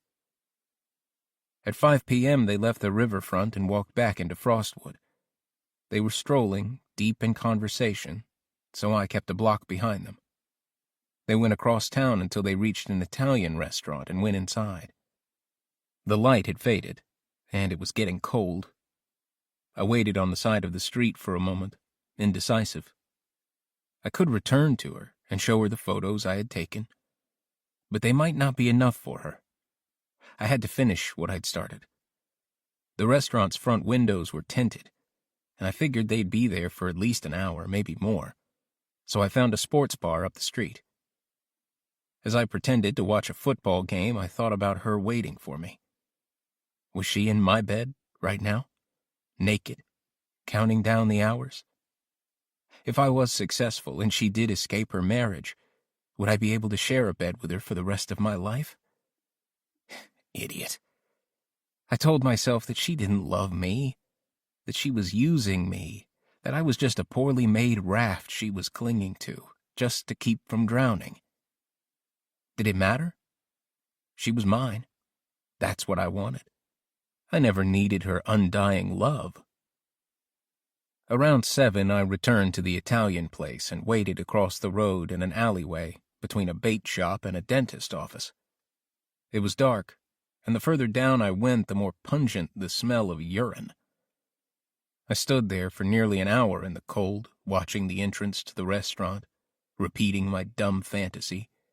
Her warm body in my bed, every night, forever. When they came out, I could tell they were both a little drunk. Her voice was loud, and his laugh was like the bark of a dog. While they stood arm in arm, I took another photo. A taxi pulled up and they got inside. After it drove away, I jogged back to my scooter. I knew it was stupid. What was I hoping to see? But I couldn't help it. I felt drawn to follow them, pulled along by some unspoken force. The taxi stopped at a prominent 3-story place in a large section. Number 29. The curtains were pulled on all the windows facing the street, and I had a terrible feeling it would stay like that all night. I sat in the grass, half hidden by a juniper tree, and waited. After a few minutes, the door opened, and a young woman, a teenager, maybe 16, stepped out onto the porch. A small child of 2 or 3 ran after her and clung to her knees. She swooped the kid up and hugged her before handing her to someone inside. She said a few words, smiling, then walked up the path to the street. I held my breath, praying that she wouldn't see me, but she went to a red Honda Civic the other way. A babysitter. If this was the right house, then Mr. Eastman was having an affair with a woman with a kid. I stayed crouched in the grass for another hour, shivering. By this point, it was nearly 10. This was getting stupid. I'd get nothing but pneumonia from sitting in the grass as the temperature dropped below freezing. But then the porch light came on. I shifted further behind the tree as the door opened, and Eastman and the woman came out, wine glasses in hand. They sat on the love seat and talked softly to each other. Then he put his glass down and started kissing her. He was soon touching her breasts. I found myself repulsed by it. This disgusting man touching anyone made me want to vomit. I took 2 photos before they went back inside, but I knew they wouldn't show much. I needed better proof. So I reached into my bag and retrieved my balaclava. Chapter 40. James. The steps up to the porch creaked. I looked down at their 2 empty wine glasses, one stained with red along the lip of the glass. It didn't matter if I made any noise, they'd be too busy to notice. I tried the door and smiled. It was unlocked. I stepped into a long, dark hallway lined with green wallpaper. A nightlight had been plugged into a wall socket at the end of the hall, so I figured it was near the kid's room. Her kid was young, so I figured the adult's bedroom would also be on the ground floor, in case she got up at night. To my left was a large living room with a gray corner couch facing a widescreen TV attached to the wall. There were dozens of tiny toy animals on the ground, families of hedgehogs, squirrels, and cats, all wearing clothes. On a chair were 3 baby dolls with blankets over them, as if they'd been tucked into bed. I was shocked to find tears welling in my eyes. What was happening to me? The smallest hint of a happy childhood, and I'm having a breakdown. I wiped them away and stepped down the hallway, wincing at the sound of creaking floorboards. The door to the next room was half open. There was a dim light inside, and I could hear white noise playing. The kid's bedroom. The next door was shut, but no noise came from inside. I stood there for over a minute, until I heard a low voice from the room across the hall. A sigh, and then a fierce moan. The door was slightly ajar. I stepped across until I could see through the gap. It was dark, but I could make out his ass cheeks moving, her legs splayed out, her arms pulling at him, her fingernails scraping along his hairy back. A wave of nausea hit me as he whispered, "Oh, oh, oh," again and again, and then she cried out. I didn't have much time, so I took my camera and snapped a few pictures. It wasn't much, but at least I would have something to show her. "Who are you?" I stepped slowly away from the door. Standing behind me was the little kid I'd seen earlier, now wearing a onesie of a pink unicorn. As she rubbed her eyes, I began to walk backward toward the door. "I'm a friend of your mom's," I said, raising my finger to my lips. "I'm just leaving now." She looked at me with curiosity for a second before her face began to scrunch up. I held up my hand and tried to silence her while I backed away even faster. Just as she exploded, I was through the front door and sprinting to my scooter. I crouched behind it for a second, waiting for evidence that someone was chasing me. But there was nothing, so I ran down the washing line and stuffed a pair of her underwear into my pocket. Seconds later, I was on my scooter, speeding back to the estate as fast as possible. As I drove, I avoided the questions dancing around in my mind. Like, what the hell were you doing? Like, what possessed you to go into their house? Like, have you lost your mind? I didn't want to know the answers. When I got back to my cold room, she wasn't there. My bed was empty. As I write this now, my hands are still shaking. Is the end in sight? It has to be. At this rate, I'm not going to last till Christmas. Chapter 41. Virginia. I tamp the coffee into the portafilter and click it into the machine. While my espresso dribbles out, I steam the oat milk until it's just right. After the cappuccino is finished, I stare at it with satisfaction. The oat milk isn't fluffy enough, and the beans are a little old, but it's close. It's almost a shame to drink it. I take my creation into the living room and sit on an armchair. I stare at my phone. Jillian is directly across from me. Her headphones are in, but I can see in my peripheral vision that she stopped scrolling. Now it's time to wait. She sits on that couch in the living room, like she's leading a sit-in protest, scrolling through her phone and getting high 14 hours a day. Sometimes she plays music, though not as often as before. I can sense that she doesn't want to be doing this, and who can blame her? It must feel like torture to feel your mind and body gradually turn to mush. Richard paints her as sad and pathetic, but the girl I see is strong, angry, and cunning. This isn't a cry for help. It's a ruse. I need to find out why she's really here. She's threatening my life, but why? There's only one way to find out. "What are you doing?" she asks without looking up from her phone. "Just having my morning coffee." She snorts. "Don't you have a hot yoga class to go to?" I try not to smile. The girl is quick. My coffee is over faster than I'd like. I stare into the empty cup and wonder, how did my life end up this way? A marriage without love, a life without commitments, but also without freedom. Anonymous threats. I just want it to be over. What's going to happen when Jillian leaves? I like to think it'll be easier, but it will also just be us. Crazy Virginia and lying Richard. My cheating shit of a husband. We're like a science experiment. There's a slight chance we'll create something beautiful and new, but the more likely outcome, violent combustion. "Looks like you've finished your coffee." I grip my cup so tight I worry it might crack. "Can't I relax?" "Looks like you do nothing but relax." She sniggers into her phone. "And keep your body tight so he doesn't divorce you for a younger model." I take a breath and pretend to stare into my phone. She wouldn't be talking like this if she knew what I'd done all those years ago. She'd be running for the hills. It takes nearly an hour for Jillian to leave the room.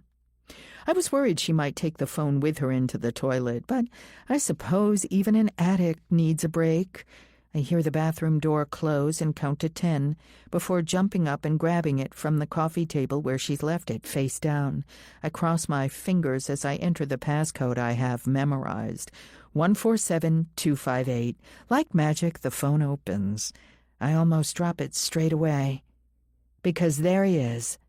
My other problem, right in the background to her phone. He's smiling at the camera while Jillian kisses his cheek. Steve. What the hell? My hand shakes as I open her messaging app. Steve is the first contact. I click it open and feel like dropping the phone a second time. The first message is a picture of Steve's junk, close up and aroused. I scroll down and find explicit pictures of her, too, taken in the bathroom or her bedroom late at night. Most of the messages are short declarations of love and desire.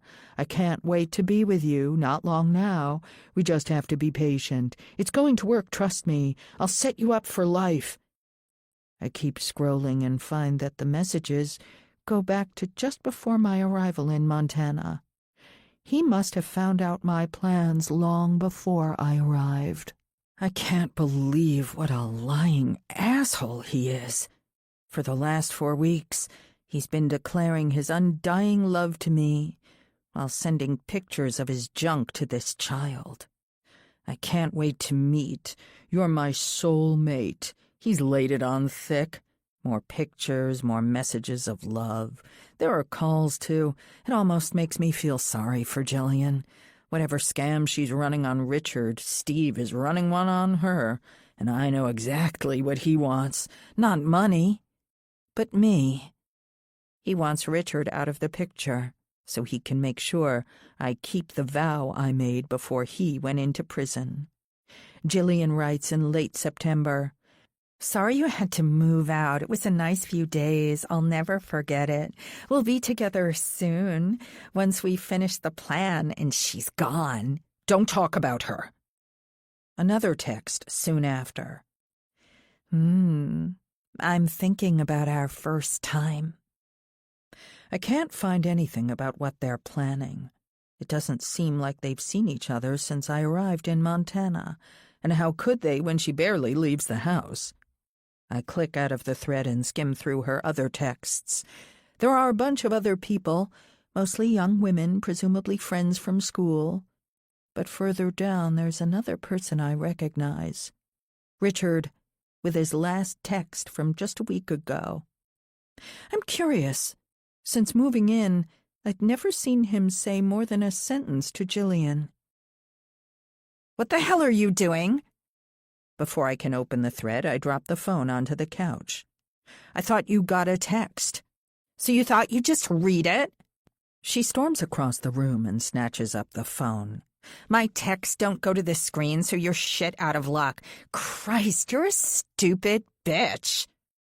Before I know what I'm doing, my hand travels to her face. She moves her head back just in time, and the slap is weak. "What the—" "What are you doing here?" My voice is unusually loud. "You're trying to scare me away. Richard doesn't see it, but I do." "You're crazy," she says, backing away. I stay close, waving my finger in her face. "Yeah, I am, but I know what you're doing." She stares back, utterly fearless. "You don't know shit, lady, and I don't care what you do. I'm not going anywhere." I feel the urge to lash out, to throw things, to scream.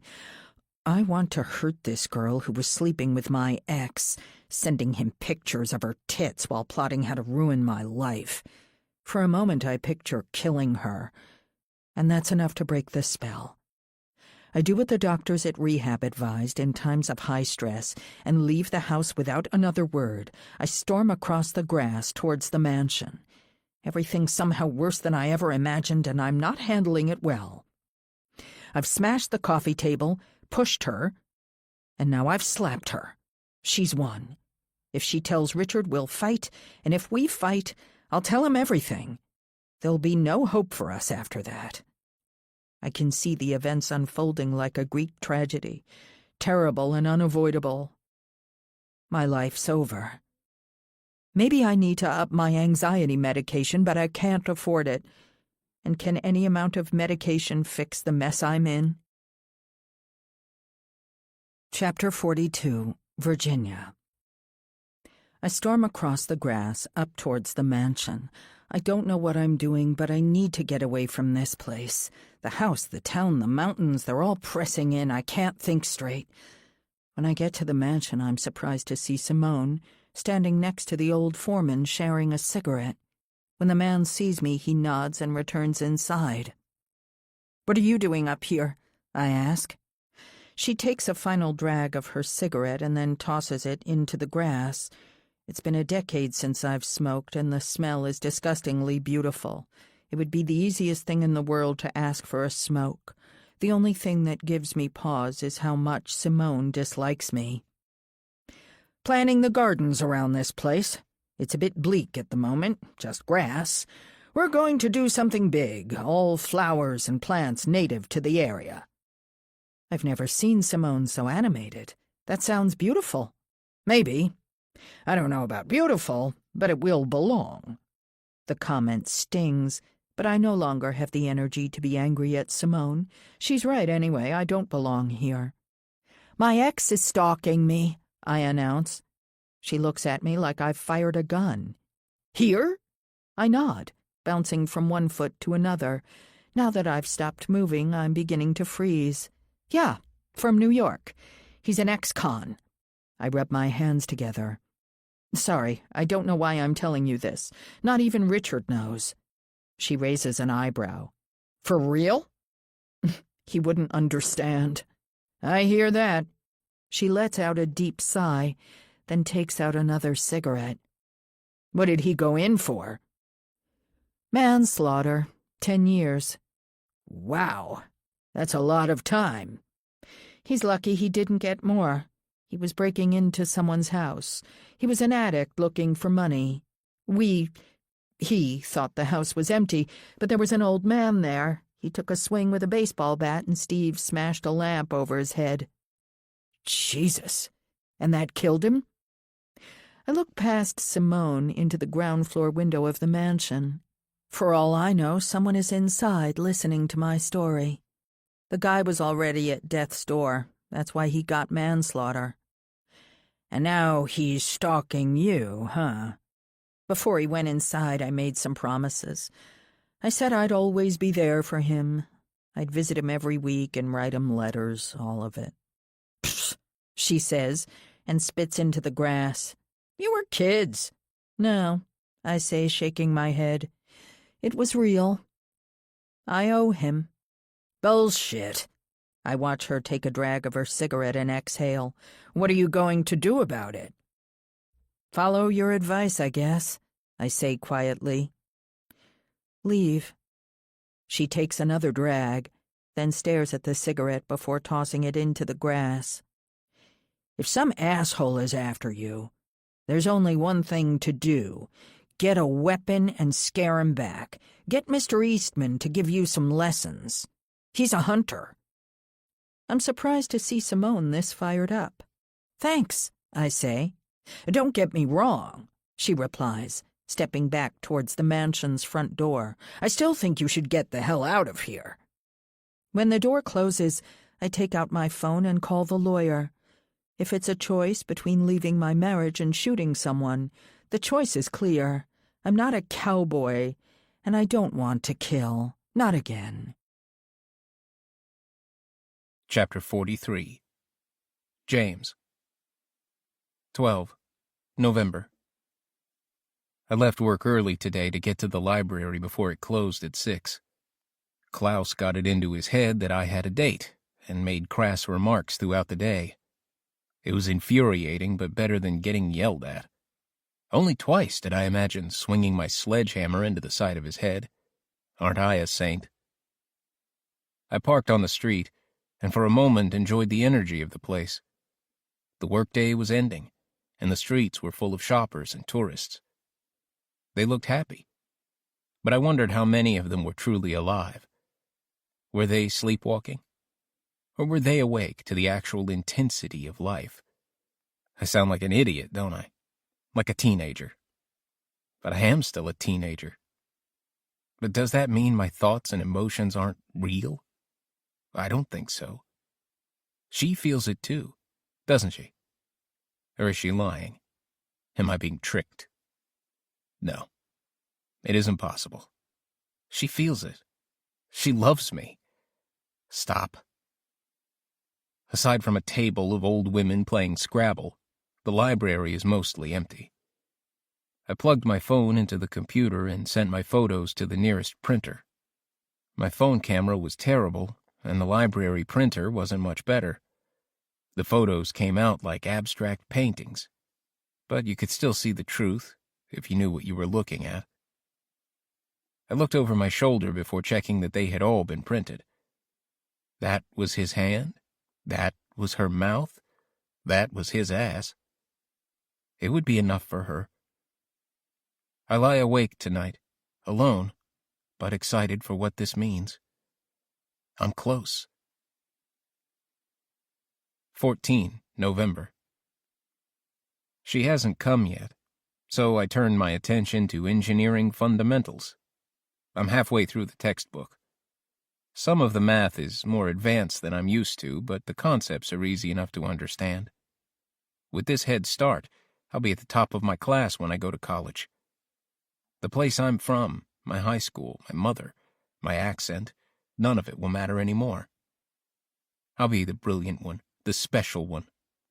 After 4 years, I'll get an M.Eng from MIT, and then an MBA from Harvard or Yale.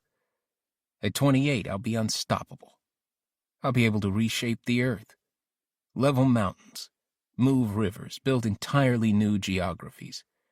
Cities will bloom, the fates of nations will change. I'll have tens of thousands of Roberts and Klauses punishing their bodies so that I can finish my projects on time. If I tell her my ambition, will she laugh at me? She thinks I'm a poet. But I don't want to write beautiful lines about the world. I want to shape it in my image. Christ, it sounds ridiculous when I read these words back. But aren't all ambitions absurd until suddenly, spectacularly, they are made real? 16 November. Something happened today. What can I call it? The last straw? The nail in my coffin? Or is it more accurate to say that I've fallen? That's what we do. We fall in love. We fall into each other. Or do we fall into the void? Here's what it is. I barely know how to describe it.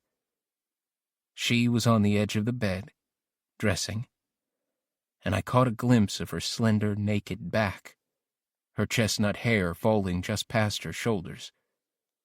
She looked back at me and smiled, and I didn't just see that she loved me, but I felt it. The desperate warmth of it. I wanted to keep her in that room, that bed, for the rest of the day. And after that day, the rest of the week. And after that week, a month, a year, a life. A life. When she came over, she was in a strange mood, more fearful than usual. We immediately made love. It had been nearly a week, and we were both starving for each other. We're not like them, I thought. We're not like your seedy husband and that stupid woman. They're just animals, rutting in the barn. He's probably run through 100 women like her, playing on their desperation for a better life, then leaving them sad, hopeless, used. Afterward, she lay down and rested her head on my shoulder. Do you think he suspects anything? She shook her head. He doesn't care enough to be suspicious. Isn't he jealous? I remembered what she told me about Mr. Eastman, that he was dangerous. If he knew about us, he would kill us. But he thinks he's broken me. I stroke her hair slowly, and she raised her leg to my upper thigh. Why would he want to break you? That's what he does to people. He overwhelms them. That's why he's so good at business. He forces people to be who he wants them to be. She ran her index finger through my sparse chest hair. I'm the silent, passive wife. But I'm losing my mind in that house. I suddenly wanted to rescue her, to take her away from this terrible fate. Leave him. Her body tensed. Don't be stupid. We could leave today. She moved off me and propped her head up on her elbow. How much money do you have in your bank account? Huh? How much, right now? $1,500? It was the total of what I'd been paid since coming on the estate, less the cost of food. I'd given all the money I'd earned at my high school jobs to my mother. Okay, I get it. No, you don't. I have nothing. He controls everything. You think I'm a rich woman, but I'm not. I'm the kept woman of a rich man. If I leave, I get nothing. We'd be together. I paused. I love you. And I love you. But I don't want that life. I need more. What was I saying? I had offered to take her away from this place. But that wasn't what I wanted. That wasn't the plan. That wasn't why I came all this way. I wanted to have her, but I never wanted to love her. Do I change course? Our time is running out. As soon as I leave my job on the estate, we'll be finished. What else could seriously happen? Will I find an apartment in town or a shack on a neighboring farm so we can continue our affair until he finds out, which he will, eventually?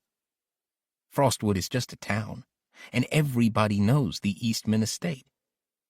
If V's right, he would kill us both. Before she left, I gave her the photos.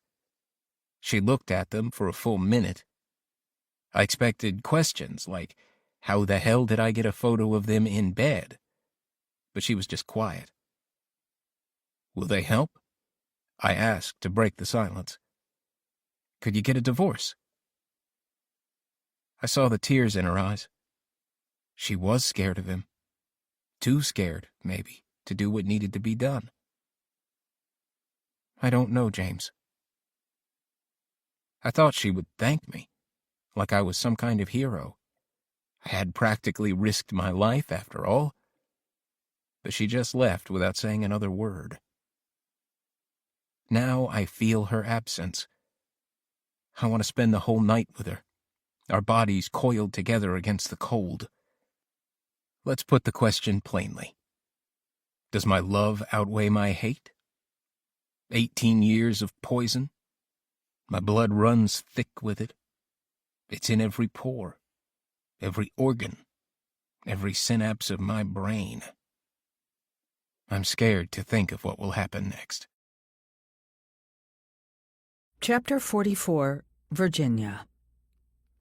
The lawyer set the appointment for 9 a.m., so as soon as Richard's gone, I make a quick breakfast and go out on the bike. I'm grateful it's a clear day, as I still don't have my own car or my own money. But as I wheel my bike out of the garage, I notice a wire hanging off the side of the bike. I follow it to the back wheel and see that it's the brake line. It's been damaged. But how? This is a new bike, and I only take it on the road. I look closer at the line and see that the edge is smooth. It hasn't been torn off, it's been cut. While staring at the line, I notice that the back wheel is wobbling in an unusual way. I give it a rough shake, and one of the bolts holding the wheel to the frame falls off. I try some of the other bolts and see that they've been loosened too. I stay crouched on the driveway staring at the bike. This is bigger than a prank. I can deal with salt in my coffee. I can deal with threats. But this is more than that. If she'd been more subtle, I might have been on the road with an aggressive driver giving me only a few inches of clearance. I picture the wheel falling off, my body tumbling forward, and my head and torso getting pulled under the back wheels of a truck. If she'd been a bit more subtle. This is wishful thinking. I know immediately that it isn't Jillian. It's Steve. He's told her what to do, and she's screwed it up. Which means he isn't just here to break up my marriage. He's here to make me pay. As I go back inside, I call the lawyer and reschedule, then take the ring of spare keys next to the door. I know there's a key to unlock the garage and one for the mansion up on the hill, but there are also a few other keys, and I'm hoping one of them will do the job. I wheel my bike into the garage and park it at the back next to a large metal box, Richard's gun safe. I take out the keys and try them until the safe pops open. There are 3 rifles and 2 handguns. At the bottom of the safe is a pile of ammunition. I don't know the first thing about guns, so I read the logo on the side of one of the handguns and then search the internet for how-to videos. An hour later, I know how to load and shoot a handgun. I place it in my bag with a couple of boxes of ammunition. Richard will notice they're gone next time he goes hunting. But I don't care anymore. Simone was right. I need to be able to defend myself, or scare him away, once and for all. Chapter 45, Virginia. For the next 2 nights when I'm at home, I sleep in the spare bedroom next to Jillian's, with my bag and the gun inside on the pillow next to me. There's a lumpy double bed that must have come with the house, but it's better than sharing a bed with a stranger. I lie awake searching for a way out, anything that might allow me to get free. But there's always nothing. I feel like I've been tied up with thick rope and am sinking slowly to the bottom of the ocean. The more I struggle, the more I hasten my descent. Richard doesn't confront me. He avoids me altogether. He's gone when I get up and I hear him coming home after midnight. I'd like to keep avoiding him forever, but I need money. When I sleep, I see the murder. They are in the mansion, sitting across from each other over a grand table. There is a servant, but he is dismissed. When the house is empty, they begin to scream at each other. She sweeps the dishes off the table and smashes everything in sight. He hits her.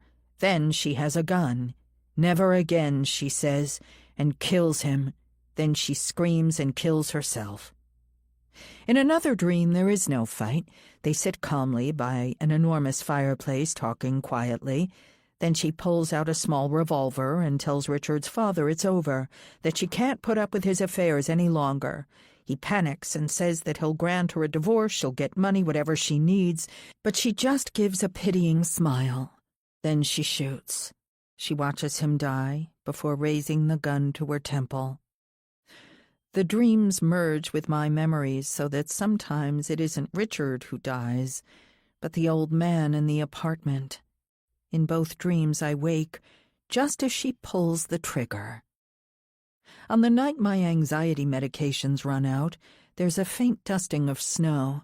I sit in my bedroom waiting for him, rehearsing my lines, visualizing how I want the scene to play out. I need to be calm and rational. Richard has always responded more to reason than emotion. I know that if there's any hint of anger, he'll stop listening. His car pulls in just after 11, his headlamps briefly filling my bedroom window like spotlights on a stage. The car door slams shut and I hear his footsteps in the hall. A moment later, he's heading to the kitchen. I recite my lines again as I go to confront him. If everything goes according to plan, it should be an easy transaction. But as soon as I see his blank, calculating stare, I know how difficult it will be. If I thought I could resurrect any relationship with this man, I was kidding myself. We're dead. We've been dead for months before we even came to Montana. Maybe Steve and Mom are right, and our relationship was never actually alive. I don't love him. I don't like him. I don't even accept him as a neutral provider. I hate him. I want to launch myself at him, gouge out his eyes, make him admit everything he's done. "You're up late," he says, quickly looking away. He takes a knife from the cupboard and begins slicing bread. This hatred is the only passion I've ever felt for this man, and it terrifies me. "You too. Didn't you eat?" My voice lacks the upbeat, casual tone I wanted. I don't know how to pretend anymore. Flat out. You know how it is? I don't, though. I was never at his level. When I worked, I never really had any responsibility for anything. The receptionist probably outranked me. Work had always been more dull than stressful.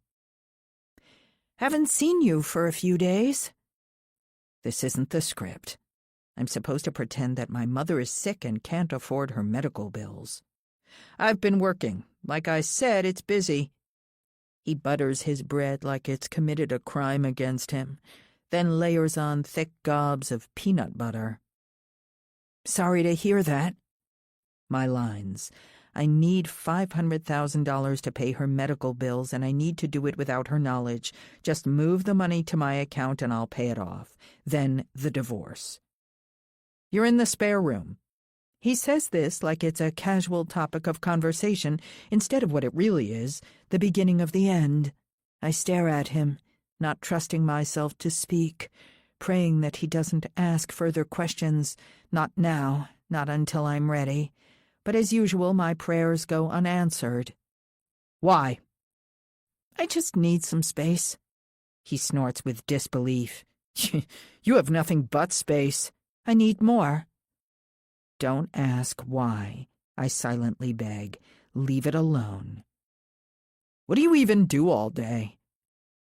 I'm surprised by the level of scorn in his voice. I've rattled him by moving out of our bedroom. He probably didn't think I had it in me. Go to yoga, ride my bike. You can't do that here. It isn't New York. Some rancher will knock you over. I'm not scared, I say, another lie. He picks up his sandwich, stares at it momentarily, then tosses it back on his plate. I talked to PJ today. Someone's been vandalizing the mansion again. Don't take it personally. It's just kids. Bullshit, I say. It's Jillian. You know it is. I know no such thing.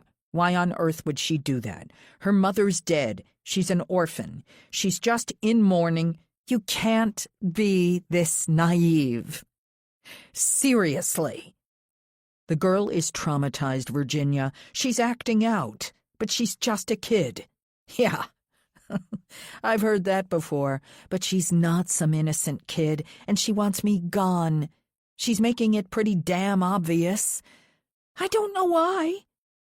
I took a breath, hoping it would stop me before I said anything I couldn't take back, but it doesn't work. All my anxieties and fears are coming out. But I think you know why. What does that mean? He snaps, his eyes flashing. I've never seen him this angry. I hesitate, but I can't stop now. I saw you arguing. I was outside. What did you hear? Nothing, I protest, surprised by his question.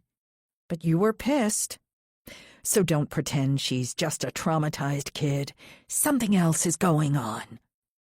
He picks up the bread knife and holds it loosely by his side before using it to chop his sandwich in two. I saw something interesting today when I was in town. I'm thrown by the change in topic and the sudden calmness of his tone. Yeah? Someone called Steve. He was in the coffee shop by the window. He even gave me a wave. I feign surprise, but I know that I'm doing a poor job. Really? He said he was an ex-boyfriend of yours from New York, that he's been in prison but has just come out. He seemed surprised that I didn't know about him. Shit. I had never told Richard about Steve because it would have led him closer to the truth. That I was an addict. That we had both broken into that apartment that night. And the rest. Are you screwing him? Screwing. I almost laugh at Richard's inability to drop an F-bomb. No. Definitely not. You don't seem surprised. He followed me here. He's stalking me. I'm scared, so let me get the facts straight. Your ex-boyfriend followed us to Montana. You're free all day. We're not sleeping together. Whose fault is that? I interject. He raises his hand. And you claim to be doing yoga and riding your bike for what? 16 hours per day? I'm surprised at the jealousy in his voice. I honestly wasn't sure that Richard would even care if I had an affair. Are you listening? He's stalking me, Richard. He's obsessed. Have you called the police? Have you reported this to anyone? It's not that simple. Why not? I couldn't tell him why I would never report Steve to the police. He knew my secret, and if he chose to reveal it, he could ruin my life forever. "You're in love with him," he says eventually. "You've never loved me, and now you're in love with your ex." I want to tell him that it's not true, that I do love him, but that our love is different. With Steve, there were fireworks every moment of the day. Our love was chaotic and frightening. My love for Richard was always more steady and predictable, but that doesn't mean it wasn't love. "You have no idea what he's done to me," I say. "You're blaming the victim." He looks away from me and bizarrely takes a bite of his sandwich. When he's finished chewing, he looks at me again. "I'm sorry. It's just, I love you." Bullshit. I didn't mean to say it. My thoughts are thick, muddy. I can't control what comes out. "You're sleeping with someone." "Nonsense. Why on earth would you think that?" "You've been lying to me this whole time." "Stop," I plead. "Don't do this. Not until you have the money." But I plow ahead. The bonfire is lit. It's time to torch everything. "You're not working every night." His cheeks fill with air and he exhales slowly. "Correct," he replies, like I'm questioning him in a board meeting. "I followed you. I saw where you went. Who is she? What's her name?" "I'm not sleeping with anyone." He steps toward me. "Please, Virginia, drop this." "Do you have a daughter?" He picks up a water glass and drains it. Then he laughs cruelly like he's mocking me. "Don't be stupid. You lied about your job. You lied about what we're doing in Montana. You're lying about Jillian, too. What else have you been lying about? What other secrets do you have?" Before I know it, the water glass is flying through the air at my head. I duck out of the way just in time and it smashes on the wall behind me. I freeze. I've been in this situation before, and it goes one of two ways. Either the violence ends or it immediately gets a whole lot worse. I'm suddenly very aware of how many steps it is to the door, how large Richard is, and how thick the muscles in his arms and shoulders have become, how much damage this man could do to my face, just like my father did to my mother again and again. But Richard isn't my father. "I'm sorry," he says, his face showing remorse. I wait for him to say something else, such as explaining what he does all day, maybe even miraculously the truth. But all he does is give a slight shake of his head and leave the room. And with that, I see it all in flames. The bonfire grows. Our marriage is over. Now, I think, the panic rising in my chest. What choices do I have? Chapter 46. James. 20. November. Today it snowed. The worksite was cold, and Klaus spent the day swearing about the pain in his joints. Just before he left, Robert approached me and said I wouldn't be able to sleep in the mansion much longer. They're installing new central heating, but it isn't functional yet, and the house will soon be freezing at night. "It's a liability situation," he explained. "I can't be responsible for what happens. The pipes might freeze and you won't even have running water." "Give me a few weeks," I replied, caught off guard. I couldn't leave, I was so close. 1 week. I stared at him and saw there was no point in arguing. I could make excuses to get a few more days, but it won't be long after that before I'll have to go. 21. November. I prayed for a break in the snow, but instead it got even wilder. I can't leave my window open anymore. So instead I wait for the sound of a finger tapping on the window. It doesn't come. That's one more day over. V, come to me. 22. November. The snow continued until there was a half a foot outside. I haven't left the mansion for 48 hours. I alternate between reading my engineering textbook and my book of poetry. Last night I walked through the entire house at night.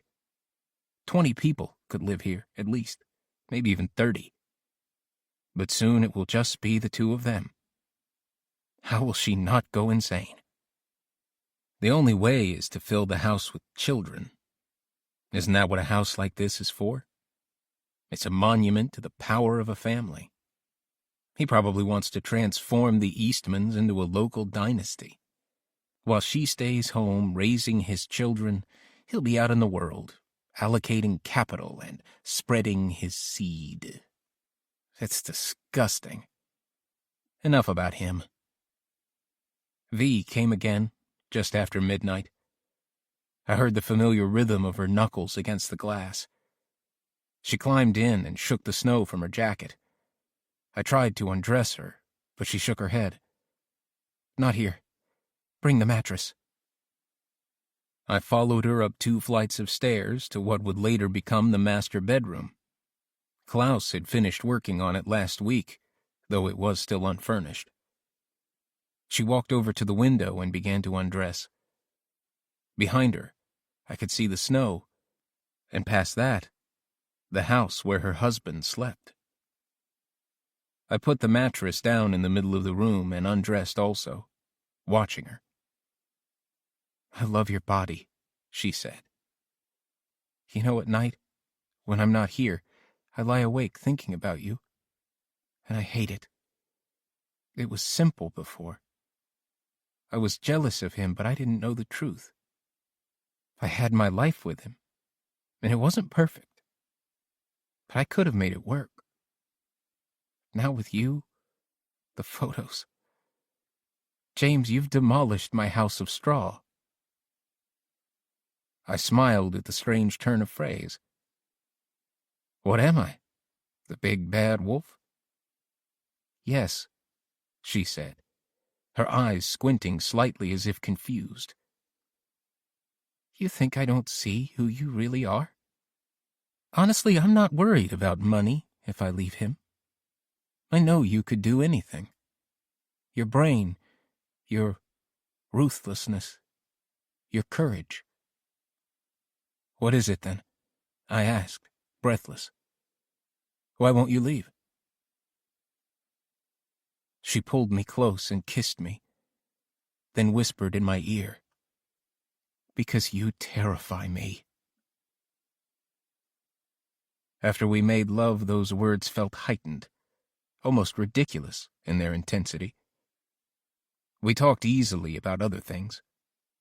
She confessed that she wanted to be a writer, and I replied that I had known that from the moment I met her. Who else carries a book of poems?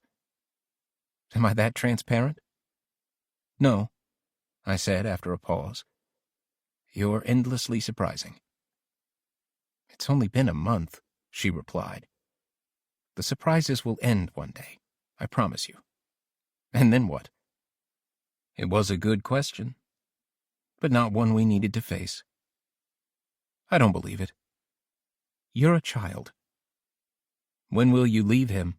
I asked before she left. I'm getting kicked out of here soon because of the weather. We don't have much time. Thanksgiving, she said. I'll tell him then. I promise. Chapter 47. Virginia. I'm lying in bed when I hear a knock at the door. I glance at the bag next to me and decide to leave it behind. Though I hate it, I'm suddenly aware of why people like PJ and Elsa carry guns everywhere they go. Why wouldn't you, if you could always be safe and ensure the safety of the people you love? I open the door to find a man in a blue polo shirt with a clipboard. Delivery for Mrs. Eastman? I stare at the form. It's more complex than something from UPS, and it takes me a minute to notice the brand name, Mercedes. I sign it and follow him outside to where a brand new Mercedes SUV is parked near the garage. Enjoy, the man says, handing me a pair of keys and a folder full of documents. I tuck them under my arm and walk over to the car. The thing is enormous, with space for 3 rows of seats. There's a note tucked into the windscreen wiper. For our new family. As I go back inside, I wonder when he asked them to write the note, when he ordered the car, before we even moved to Montana, or after he threw a glass at my head. Is this an apology, or is it obsolete? Either way, this is a start. The car is easily worth 6 figures. I could drive it back to New York and sell it. It would give me some breathing room with my debts. But not yet. I still have work to do.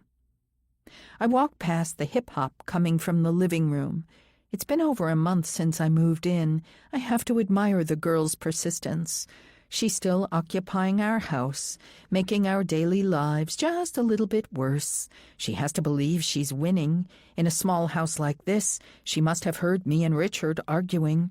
I grind my beans in the kitchen and wonder what's happening to my thoughts. I can feel them shifting. I have a gun next to my bed. Who does something like that? Not me. I would never do anything like that. I'm just a middle-class girl from Queens. I hate guns. Am I changing? Or has my brain always been like a wild animal that is just now slipping its leash, tiger, tiger, burning bright? It's a strange feeling to have no idea how you'll behave, to have a brain you don't control, to act against your best intentions. As I labor over my coffee, I recite the rest of the William Blake poem. In what distant deeps or skies burnt the fire of thine eyes? William Blake went mad. That's how he understood the full sweep of life. Innocence and experience, yin and yang, reason and violence, sanity and insanity. As I pour the frothed milk onto my cappuccino, I make the pattern of a love heart. I stare at it for a moment.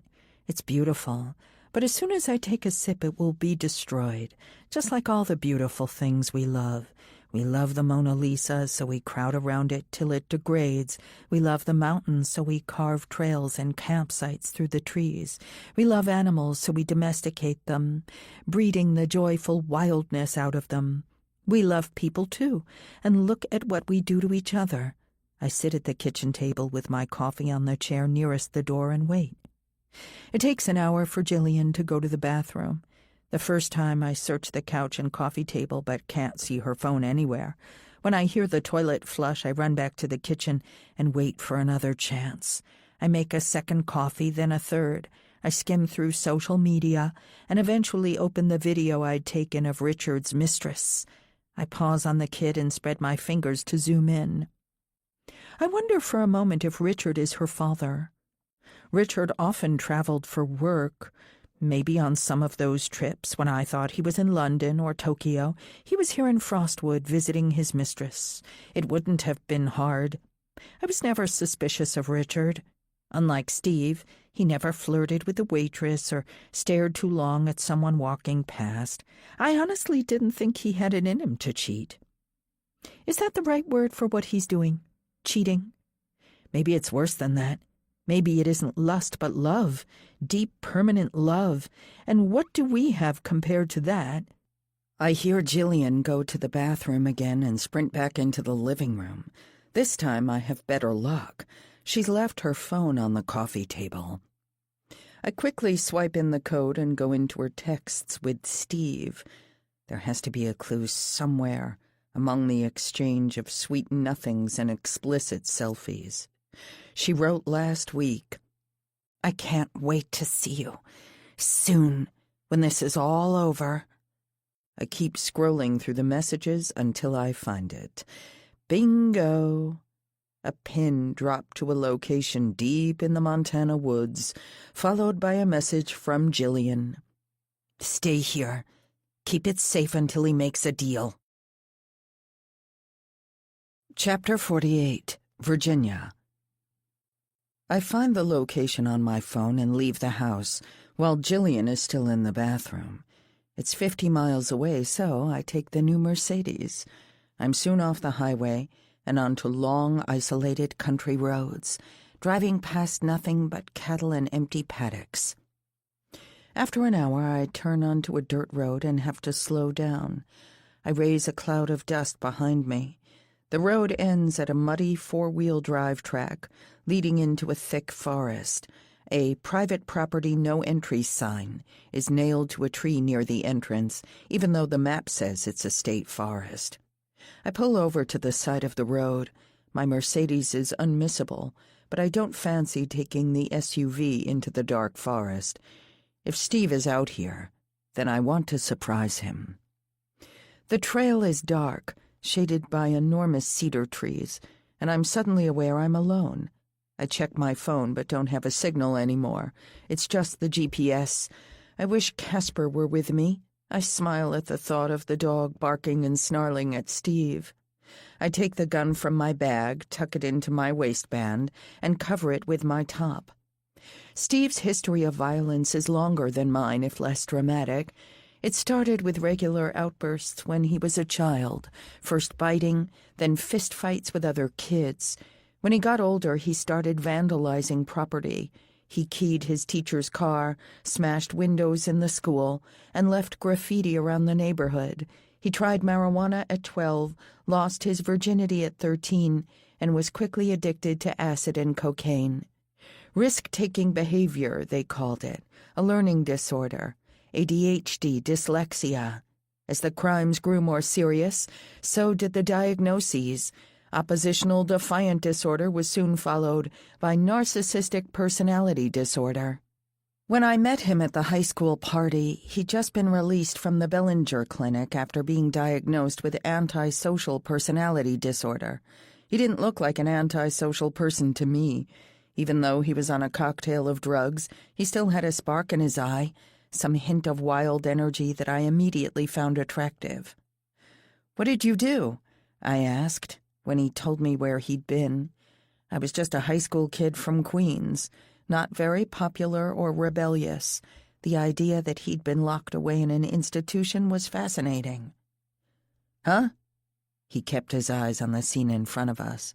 Kids dancing, a couple on a chair across the room were making out. "I burnt down my parents' house with them inside." "Holy shit." "They survived," he added quickly. "I didn't want to kill them, I think." "Why'd you do it?" He turned to me, frowning. "What the hell kind of question is that?" I closed my eyes, trying to block out the scene. Since I'd married Richard, I'd been trying to forget about Steve, the only reminder being the thick statements that came every month, coupled with occasional threats. That year of my life cost $500,000, and it was still growing. With my job in New York, it would take over 75 years to pay down. I was supposed to be grateful, too. After all, my lawyers and the spell in rehab had kept me out of prison. That and Steve, he had kept me out of prison because of the story we had agreed on, the lie we had told. I check the app and see I've accidentally walked past the coordinates, which are a few hundred feet off the trail. I backtrack and then spot an overgrown turnoff. It used to be big enough for a car, but without any maintenance, it's being reclaimed by the forest. After a few feet, I spot something on the ground that tells me I'm in the right place. The butt of a cigarette. Further down the trail, I count dozens more. I imagine Steve stuck out here alone, chain-smoking to pass the time. The app says I'm close. I slow down, avoiding the sound of leaves or branches crunching under my feet. The trail goes for another 100 feet before turning into a clearing.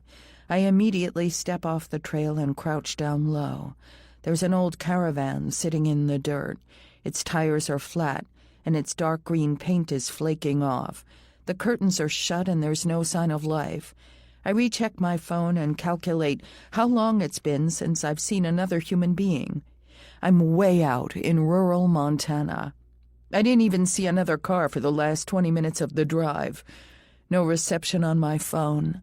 No humans for miles. A line from a horror movie comes to mind. If you scream, no one will hear you. I quickly turn to look over my shoulder, half expecting Steve to be standing behind me with a butcher's knife. But of course there's no one there. I'm being an idiot.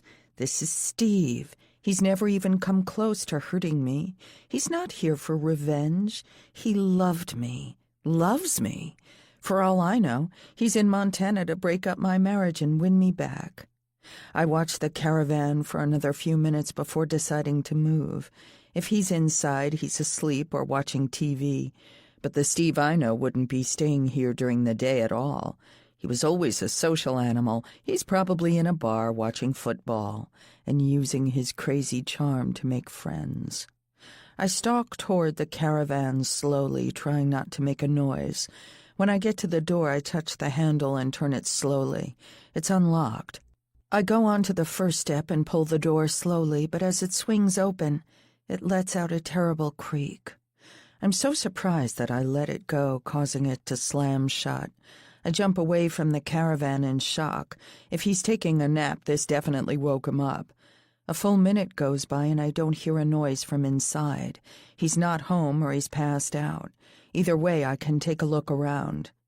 Inside, the caravan feels even smaller than it looks.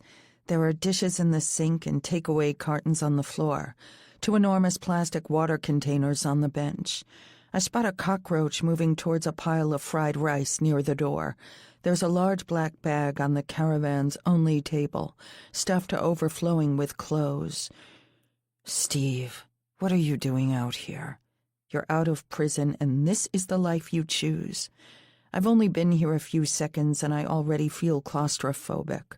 Imagine living here for a month in the woods where no one can see you. It's dark with the curtains shut, so I flip the light switch, but then I realize it's worse out here than I thought. There's no generator, which means Steve doesn't even have electricity. And no plumbing, of course, and no way to empty the tanks, which means he's going to the bathroom in the woods or holding it until he can drive to town. Whatever Jillian has promised him must be worth it. I walk carefully to the sink and open the curtain to let in some light, then get to work. I start with his bag, going through his clothes and pockets. I open the cupboards, but there's nothing inside but cheap plastic plates and cups. I pull open the drawers under the bed, but there is still nothing. It's worse than nothing because I don't even know what I'm looking for. I sit on the bed and think for a moment before going through everything in the room one more time. Maybe he's in love with Jillian and wants to be close to her. Is that possible? I stare at the wall until I realize I've left out one place in the caravan, a thin door off the kitchen. I get up and open it, prepared to be assaulted by a horrific smell. But instead, I see that I've found it. Why Steve is in Montana. Why Jillian sent him to this caravan in the middle of nowhere. A safe. Chapter 49. Virginia. The silver safe is sitting on the toilet seat. It's a little bigger than a microwave and completely out of place in this disgusting caravan. On its front is a digital screen with a numeric keypad. I press a button and see that it requires 6 numbers. On impulse, I try Steve's birthday, 08-1987. He used it for everything. His phone, his computer, the lock on his bike. But it doesn't work. Most likely, the safe will only give me a few tries before it locks me out for good. So I stop to think, what other numbers would Steve have chosen? On a brainwave, I'm about to enter my own birthday. Steve is obsessed with me after all. When I realize I'm taking the wrong approach. This isn't Steve's safe. It's Jillian's. And I already know the code Jillian uses on her phone. 147258. I try it, and it immediately unlocks. I open the door and see a black moleskin notebook tattered around the edges. I take it out carefully. It's about 2/3 full of loopy handwriting. I start reading the first page when I hear the sound I've been dreading, the creak of the front door to the caravan. I close the safe door as quietly as possible and put the book in my back pocket. There's no way to escape. The caravan is too small and Steve is too strong, so I announce my presence with a cough. "What the hell?" he says, and a second later the toilet door is flung open. "Virginia? What?" His eyes dart to the safe. "What are you doing here?" "No," I say, trying to push past him. "What are you doing here? You followed me to Montana. Don't flatter yourself." He backs away so I can leave the bathroom, but he's still blocking my path to the door. Yeah? It's a bit of a coincidence, isn't it? Fine. You got me. I tracked you down. He suddenly reaches out and grabs my wrist. But you made a promise to me. I try to pull away, but his grip is tight. I see the ridges of veins running up his arm. When I knew him, these veins would be punctuated by minor wounds from the needles he would use. You're hurting me. I pull away again, and this time he lets me go. We were children. I kept my end. He rolls his broad shoulders, and I realize how his body has changed since we were together. The skinny kid has been replaced by a gym rat. He probably spent the last decade lifting weights. I gave up my life for you. What life? I say, and he suddenly steps towards me, his fists raised like he's going to punch me. Instead, he swipes at the wall's light fixture, causing it to snap off. What life? You ungrateful little. You think because I was a junkie that my life didn't matter, don't you? You never loved me. You thought I was just a bit of fun, a bit of excitement before you went off to college. As soon as I confessed, you were jumping into bed with some frat boy. He taps his head frantically. That's what I played in my head every night. But I could always tell myself that you weren't like that, because you visited me every week. You wrote letters. You told me you loved me. I did. Lies. His fists are tight, and I wonder for a second if he's on meth or speed. He's twitching a little. You just wanted to run. You thought that by leaving me you could forget what you did, but I haven't forgotten. I can still remember you standing over that poor old man. Stop! You smashed his head in with the lamp, you psycho. He let out a bitter laugh. If anyone belonged in the can, it was you. I would never do that. We could have just pulled the phone from the wall and run. By the time the old man called for help, we would have been miles away. But you had to kill him. Stop! I'm crying now. My legs are weak and the room is beginning to spin. Please! I can still remember the sound his head made as it cracked into the side of the table. I think he died then, don't you? There was so much blood. I fall to my knees and cover my face with my hands. It made me sick, you know. Honestly, you scared me then, but I still loved you. And we all knew my record. I was going to prison or the goddamn madhouse either way, but you still had a chance at a real life. You were just the innocent little girl, led astray by this big bad junkie. Stop, I whispered. No more. He kneels beside me, his face close to mine. You don't get to give me instructions anymore. You owe me everything. You're going to help me. What do you want? I say. What do you think I want?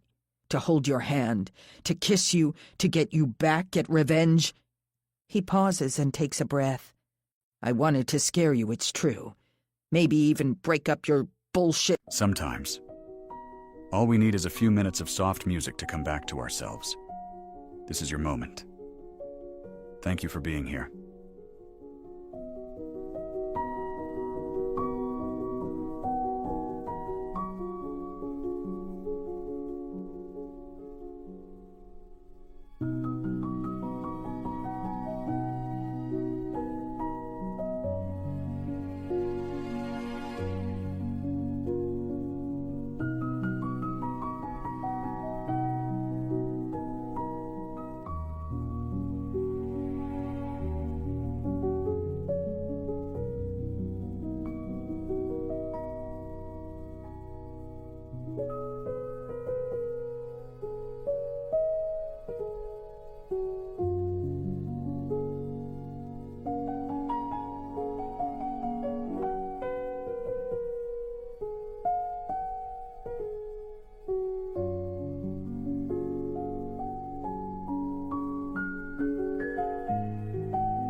little marriage, but now I have something bigger on the go. I sit up and look at him. His face is only a few inches from mine. The last time we were close like this was that night when we made our plans, a few feet away from the dead body.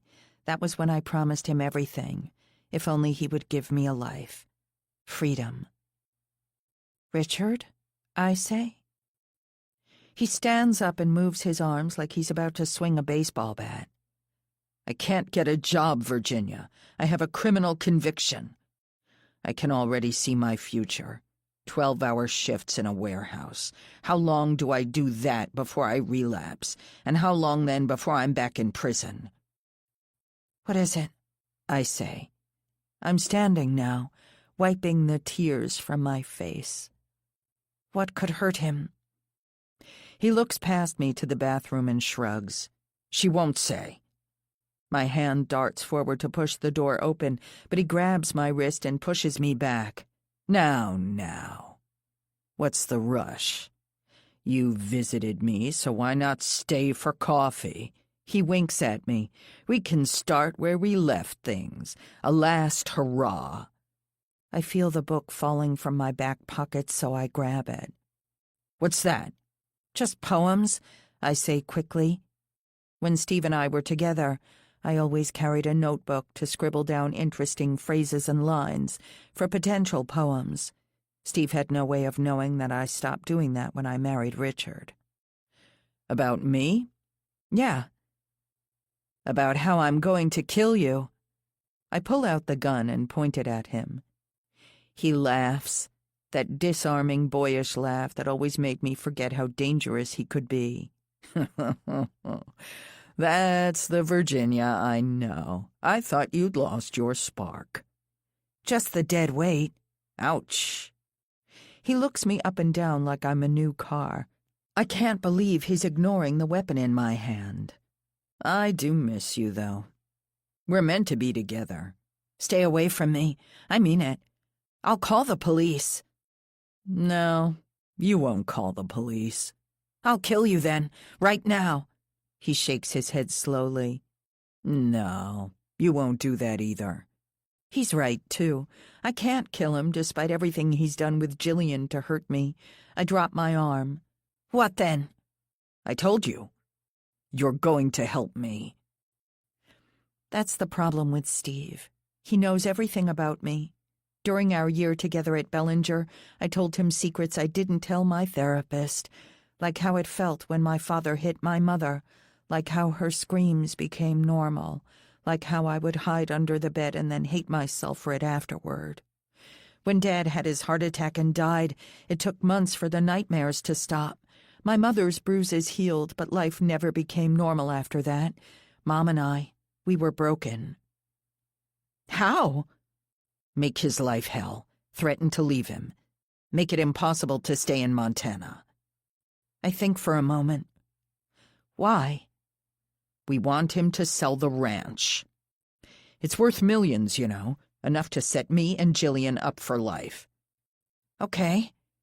I say it plainly because I don't care if Steve gets his way. Richard will still be wealthy, and Steve is right. I owe him my life. But I'm not scared of you. Bullshit. He steps towards me. He's wiggling his fingers like he's about to play the piano. I look at the prominent veins on his arms, an addict's veins pulsating with energy. I don't think he'll hurt me, but the gun is still in my hand. I'm ready to defend myself.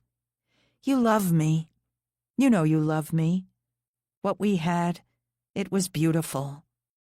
He reaches out to touch my face, so I push him in the chest as hard as I can.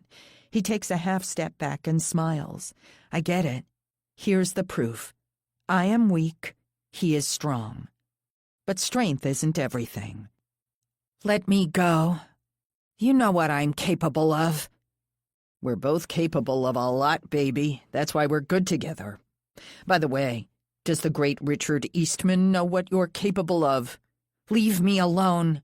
Don't test me. He steps closer to me. Get me my money and I'll leave you forever. I push him away again. Don't you want to know how I found you? You followed me. Wrong, I say. I got into her phone. I saw your texts, your selfies, some not entirely flattering photos of your penis. He snorts with fake laughter, but his eyes are cold. You know she's a teenager? I didn't do anything illegal. It's called grooming, dummy. She's 18. She looks like she's 12. I'm trying to hurt him and it's working. He looks furious, like he could kill me on the spot. But this time, when I push past him, he doesn't try to stop me. Get me my money, he calls after me. I'm soon outside, sprinting across the clearing and down the trail to my car. The world is shifting under me. The fall leaves are too bright, the mountains too high. I feel the swirl of life. Too much life. All too much. But I know it will soon be over. Chapter 50, Virginia. By the time I get home from the caravan with the book, it's after 6. I had flicked through it in the car, but the cursive handwriting was difficult to read in the bad light. I could make out scraps of poems and references to a girlfriend. There was also a map scrawled in the back to a lake out in the mountains. As I walk from the garage to the house, I shiver slightly. It's been unseasonably warm this fall, but it feels like the first dusting of snow at our altitude is coming soon. The hills are already white. Maybe when this is all over, I'll learn to snowboard. You won't have any money, a voice inside replies, and I sigh. The argument with Steve had been weirdly clarifying. I keep telling myself I'm stuck, but I'm not. I can leave any time. Divorce Richard, get a restraining order on Steve, go back to Mom until I'm on my feet. I'll always be in debt and I'll always be broken, but so what? Maybe I could go back to school and become a teacher. I unlock the door and pause. There's a weird sound coming from inside, a repeated banging against the wall coupled with the sound of grunting. It's unmistakable. Did Richard bring his mistress here? Surely not. I step inside the house and shut the door as loudly as I can, but this seems to only make the noise louder. The grunting is joined by a ridiculous, high-pitched moan. This must be Jillian's latest gambit, to have performatively loud sex with someone and force us all to listen. If it is Jillian, then she's not with Steve. I left him at the caravan, and no one passed me on the road. I walk down the hall and see it's worse than I thought. Jillian's room is empty. I walk to the bedroom I once shared with Richard and see a broad, muscular back and a clenched ass moving like pistons, covered by 2 groping hands. And under him was the soundtrack source, a redhead with dark eyeliner. She locks eyes with me and lets out another ridiculous, almost comically loud moan. "Who the hell are you?" I yell from the doorway. The guy lets out a cry of fright and rolls off. "Keep going," she insists, but I can see the panic in his green eyes. And that's when I realize who the guy is. Adam, an apprentice working with the builders up at the mansion. I'd seen him around the property over the last month and had even been introduced to him on my tour when I moved in. Sorry. He stands up and covers himself awkwardly with a sheet. I can't help but admire his sculpted body. I even feel a little jealous. Why hadn't I started an affair with some hot boy? "Sorry," he says again. "Please don't tell. Get out," I snap. I can smell the whiskey on his breath. He awkwardly gathers his clothes from the ground and leaves the room. After I hear the front door close, I turn back to the woman. "You too."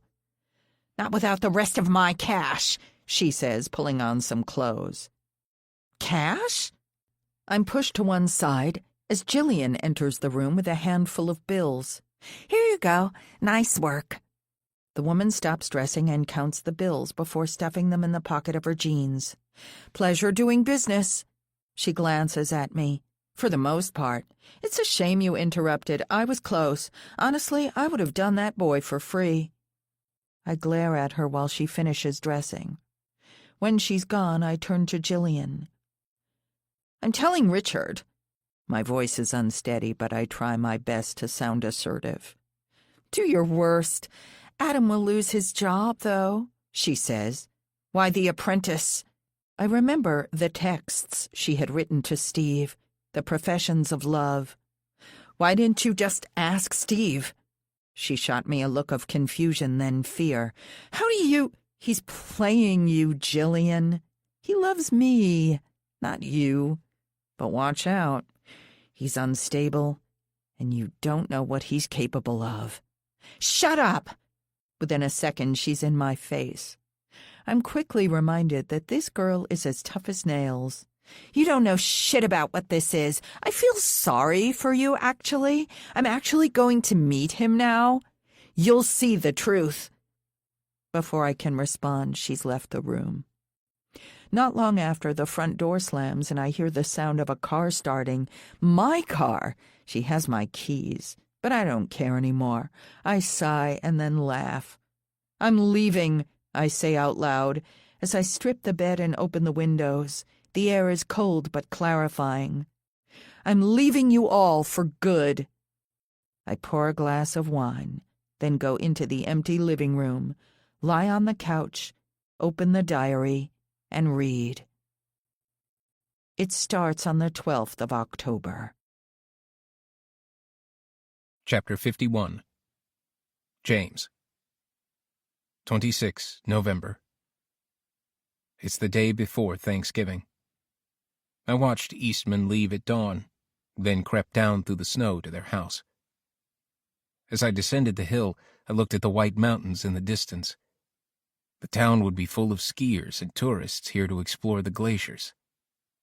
I wondered if my life would ever be that simple and carefree. I'd never taken a vacation in my life. I didn't want to, either. I won't work my ass off to sit in some expensive mountain lodge and drink hot chocolates. Is it even accurate to say that these people are alive? Compared to me, they're just lumps of clay, waiting to be shaped and reshaped by the will of other people. By my will, one day soon.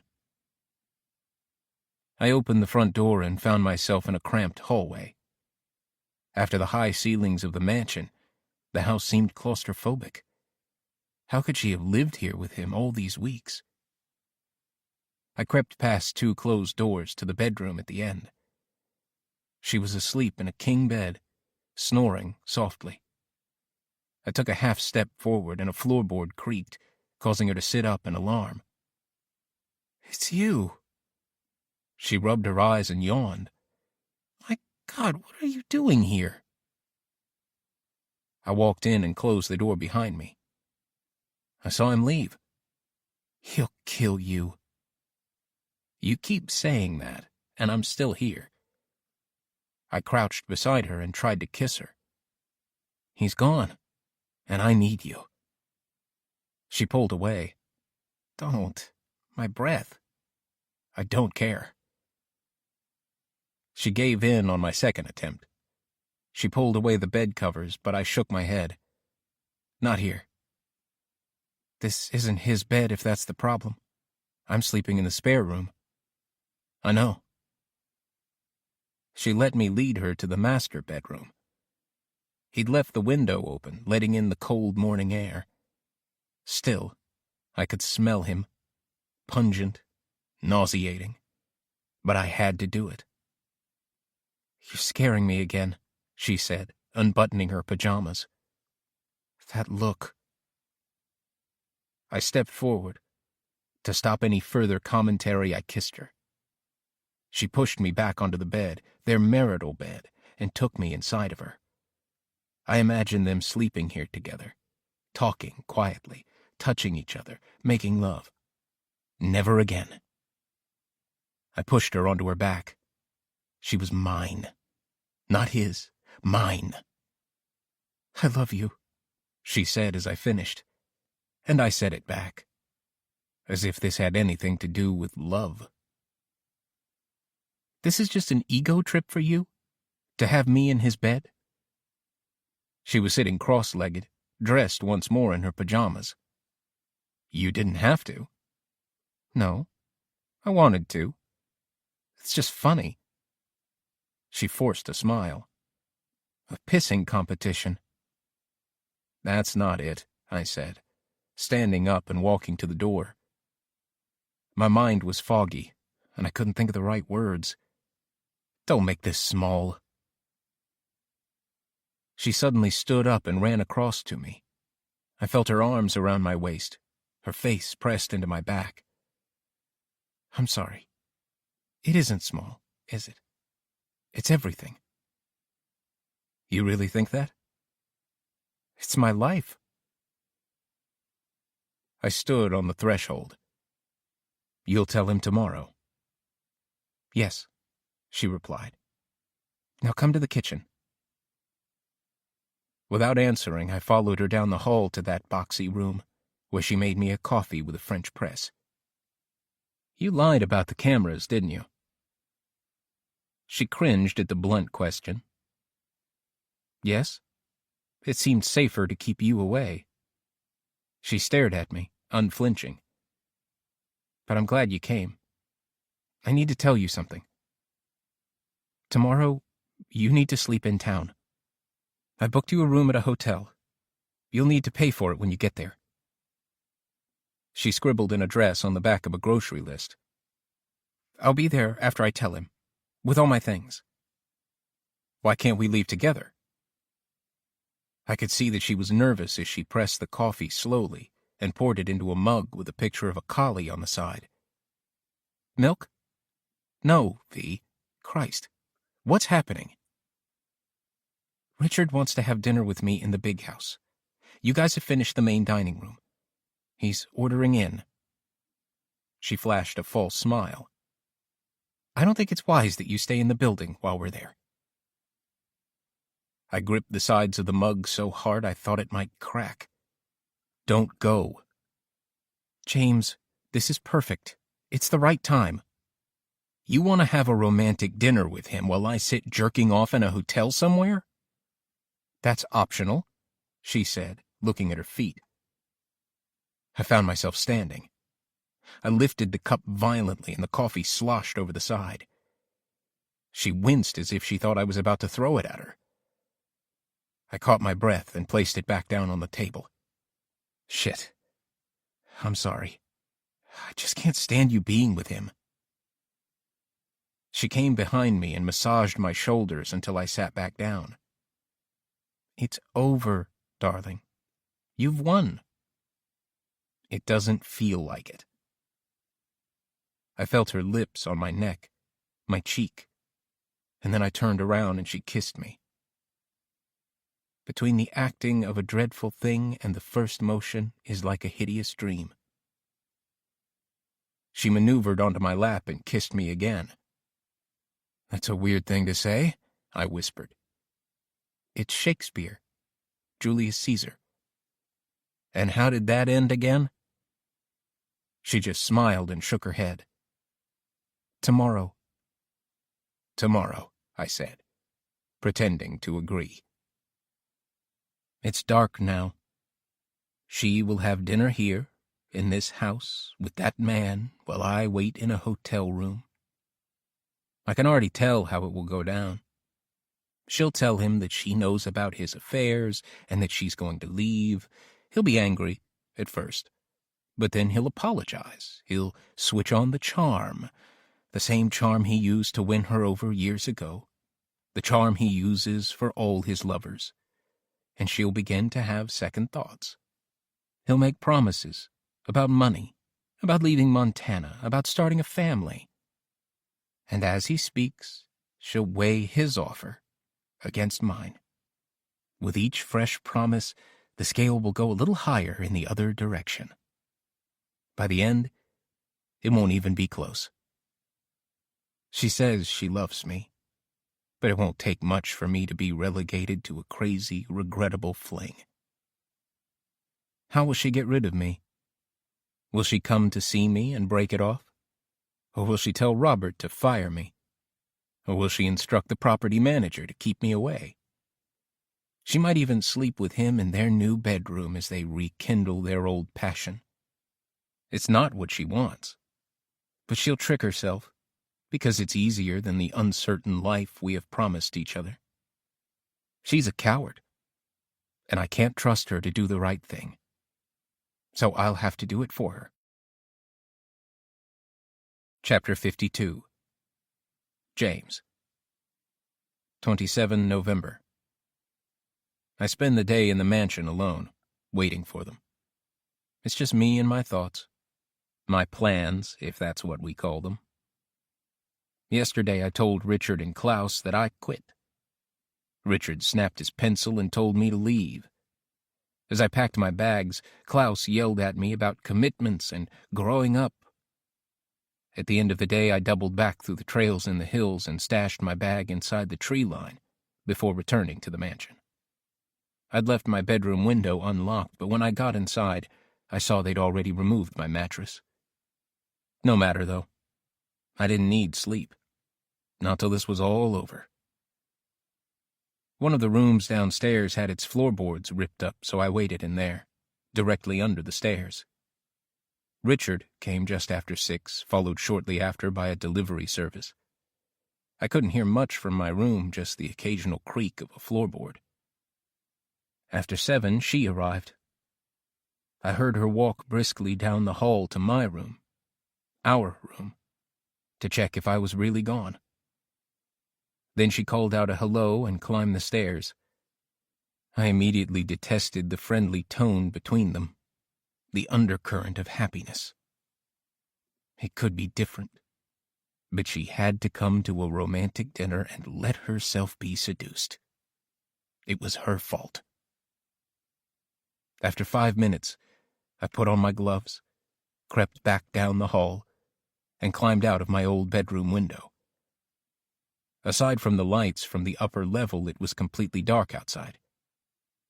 I walked around the halo of light in the snow and went down to their house. I entered the garage and closed the door before turning on my torch. Red lights were shining from the vehicles inside. I went past them to a large cupboard in the far corner. Richard Eastman's gun locker. It was padlocked shut, but I found a hammer and used it to smash the locker open. Inside I saw a Remington 870 shotgun, a .308 Winchester for hunting, and a Glock 19.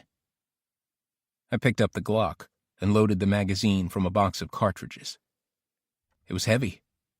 I'd never held a handgun before. It was her fault. I went back up the hill to the mansion, the Eastman estate. The name felt poisonous to me. What a pretentious asshole this man was. How clear it was that he needed to go. I climbed in my old bedroom window and went to the stairs. They were supposed to be on the top floor, but might have moved around. After the first flight, I paused, but didn't hear anything. I went up the second flight, slowly, pausing at every board that creaked, but there was still nothing. When I got on the landing, I began to hear voices. Even though the house was supposed to be empty, they were talking quietly. Is that the right word? Quietly? Or intimately? I went closer until I was just outside their door. I could hear him telling a story, something about business. When he finished, she laughed. It was too loud to be her real laugh. Did he know that? How could I have known this man's wife better than he did? What kind of pathetic fool was this man? She said something innocuous about the weather, and he laughed. They were both faking it. This marriage was over. Anyone could see that. But they were still pretending. Stop pretending, V. Tell him. It made me want to scream. Another thought crossed my mind. My vanity had clouded my judgment.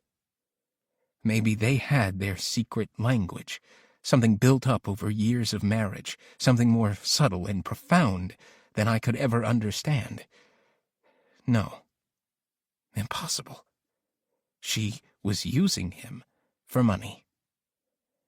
But if she could use him like that, could she not use me? I don't know.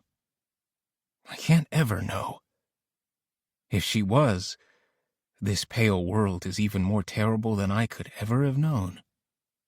What we had together was the only pure feeling of happiness in my life. If that wasn't real, then who cares about the rest? Let the world burn down. Let the bodies fall. But no. I don't need to make this easy on myself. This isn't a crime of passion, though it will look like one. It isn't even revenge, though the bastard deserves everything he gets. It's a rational, calculated act. It didn't matter anymore. The hideous dream was over. My entire life. I stepped into the doorway and smiled. Hello, Richard. Chapter 53. James. Richard Eastman dropped his glass of wine in shock, causing it to smash on the newly polished hardwood floors. "Who are you?" he said, though I could tell he recognized me. I'd tried to avoid him for the last month, but that wouldn't help the glimmer of familiarity. "James." He frowned, parsing his brain for memories of that name. While he was thinking, I walked over to V and kissed her. It was cruel, but I wanted him to know the truth before he died. I had taken his wife. I was going to take his money. Everything he had was going to be mine. "How dare you?" V tried to pull away, but I held her tight with my left arm while I pulled the gun out with my right. Now, Richard." He raised his hands, panic in his eyes.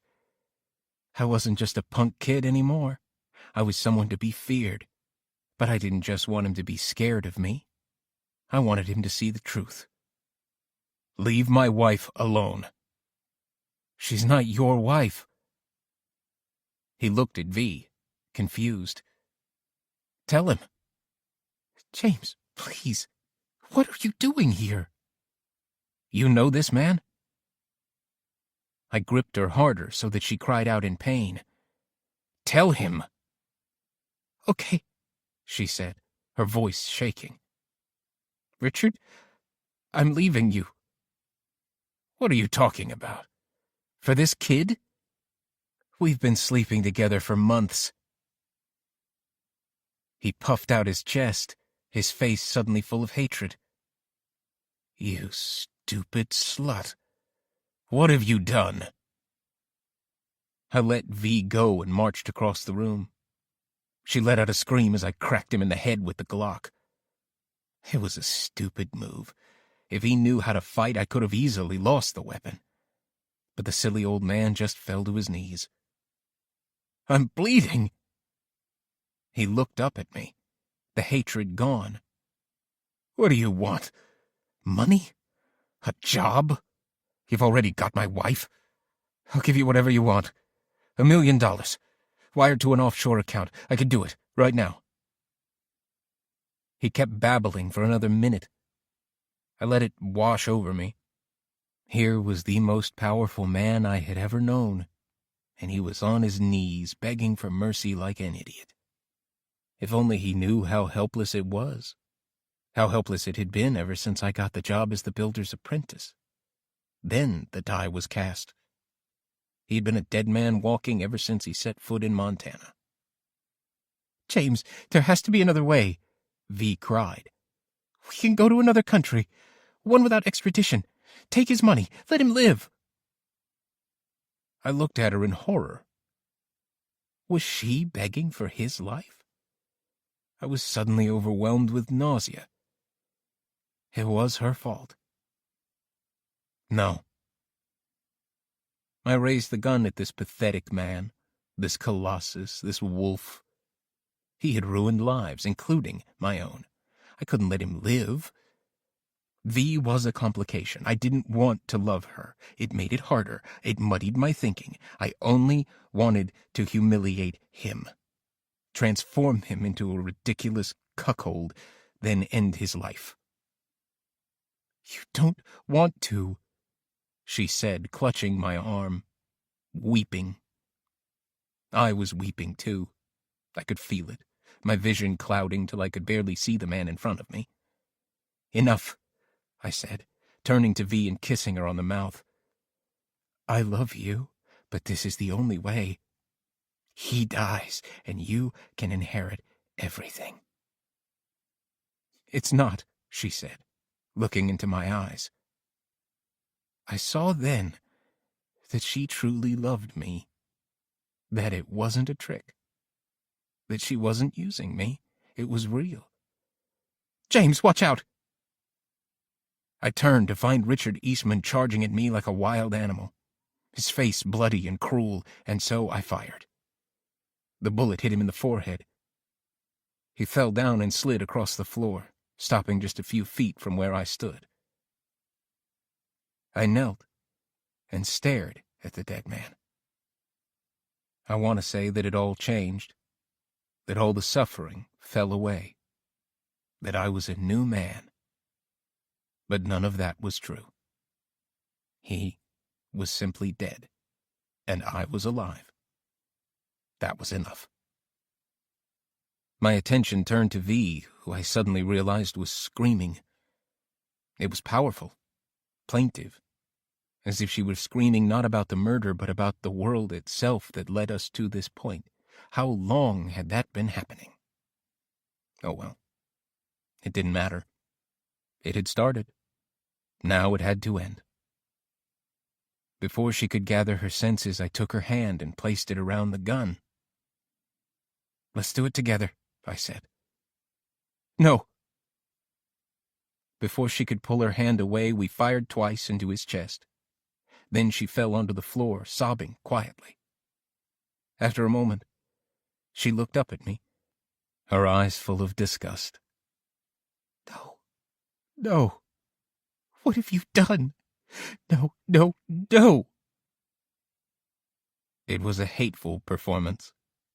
She regretted it, truly. I could see then that she wasn't the woman I had fallen in love with.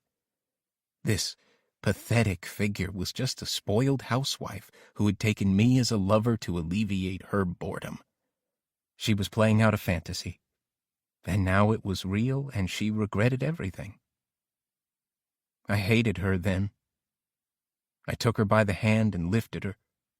She fell against me, gripping my arm so tight she left dark bruises. It hardly mattered. I took the underwear I had taken from Eastman's lover and tossed it near his body. That should make the motive clear, even for the dipshit cops that live around here. I then placed the gun in her hand once more. She looked at me in confusion just for a second, before I forced the barrel to her head and pulled the trigger. Chapter 54, Virginia. I close the book and stare at the wall, trying to process everything I've read. It's the diary of a charming sociopath. I enter the date of Thanksgiving in my phone and see that it's from 2006, just as I suspected, the year that Richard's parents were murdered. This is a confession from the man who killed Richard's father and stepmother. Does Richard know what's in this book? If he has any idea, then it's no wonder he's angry at Jillian. He could use it to reopen the case with the police. It could give him closure once and for all. Even though I have trouble trusting Richard, I want to help him with this. He's still my husband after all. His name was James. The diary suggests that he had a deep motive for killing Richard's father. James's plan from the beginning was to humiliate him. He wanted to take his wife, ruin his marriage, and then murder them both. In a moving twist, he fell in love, but that didn't change his actions at the end. I lean back, staring at the diary, trying to keep the threads of the story in my head. What did it mean? Who is James? After a minute, the diary drops from my hands.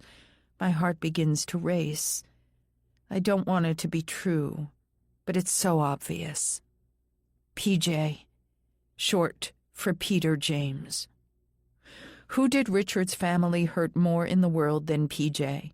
His grandfather basically stole PJ's family land and caused his father to commit suicide. To get revenge, PJ pretended to be an apprentice and then put his plan into action. Later, when the dust had settled, he moved back and started managing the place on behalf of my husband. It had all been fine until Richard moved back to the estate. Every day we're here, he's reminded that the land still wasn't his, and that he's just a worker who can be replaced at any time. I think about all the threatening messages I've been getting. I thought it was Steve and Jillian, but what if it wasn't always them? What if PJ had been responsible? It had been strange how the messages were still legible whenever I came across PJ cleaning them up, and how the culprit had never been found. PJ had always been the messenger. What about the anonymous texts? They could easily have come from him. It all makes perfect sense. His goal has been to intimidate us into leaving. I take out my phone and call Richard. We haven't spoken since he threw the glass at my head, but it hardly matters anymore. I need to tell him everything before it's too late. Virginia, he answers. It's not a good time. Can I call you later? I clench my fist. This is important. Are you alone? If this is about the other night, he sighs. I'm sorry, okay? But can we talk about it later? This isn't about that.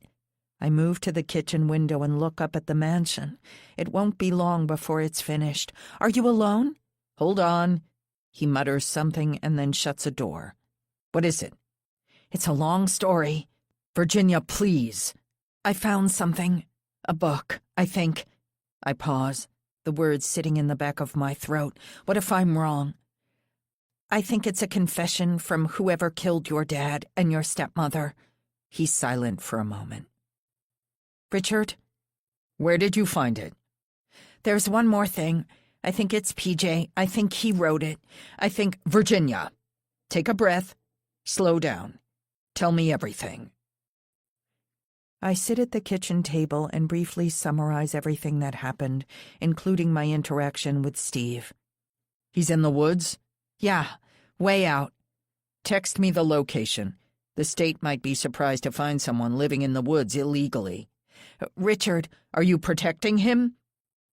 I take the phone from my ear and hesitate for a second before sending Richard the location. Done. I open the book and run my fingers across the words. It seems impossible that someone like PJ wrote these sensitive, poetic words. He must be a true sociopath, the type who never shows their true self to the world. You knew about the book, didn't you?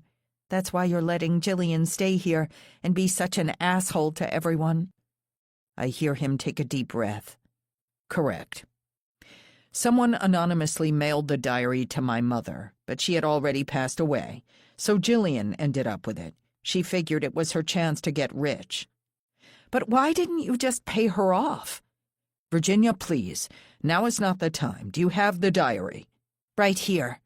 Keep it safe, okay? That's extremely important. I'll be there soon. I look out the window and almost drop my phone in shock. Shit! What is it? Jillian? I think it's PJ. He's here now. Okay, just be calm. He doesn't know what you know, and there's no reason to think he will do anything violent. What if he... Richard, I know that PJ's father killed himself after your family bought the land. It's him. I know it. And he's been to prison for assault. He's a violent person, and he has a gun. Breathe, Richard said. None of that means he'll do anything right now. I'll be back as soon as I can. Easy for you to say, I think, as he hangs up. I just hope he's not too late. Chapter 55. James. 29 November. Did she love me? I can still taste her. The salt of her sweat, her perfume, her smile, the shape of her back as she dressed, her hunger for me. I have no pictures, no text messages, no letters, just this journal and my memories. I'm sitting at a desk in a cheap motel near Missoula. I've used the money I saved on the job to trade my scooter for a cheap Mazda. I'll start driving home tomorrow, and it will all be over. After the murders, I stayed in the woods for the night, watching the police and the ambulance survey the scene, I knew that if there was any suspicion that someone else was involved, they'd start a manhunt, and I'd be found. But it never happened. In the morning, I circled through the property and retrieved my scooter from a side road where I'd parked it the day before. When I arrived in Missoula, I got the paper from the gas station and found the story on the front page. The journalist called it the Eastwood Murders. The police had already announced it was a murder-suicide. There were photos of Richard and Victoria on their honeymoon in the Mediterranean. She was wearing a bikini on a yacht, and he was in a loose shirt. They looked happy, though I knew the truth. Victoria had settled for him and was never happy until she met me. The journalist also speculated about the motives. The underwear was mentioned, and one of Richard's lovers was already being interviewed by police. It had all worked exactly as planned. And now, I have the rest of my life. When I get home, I'll put this journal, with the rest, under the loose floorboard in my room. Later, I'll bury them in the garden. They'll be discovered 100 years from now when someone digs the place up to build condos or a parking lot. I'll be a historical artifact, a strange remnant of a dead world. I'll never write again. The teenage angst that powered the other volumes, the self-pity that kept me writing into the night for years is fading away. If I ever pick up this pen again, there will only be one topic, one question. Did she love me? Or did she just want an escape? It would be easier to think that she was using me, just like I was using her. But I think that's not true. She saw everything I was, everything I will ever be, and she loved it all. Who else will ever do that? Stop. Enough. She will haunt me forever, but if I write about her, I'll go crazy. This is the end. Chapter 56, Virginia. Before I know it, Casper is outside, barking excitedly. Before I think about locking the front door, PJ is already there. "Virginia," he says, "I have to talk to you." "I'm just cooking dinner," I say, trying to fit the diary into the back pocket of my jeans. "Can it be later? Richard will be home soon." Casper darts past PJ and licks my hand. I crouch down and scratch her behind the ears. She rubs against me, and I feel the urge to hug the poor animal and never let her go. I could do with a long break from humanity. "Please, it won't take a minute." He hesitates before stepping inside. "Here, Casper." Casper looks at him. But I instinctually wrap my arm around her enormous belly, stopping her from moving. It's only when PJ frowns at me that I loosen my grip, allowing Casper to trot back to his owner. I stand up and face the man. He shot Richard Eastman Sr. in cold blood, murdered the woman he loved, then framed her and got away with it. He looks like a normal rancher, but I can't trust appearances anymore. But I also can't give up without a fight. I said no. He looks startled at my tone, so I soften it a little. I don't want to give anything away. "Come back later. Please, PJ." He looks like he wants to argue, but at that moment Jillian storms into the hallway. "What are you dummies doing? You're letting all the heat out? Didn't you see the weather forecast? It's about to snow real bad." "About time," PJ grunts before nodding at me. "I'll be back after dinner." When he finally walks off into the dark, I lean my head against the door and let out a sigh. Shit. "What are you swearing about?" Jillian yells from the living room. I ignore her and walk back to the kitchen. After a few steps, the poorly folded diary falls from my pocket to the ground with a slap. I pick it up quickly, suddenly realizing who I stole it from. I'm surprised Steve hasn't already told her what I did. Keeping my head down, I march into the kitchen. and stuff it into the freezer behind the peas. As I close the freezer door, I hear a scream. "That absolute bastard!" A second later, she's marching towards me. "Are you working with him?" I feign ignorance. "Who? PJ? Don't play dumb." She pushes me in the shoulder, causing me to take an involuntary step backward. "Have you been screwing him this whole time? Have you been playing me?"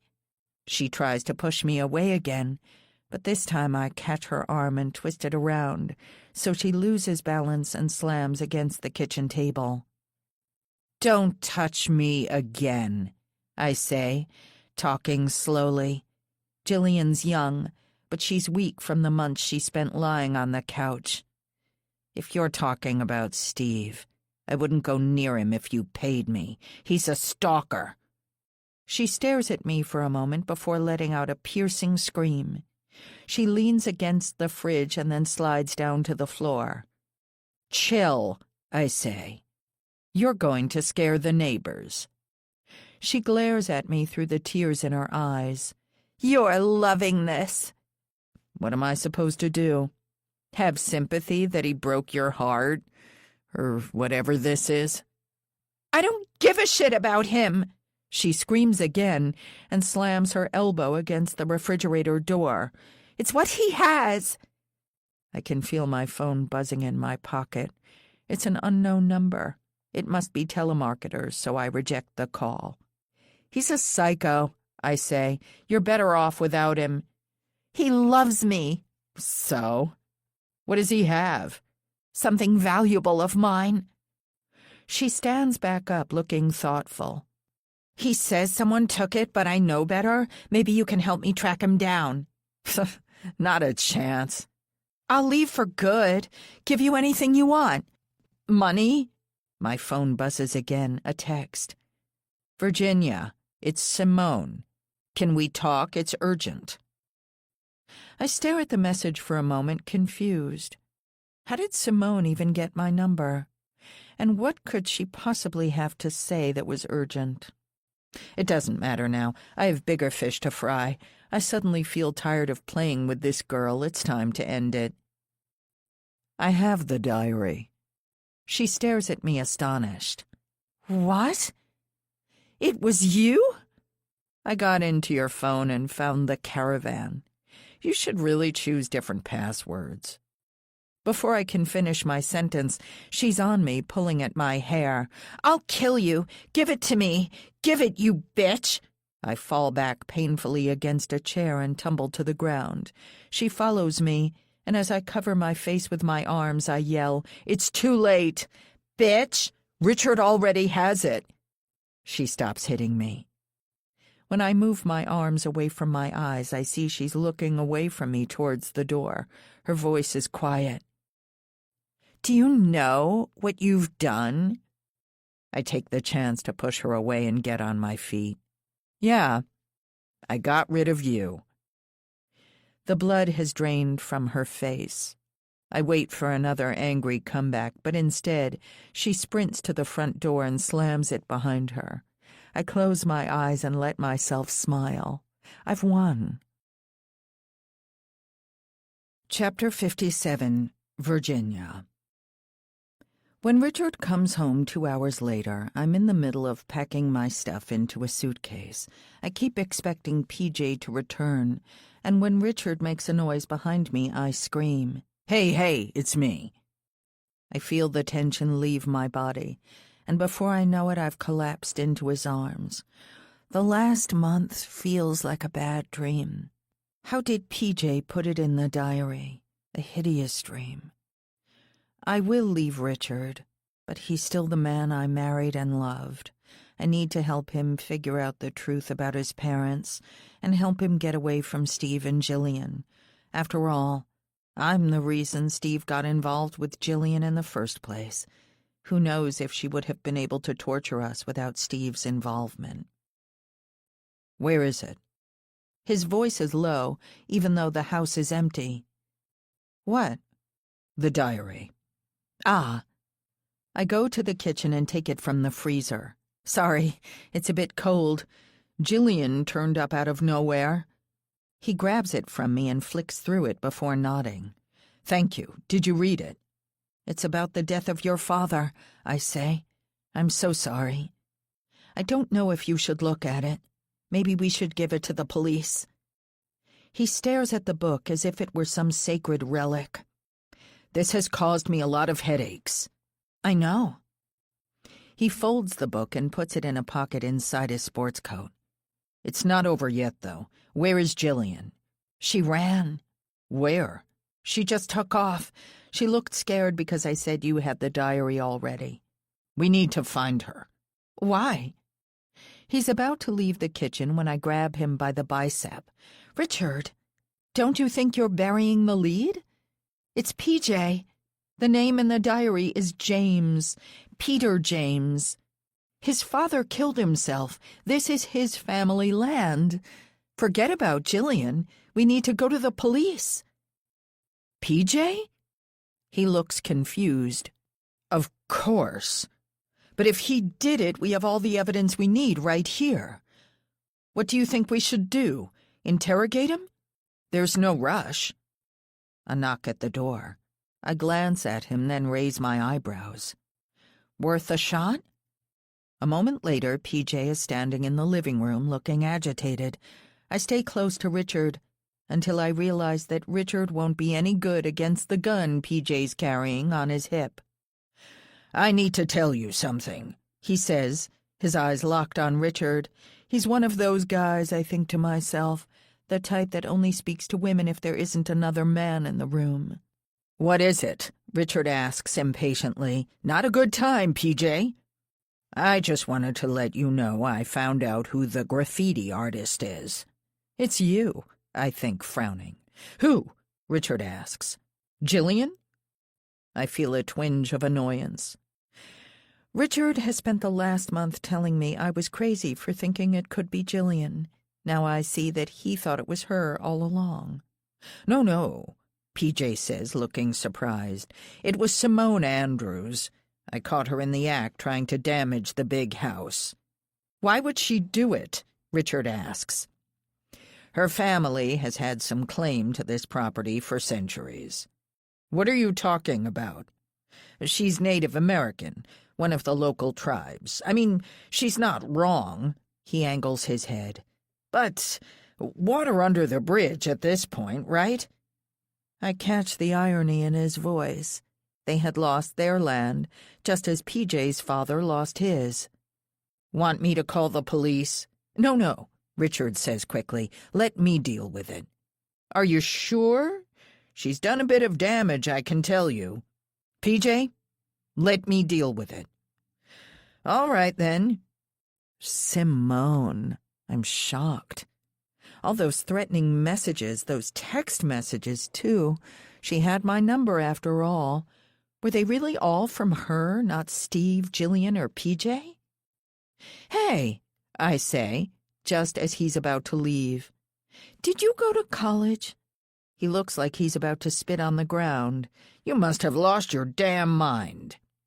PJ, Richard says, his voice slightly raised. Apologies, Mrs. Eastman. I didn't finish 10th grade and barely went before that either. My life's always been on the land. I watch PJ walk out into the dark, then turn to Richard, who's staring at me, his brows knitted, as if he's trying to figure out some obscure crossword puzzle. 1 second. Virginia. He calls after me, his voice oddly plaintive. We have to go. I ignore him and jog across the driveway to where PJ is getting onto a motorbike. With Richard behind me, I'm suddenly full of confidence.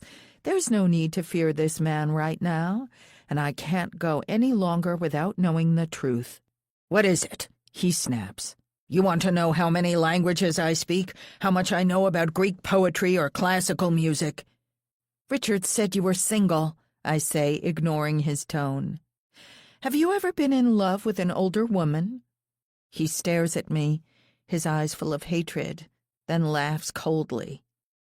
Lady, I've been nothing but hospitable to you. I appreciate it.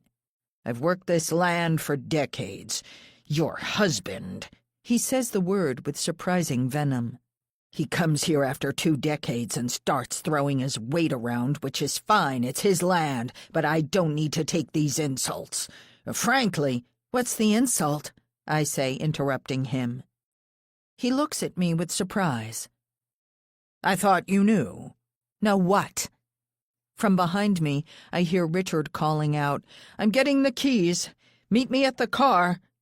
He takes a deep breath and releases it slowly. I'm not that inclined. You're gay. I think about the ferocity of the love affair described in the diary. Could someone have an affair like that and then come out as gay later on? It was possible, wasn't it? What about when you were younger?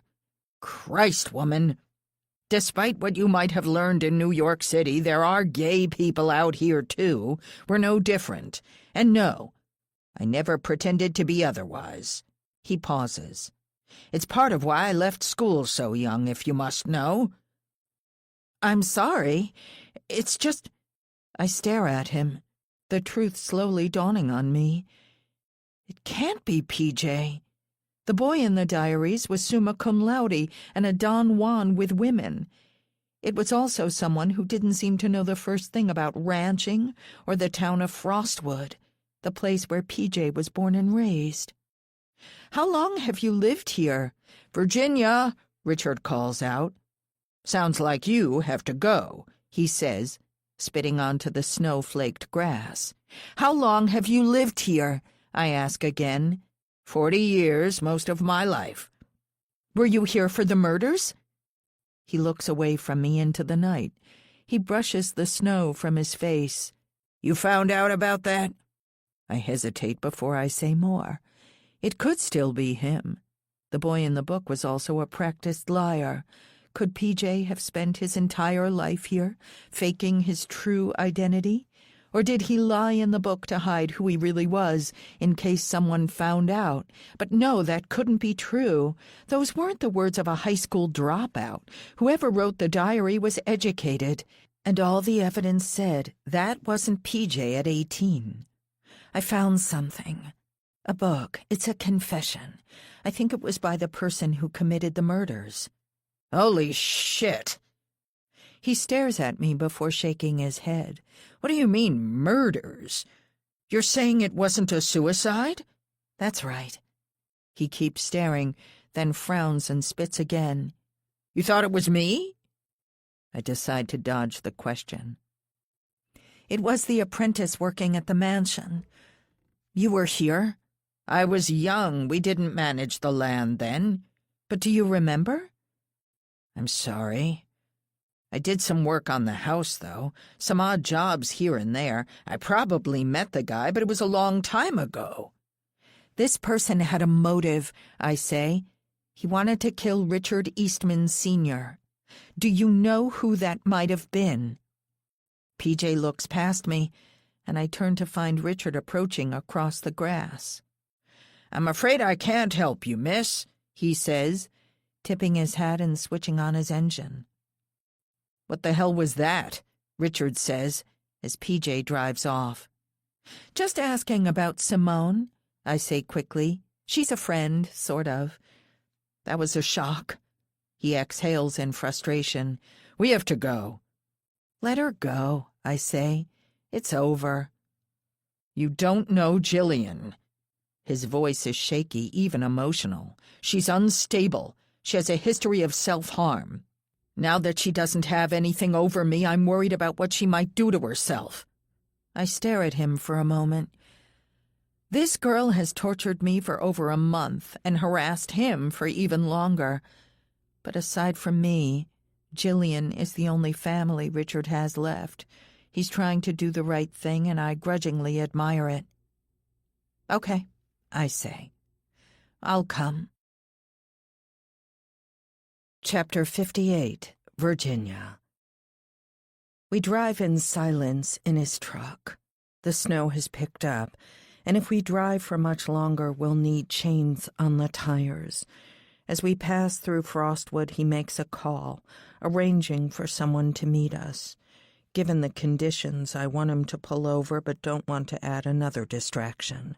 "Who was that?" I ask after he hangs up. "The chopper guy." "Excuse me?" He slams his hand into the horn and skids around a deer that is straight into the road. I let out a scream, but instead of looking apologetic, Richard laughs. I wait for an explanation, but he immediately makes another call. He's apologizing to someone. "Who's that?" "No one." "Richard," I say, suddenly noticing how far we've gone. I had thought we would be going to the police station, but by this point we're a few miles beyond the town. "Where are we going?" "She could be anywhere. We need to go to the police." Instead of replying, he nods to his left. I read the sign, "The private airport." "We're going to my cabin," he says as we pull in. The small terminal is dark, and only one other car is in the lot. "In this weather?" "She's there, I know it." "How?" He frowns at me, then swears under his breath before pulling out his phone. He presses a black, unbranded app on his home screen, and a map of northern Montana pops up, a green dot in the mountains about 50 miles west of Frostwood. "You've been tracking her?" "She's blackmailing me. I wanted to find out who else she was working with. It's only a tracker on her car with the GPS. We use them at work to track the fleet." "Blackmailing?" Jillian had diaries that explained the death of his father, but was it really blackmail? I tell myself that it makes sense that he tracked her. He's a man of resources. It explains why she spent nearly all her time on the couch. How did she get there so fast? "Drove?" he says. "You can get there with chains. She had a decent head start." "So why don't we drive?" He slams his fist into the door. "Virginia, do you have to fight me on everything? I told you she could hurt herself. She could kill herself for all I know. We need to get there as fast as we can." "I'm sorry," I say quickly, even though I think he's wrong. The girl I saw didn't look depressed. She looked scared. Turning up in a chopper seems like the worst thing we could do. Richard is acting strange, but I reason that it's hardly surprising given everything that's happened over the last few hours. He's close to finding out who killed his father, and he's trying to help the girl who has been blackmailing him. It's a heady mix. I see a flash of light in my wing mirror, and a truck pulls up beside us. A short man with a gray beard gets out and frowns in our direction. Richard has a brief conversation with him before the guy shakes his head and hands him a set of keys. Richard jogs back and gets inside. "He's going to set it up for us." We sit silently for a moment, and I try to smother all the questions crowding into my mind. Richard's father died 18 years ago. Does that mean we'll never find out the killer? Did Richard ever investigate his death as a kid? From what I can tell, he still hasn't read the diary, even though that's the first thing I'd do. That must mean he had some idea of what's inside. Maybe Jillian had told him? "I know this isn't the right time," I say, "but can I ask you something?" Aside from a few security lights on the other side of the car park, we're sitting in the dark. "Go nuts." "Don't get mad." He turns to me in the dark. He's smiling, but his eyes are cold. "Virginia, please." I know I shouldn't, but I can't help myself. "The woman I saw you with, how long has that been going on?" "What woman?" "There was more than one?" I ask, feeling myself get angry. "You ran to her house one morning. She has a kid." He stares at me for a moment, then laughs. "You thought I was sleeping with her?" "You lied, Richard. You came here for her." I pause. "Didn't you?" "Sort of." I suddenly feel lightheaded. It was a mistake to ask the question, but it was an even bigger mistake to come here with him. I've been feeling unsettled ever since I saw Steve. Anything could happen. "I need to go." As I unbuckle my seatbelt, he touches my arm. "Don't touch me." "Let me explain. I wasn't sleeping with her. She's my sister, half-sister.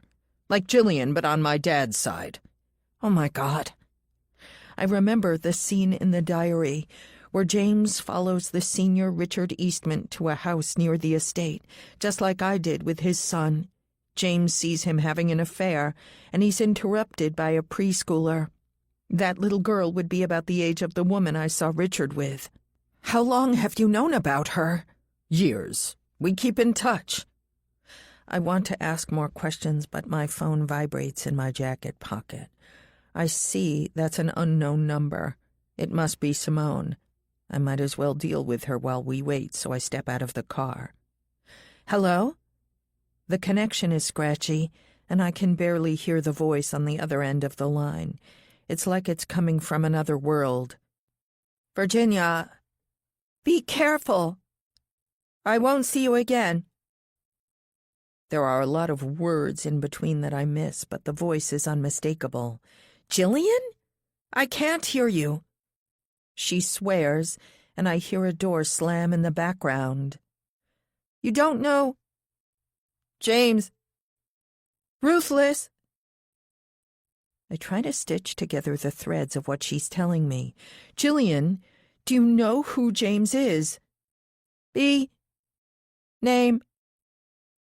For a few seconds, the connection is terrible, and I can't make out a single word.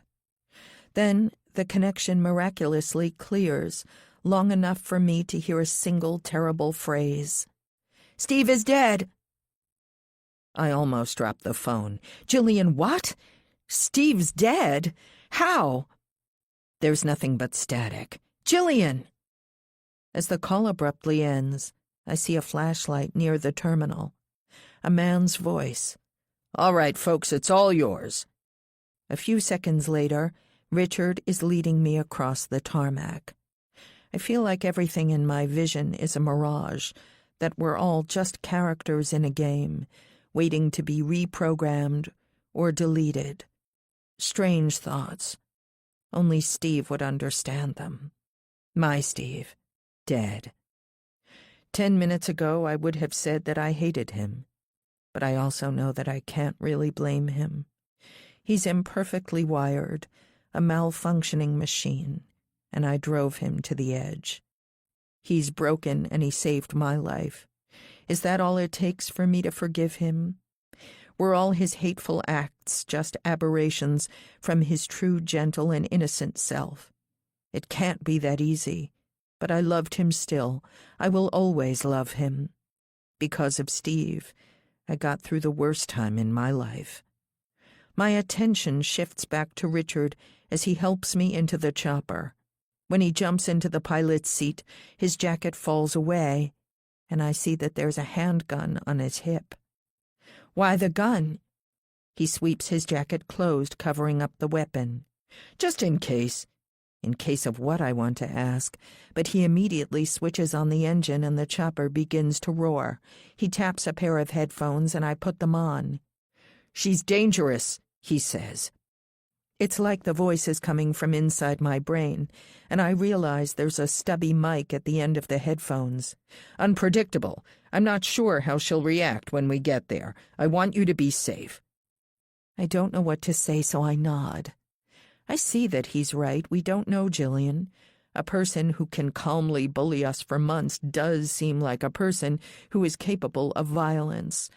I realize then that I haven't brought the gun I stole from Richard's gun safe. I wonder if I'll come to regret it later. Steve's dead, I say, and he jumps in shock, as if I've just shown him the body. How do you know that? Jillian called me. She must have found his body. We begin to rise. When we're safely in the air, he maneuvers south toward town. Did she say who did it? It's an odd first question, but I suppose he's concentrating on keeping the chopper in the air. No, the reception was bad, but it's a bit of a coincidence, isn't it? Do you think someone else is looking for the diary? I suddenly feel a sense of panic. What am I doing? I need to go to the police. If Jillian is really in danger of harming herself, a police chopper would be much more helpful. Richard, it's not too late. Let's go to the police. He doesn't respond. He knows more than he's letting on, but there's no point pushing any harder. He's made up his mind. Dear God, the very houses seem asleep, he says as we pass over the town. And all that mighty heart is lying still, all bright and glittering in the smokeless air. I look at him in surprise. "You've been reading Wordsworth." "No, love," he replies, his voice soft and melancholic. "Not for many years." Chapter 59. James. 1. December. I'm sitting in a diner in a small town in Colorado when I get a phone call. It's been weeks since I've heard it ring, and it almost stops before I can find the phone in my pack. James Devery? Speaking. Kyle Saunders of Dean & Weir. We're a law firm in New York.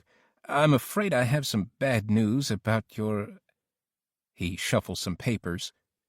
Biological father. I take it the police haven't been in contact? A waitress comes over and delivers eggs on toast, sunny side up. It has been my favorite ever since I was a kid. Police? No. No, why? I haven't seen my father in... The lie trails off.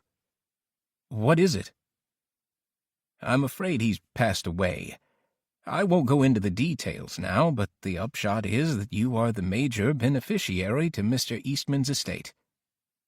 What about his wife? I hear him shuffle more papers around. I'm afraid Victoria Eastman has also passed. I'm sorry, Mr. Devery. I take a bite and close my eyes. I'm in his will. Did that mean he had regrets? There is one condition, though, and it's quite a significant one. Shit. Of course there is. You have to enroll in the armed services for 2 years. I almost choke on my eggs. Excuse me? Upon successful completion of service, the title to the Eastman estate and the remainder of assets, currently valued at $10 million, will be transferred into your name. The Army. I couldn't think of anything worse. That meant Afghanistan or Iraq. I'd be cannon fodder. Maybe I could test my way into intelligence or something away from the front lines. Fine. I push my eggs around my plate. This would disrupt my plans, but the money will save my mother's life. Was anyone else in the will? I can't name anyone, but Mr. Eastman's other children will also receive a portion of his estate, though you are the primary. Other children, I say, cutting him off. I remember the preschooler I had seen in the hallway.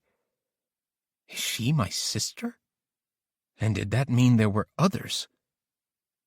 There's an awkward pause. He knows he's said more than he should. We'll be in touch. Wait, I say. I have other calls to make, I'm afraid, Mr. Devery. Just quickly. Shoot. I let the waitress take the remains of my eggs, then stand up. The sun is bright against the winter snow. It's a new day. A new life. How do I change my name? I know it sounds strange, but I want to honor my father. I want to become Richard Eastman. December 2. I touch the naked back beside me. Her name is Allison. She approached me while I was drinking alone at the bar and complimented my eyes. We talked for hours. Her friends laughed from the table behind her, then whistled, and then gave up. I thought it would help to be with another woman, but when it was all over, I saw I was wrong. When I sleep tonight, I'll dream of her. Victoria. If I'm lucky, I'll dream of her alive, of kissing her, touching her, laughing with her. But I already know that I won't be lucky. Tomorrow I'll see Mother again. I wonder if the death of the Eastmans made it to the news in Texas. I suppose they have enough murders of their own down there. She'll be happy, though. The prosperity of Richard Eastman was the greatest injustice of my mother's life. They fell in love when they were teenagers, But as soon as Mother fell pregnant and refused to get an abortion, he turned on her. That's when she found out about the other woman. He was a philanderer. That was one of her names for him. Deadbeat, asshole, jackass. When she was in a more reflective mood, he was just a heartbreaker. When I was younger, I used to create elaborate fantasies about him. I'd pretend that he was in the Marines, fighting Russians overseas, or that he was a criminal mastermind, stealing rare artifacts from the world's most famous museums. Mom put a stop to that. When I became a teenager, she told me the whole story. He went away and got rich, but never gave her a dime. She had to work 2 jobs just to keep a roof over our heads. She had to share her bed with a revolving cast of abusers and liars in the hope that one of them could become a proper father to me. The poverty drove her to the bottle, and then later much worse. I wanted to confront him right then, but Mom always refused to tell me anything more about him. She wouldn't even tell me his full name. The older I got, the more furious I became. As Mom cycled through abusive assholes, I blamed my dad for everything. He had the power to give us another life, and he kept it from us. When I turned 18, Mom gave me an envelope with his name and address. "It's up to you what you do with this," she said. "You can burn it. Try to meet him. Whatever you want." "Does he know?" I asked. "I haven't spoken to the man directly since he left. And you need to understand that he hasn't asked about you either. So don't expect some emotional reunion, because I don't think that's on the cards with a man like this. But this is where he lives now." She turned away from me. I remember her holding a cigarette and staring out the window at the dilapidated house next door. The tip of ash grew until after a minute it toppled to my bedroom floor. I opened the envelope and saw Eastman Estate. "You said he was rich. How rich are we talking?" "Rich enough that you should have had a different life." She kept staring out of the window. "Want my advice? Go and get what's owed." "How?" She swore as another dusting of ash fell from her cigarette. "You're my brilliant son. You'll find a way." I stared at her for a moment, then nodded. "And how much are we owed?" She turned to face me, and I saw tears in her eyes. She knew exactly what she was doing, what she was asking, and she knew that I would give it to her. Everything. Chapter 60, Virginia. Richard is unnaturally calm as the helicopter buckles in the wind. The storm has picked up, and I feel like the odds of us landing safely are quickly approaching 0. "Let's turn back," I say for the 3rd time, but once again he ignores me. I say a silent prayer and wonder if a helicopter crash is a good way to die. It wouldn't be like a car crash. It would be a quick and violent explosion, efficient and absolute. We begin to climb, and I see that he's following the line of the road, just visible in the moonlight. I look up at the mountains, which look so steep and severe that they could be from another world. We shouldn't be here, I think to myself. Humans shouldn't be here. That's what this feeling of terror means. Leave. I make out the cabin faintly lit, the only sign of life on the dark mountainside. But I can't see how Richard is going to land. There's no helicopter pad, and it's impossible to tell what's under the snow in the dark. But this doesn't stop him. He begins the descent, and all at once we're rapidly approaching the ground. One wrong move, I think, and we're dead. My stomach lurches like I'm on a roller coaster. I let out a scream as the chopper jolts violently, but Richard calmly manages to get us steady again. In an instant, we're on solid ground. I tear at my seatbelt and open the door, while Richard yells at me to wait, and a second later I'm vomiting hot bile into the snow.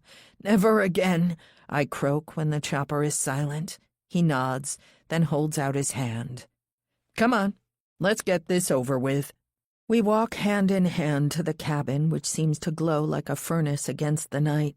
As we get closer, I see smoke drifting into the air.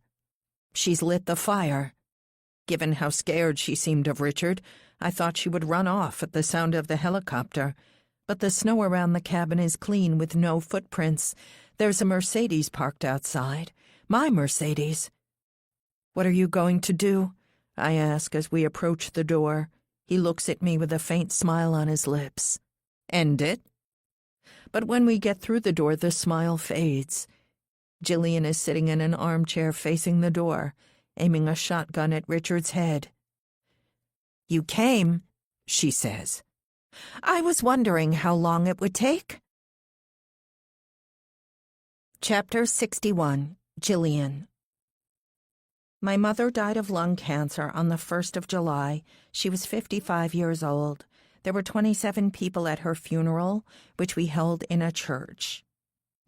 I'd only ever heard Mom speak of God or Jesus when she was cursing me out, though she liked to make the sign of the cross whenever she heard bad news. The day after her funeral, I put the house on the market. We were in a shit part of a shit town, and after all the bills were paid, the doctors, the estate, the credit cards, the mortgages she had taken out during her many relapses, I had $2,000. I sold the furniture, the plates, the books. Everything she owned was sold or binned. It happened so quickly. One day she was a person, taking up space in the world with her body and her possessions. The next, she's just a memory and a plot of land in the graveyard.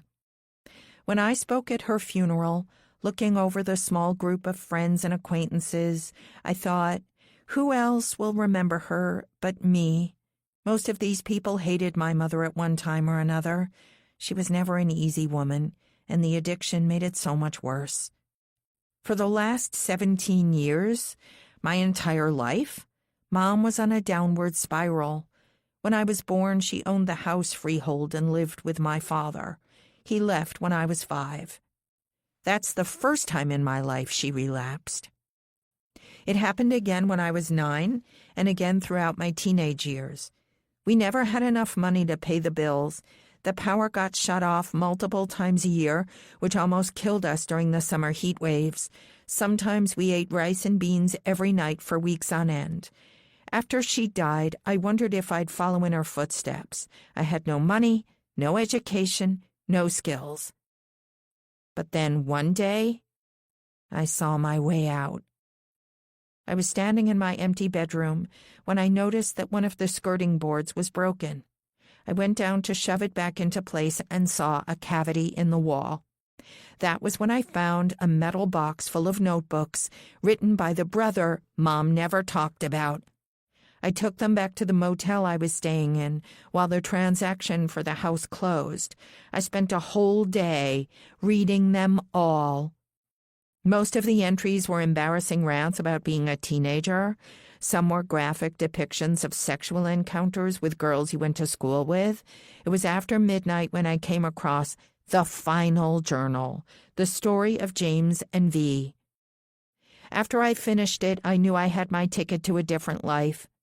With the help of the executor, I tracked down my brother and made my demands, half his estate. The next day, I received reports from the real estate agent that someone had broken into the house. I knew it was Richard and that I had to be careful. It wasn't going to be easy, but I wasn't about to give up. I took the bus to Frostwood and paid for a storage unit on the outskirts of town.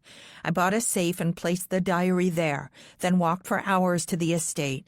I told the old property manager, PJ, that I was Richard Eastman's sister, and after a quick phone call, he let me in. I spent the next few weeks waiting for Richard to make his move. One day, there was a knock at the door, and I met Steve. He told me that he had just got out of prison and that his ex was married to Richard. We got drunk together that night and ended up in bed. I can admit now that I fell in love with him that night. We didn't get out of bed for 3 days straight. On the 3rd night, I told him why I was here. We agreed I needed to move the safe somewhere more private. He searched online until he found a caravan in the woods and told me he would look after it. We also made our plan to harass Virginia as a way to speed up Richard's decision to sell the estate. He left on the 4th day. That was the last time I saw him alive. 4 days. Is that enough time to fall in love? Maybe I'm just a kid, manipulated by an older man, but I don't think so. I think what we had was special. He's the only man I've ever loved. Not my father, not my brother, just Steve.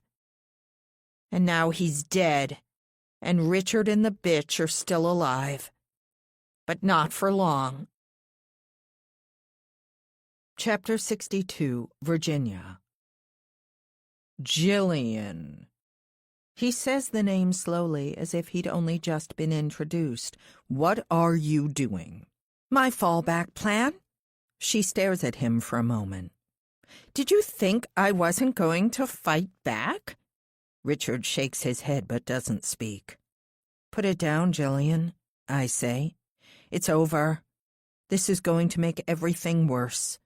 She snorts, as if I were a child who had said something amusingly naive. No, this is going to solve all my problems. See, I'm Richard's sister. If he dies, I have a claim on his estate, perhaps a big one. What about me? Yes, that's the question, ain't it? She looks at me and frowns. You're such a puzzle. At first I thought you were just some trophy wife I could scare away, but then Steve told me the whole story. You're a killer, just like this asshole. I feel like time in this room has slowed. Outside, mountains are rising and falling, glaciers are melting, and rivers are forcing their way across new geographies, cities burning and rebuilding. What do you mean? I ask. She killed someone, she tells Richard, ignoring my question. Did she not tell you that? It's something you have in common. Jillian, he yells, stop this. For a second, I'm surprised that he doesn't seem to care about this revelation. When she says, I'm a killer, he doesn't even look at me. But when I see the fury in his expression, I suddenly understand what she's trying to say. It was you, I whispered to myself, then once again louder. James. My husband wrote the diaries. My husband, his father, and his lover, the true love of his life. How did I not figure it out sooner? The hate, the drive for revenge and humiliation. I'm an idiot, but worse, I'm in danger. I step back until I'm pressed against the wall. Richard and Jillian are both armed, and they both want me dead. There's a chance I can make it to the door, but my only hope is to run down the mountains until I get cell service. Without a winter coat during a blizzard, I'm already dead. Yes, Richard says, turning to me. My father abandoned us when I was just a baby. He ran from his responsibilities and left Mom by herself. Then he got rich. But even then, the suffering didn't end. I hated him for years. It was poisoning me.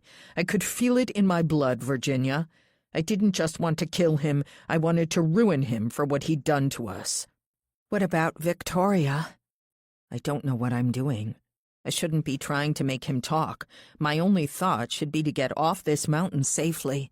But the way Jillian looks at Richard, I might not have another chance to get the truth.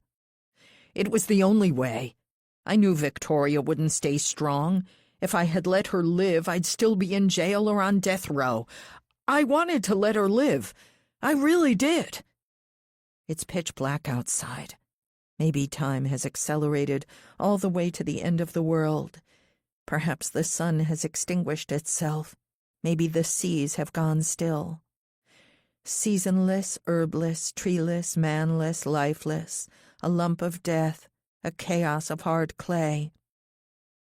That's very moving, Jillian says, standing up, but we don't have long. That helicopter probably got some attention. I wouldn't be surprised if someone's on their way. She moves closer to Richard, shaking her head. It could have been different, you know, if you just gave me what I was owed. Walk away, Richard growls. I can give you money. I could have given you money months ago easily. But you had to ask for half. I deserve half. You left us, just like your dad left you.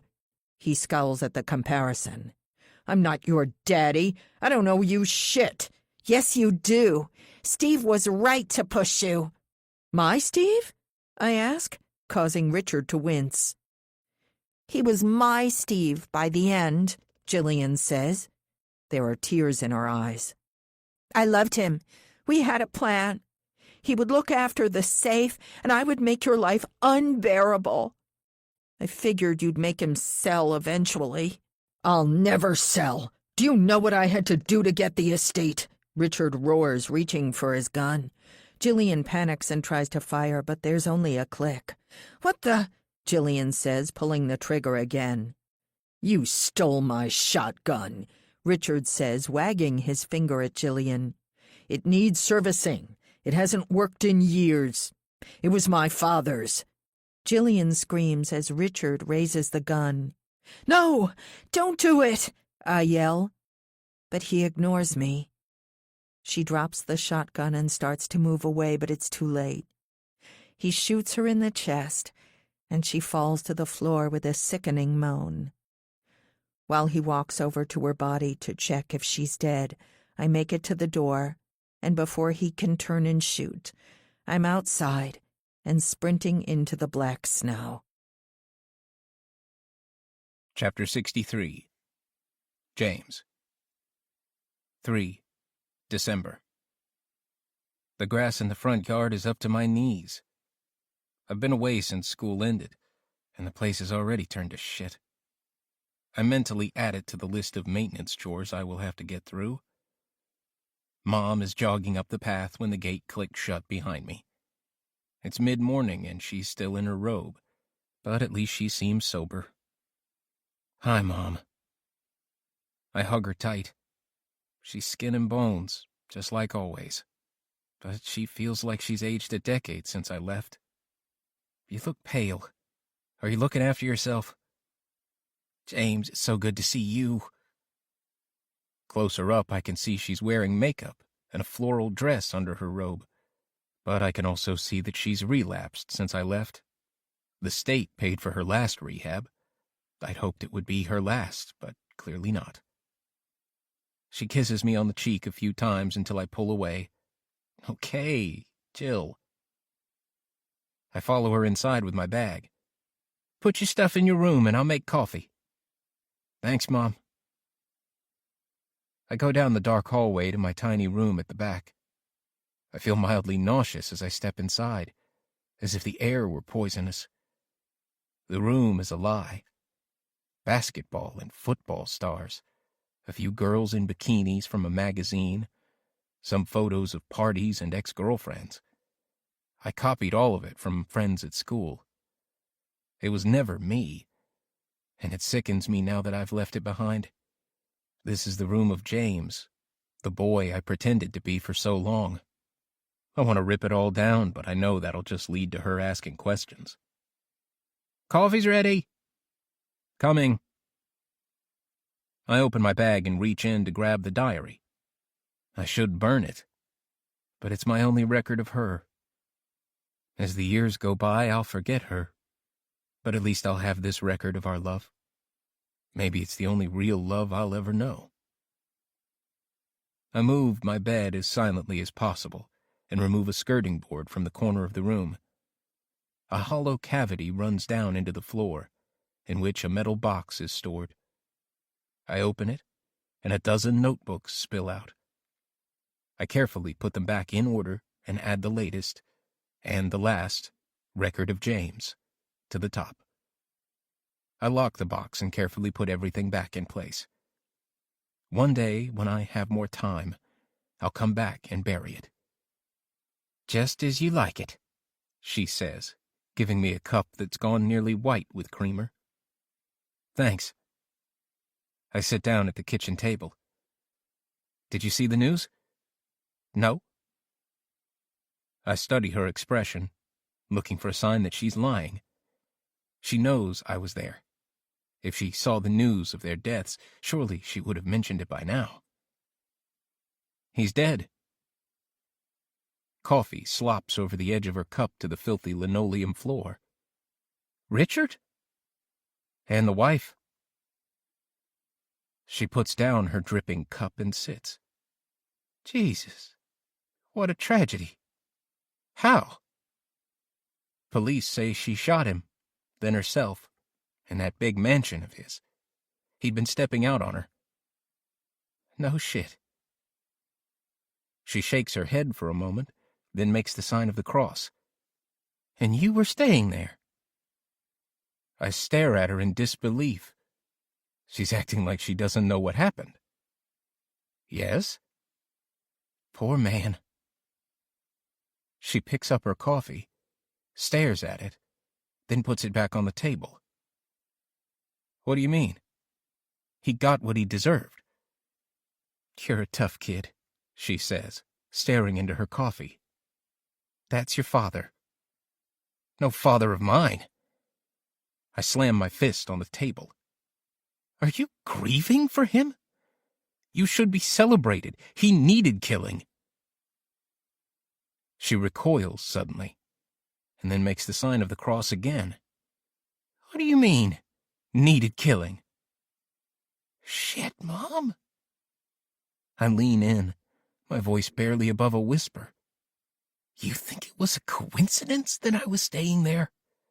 Why do you think I was there and not at college? I risked everything, and now you sit here pretending? What did you do? She looks scared. Did you? Before she can finish the question, I hear the screen door slam shut. A second later, a squat, bearded man looks me up and down. Darling, I told you about... I'm confused, but then I see that she's talking to the douchebag. My son, James? The man holds out his hand. Kyle, nice to meet you, son. The word makes me want to vomit. I stare at the hand, then glare at my mother. Christ, not again. James Deavery. Mom looks like she wants to hit me, as does the douchebag. Can you give us a minute? Kyle stares for a moment. His fists are clenched, but it's obviously for show. Then goes to the living room. It was going to be just us, I complain. You promised. No more strays. It's not that simple, James. You can't expect me to live here alone like a hermit. You can come with me. This is my home. A shitbox in Texas. The walls in the house are practically made of cardboard. I feel the urge to punch a hole in the wall to make my point. It's your home, too. She reaches out to touch my arm, but I jump away as if she's radioactive. Darling! He's just another waster. He'll pass through and leave your life in pieces. You'll be lucky if he doesn't lay hands on you. James Deavery, you know I'm right. They're all the same. All the dirtbags wandering through this town. Shut your mouth and show some respect. This isn't how I raised you. She lowers her voice to an angry whisper. Kyle is in the next room and can hear every damn word you're saying. Let me say it to his face, then. No. She steps forward and whispers in my ear. What did you do? What you always wanted. Revenge. She steps away from me. She looks frightened, the way she looks when one of her strays is losing his temper. You have to turn yourself in. I can't believe what I'm hearing. Turn myself in? This was your idea. The door to the kitchen opens and Kyle pops his head in. Everything okay? Mom flashes him one of her cheesy smiles. Fine, just sorting out the boy. Kyle frowns at me and nods. I can tell he's already sized me up and seen that I'm not someone he can push around. I'll be having a smoke outside. I'll join you soon, darling. I wince at the word. When the front door shuts, she pushes me in the shoulder. How dare you? You're evil. I blink away tears. Evil? I did this for you, Mom. He ruined our lives. She waves her hand dismissively.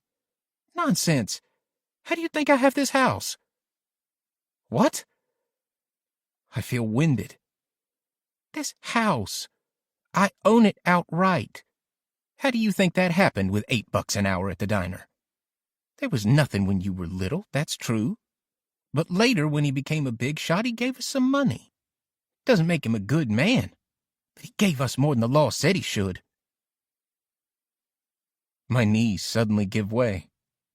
I'm leaning against the refrigerator, staring down at the peeling linoleum. 2 dead and a life of hate. For what? Where did all the money go? Darling, she says, touching my shoulder. I slap her away, and then suddenly I'm on my feet again. Where did it go? I remember those months in which she was out of work, drunk or high whenever I got home from school. I thought she was on welfare. But could welfare have ever paid for that habit? Do you know what I did for you? She's backing away, and when she's against the wall, she raises her hands to her face. I'm pregnant. I stop moving and let my fists unclench. I suddenly feel empty. 2 dead already. No more. Pregnant? With that loser? Please, it's your baby sister. No, I say, backing away. I'm shaking my head hard, like I'm hoping my dark thoughts will fall out and land with a thud on the table. Not mine. I walk to the door and see Kyle staring from the back garden. I have an urge to smash his head into the brick path again and again to watch his life drain away. Is this who I've become? Where are you going? Away from here. I have money. Or at least I will soon enough. His whole estate. Did I tell you that? Her eyes widen. Don't leave us, she says. Don't leave me alone. Yeah, I thought that would get your attention. I open the back door and she rushes to grab my arm. We need you. You'll be no better than him. No, I say, glaring at her for the last time. But I'll be a hell of a lot better than trash like you.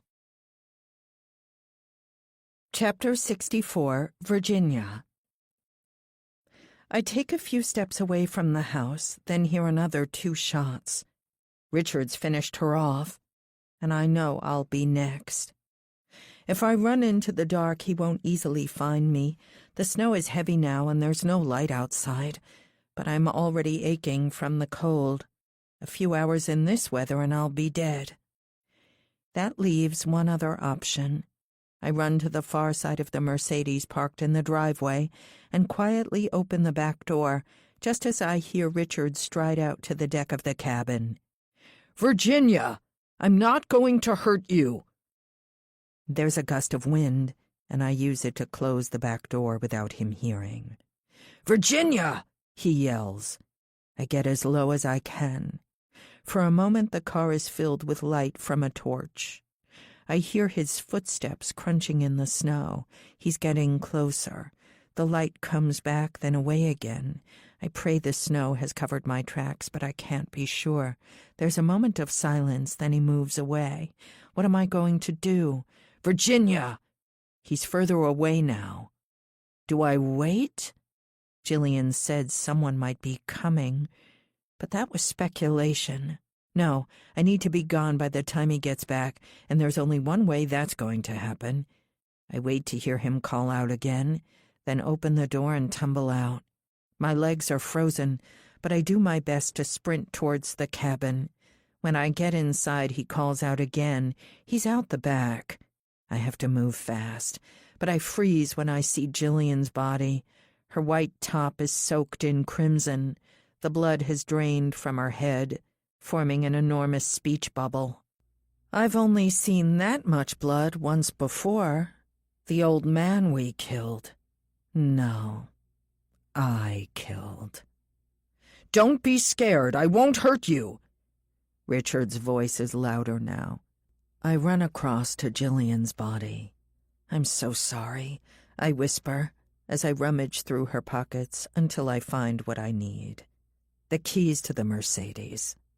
As I go back to the front door, I hear his footsteps coming around the side of the house, but it's too late to change course. I leap down the stairs of the deck and sprint across to the car.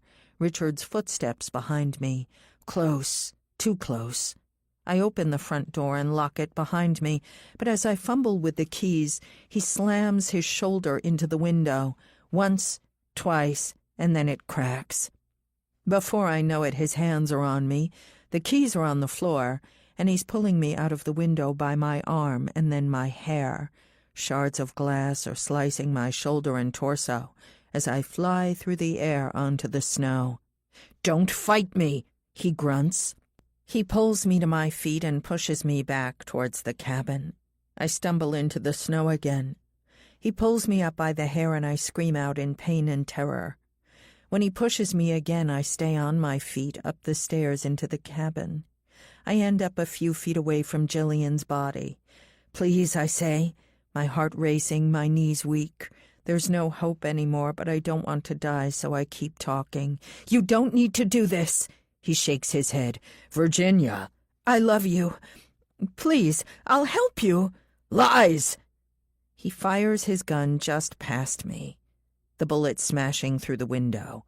I can't trust you, just like I couldn't trust her. I'm not like her.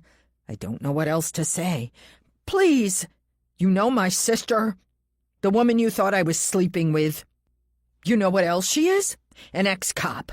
She was helping me do some investigating. Jillian had a tight routine. She only ever went to the town. She never had any contact with your boyfriend, Steve. He's not my boyfriend. The thing about having a private investigator is that you soon discover other people's lies. After Jillian didn't lead anywhere, I had her run some checks on you. This week I got some news. I know what you did. He trails off, and I suddenly feel sick. You wanted me to be her replacement? You're the spitting image. And with the poetry, even the name was similar. It was part of the attraction. He spits on the ground in disgust. But it was never the same. You were never like her.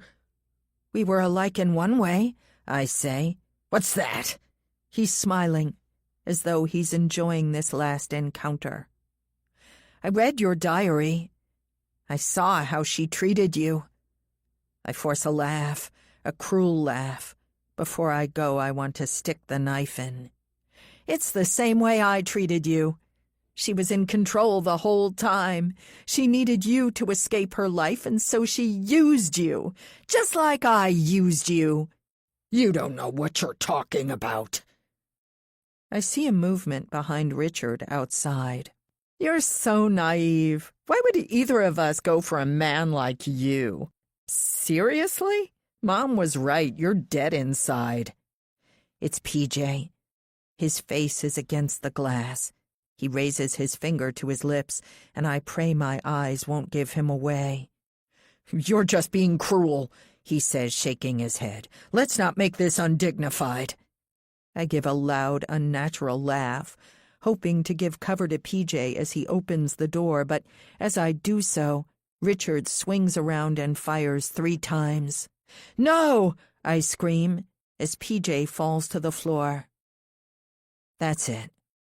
All hope is lost. I close my eyes and whisper a prayer. So many are dead. Why not me? Why would I be any different? I wait for a second. When I open them again, he's standing close to me. I didn't tell you the other way, Victoria and I were alike, I say barely above a whisper. Go on. Say your last words. We never loved you. I close my eyes tight, but then immediately open them again at the sound of screaming. Richard is swearing, while a snarling creature locks its jaws on his right bicep. Casper!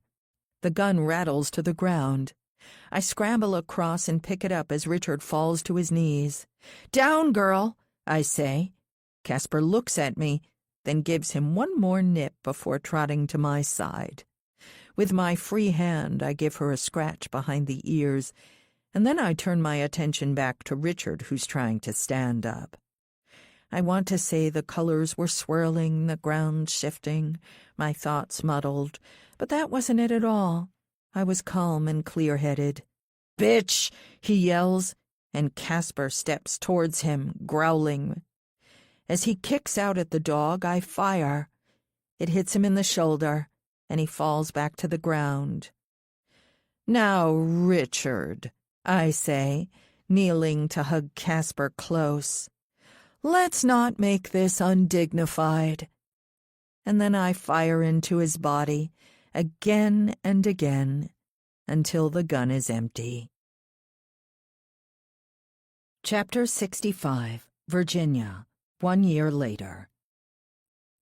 I throw a stick for the 32nd time that day, and the collie sprints across the grass. There's no sign that his energy is flagging.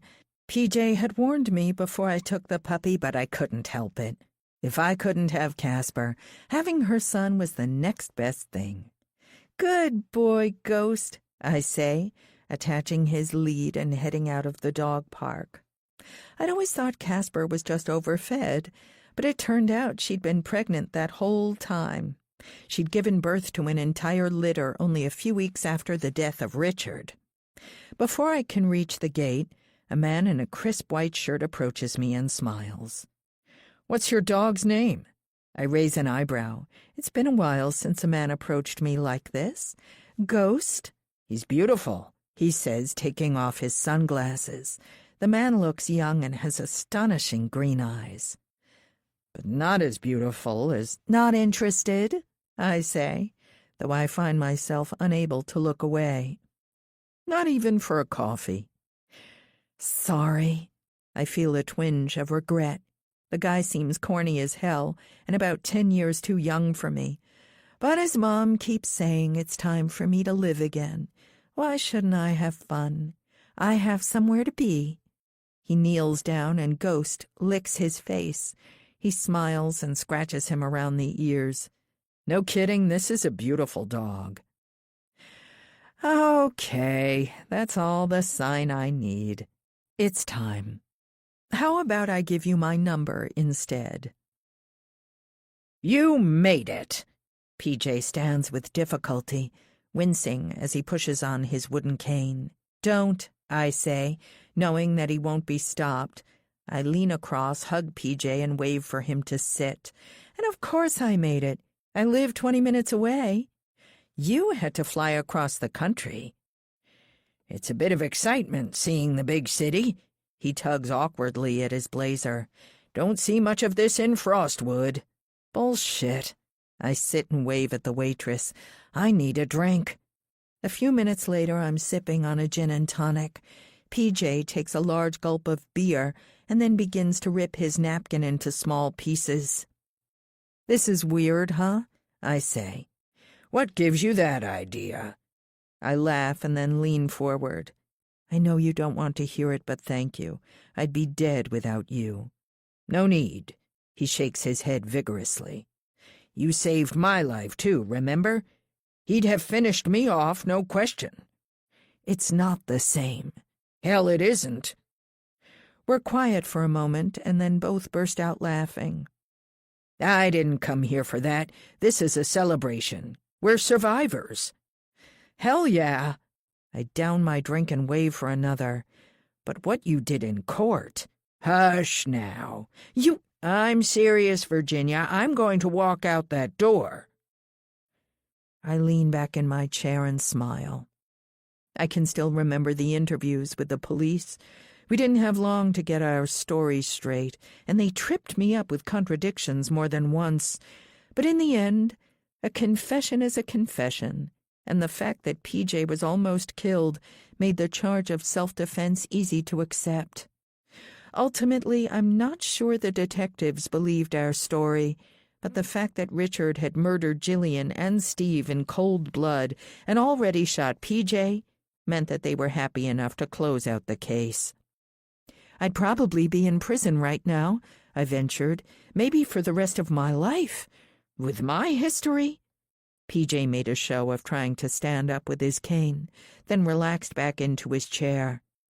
You're lucky it's such a pain to walk with this bum leg. After Richard had shot him in the chest and thigh, PJ suffered nerve damage, which meant he would always walk with a cane. But you're welcome. You've more than paid me back.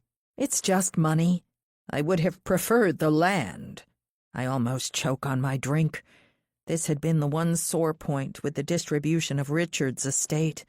I'd given PJ $5 million in cash to make up for what his father had lost, but the land had gone to Simone and her tribe. Her people were there first. Let's change the subject, he replies with a roll of his eyes. How's your mom? Annoying as hell. She's not grateful you paid off her house. My phone vibrates on the table. I flip it over and read the text. Dinner tonight? Adam from the park. Folks are a bit rude in the city, PJ mutters. Sorry. I flip the phone back over, then finish my drink in one go. Mom's gratitude lasted about a week. Now she's on my case to move out. PJ raises an eyebrow. You're a rich, single woman with no commitments. The lady has a point. Now it's my turn to roll my eyes. Not you, too. I'm serious, young lady. You need to live. Yeah.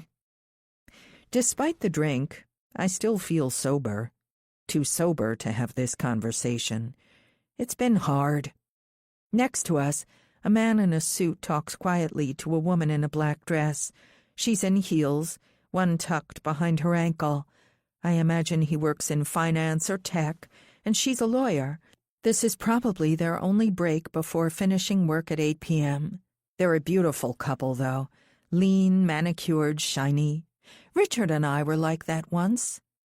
Have there been... He trails off, but I know what he's trying to ask. Have there been any psychotic breaks? Have you lost your marbles? Are you sane? I'm talking to someone. It's helping. He raises an eyebrow but doesn't respond.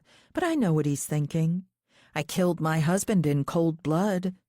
I could have waited for the police to arrive, but I didn't. That's hardly a sign of perfect mental health. What about you? It's just me and Casper on the land. I'm helping out the colonizers next door.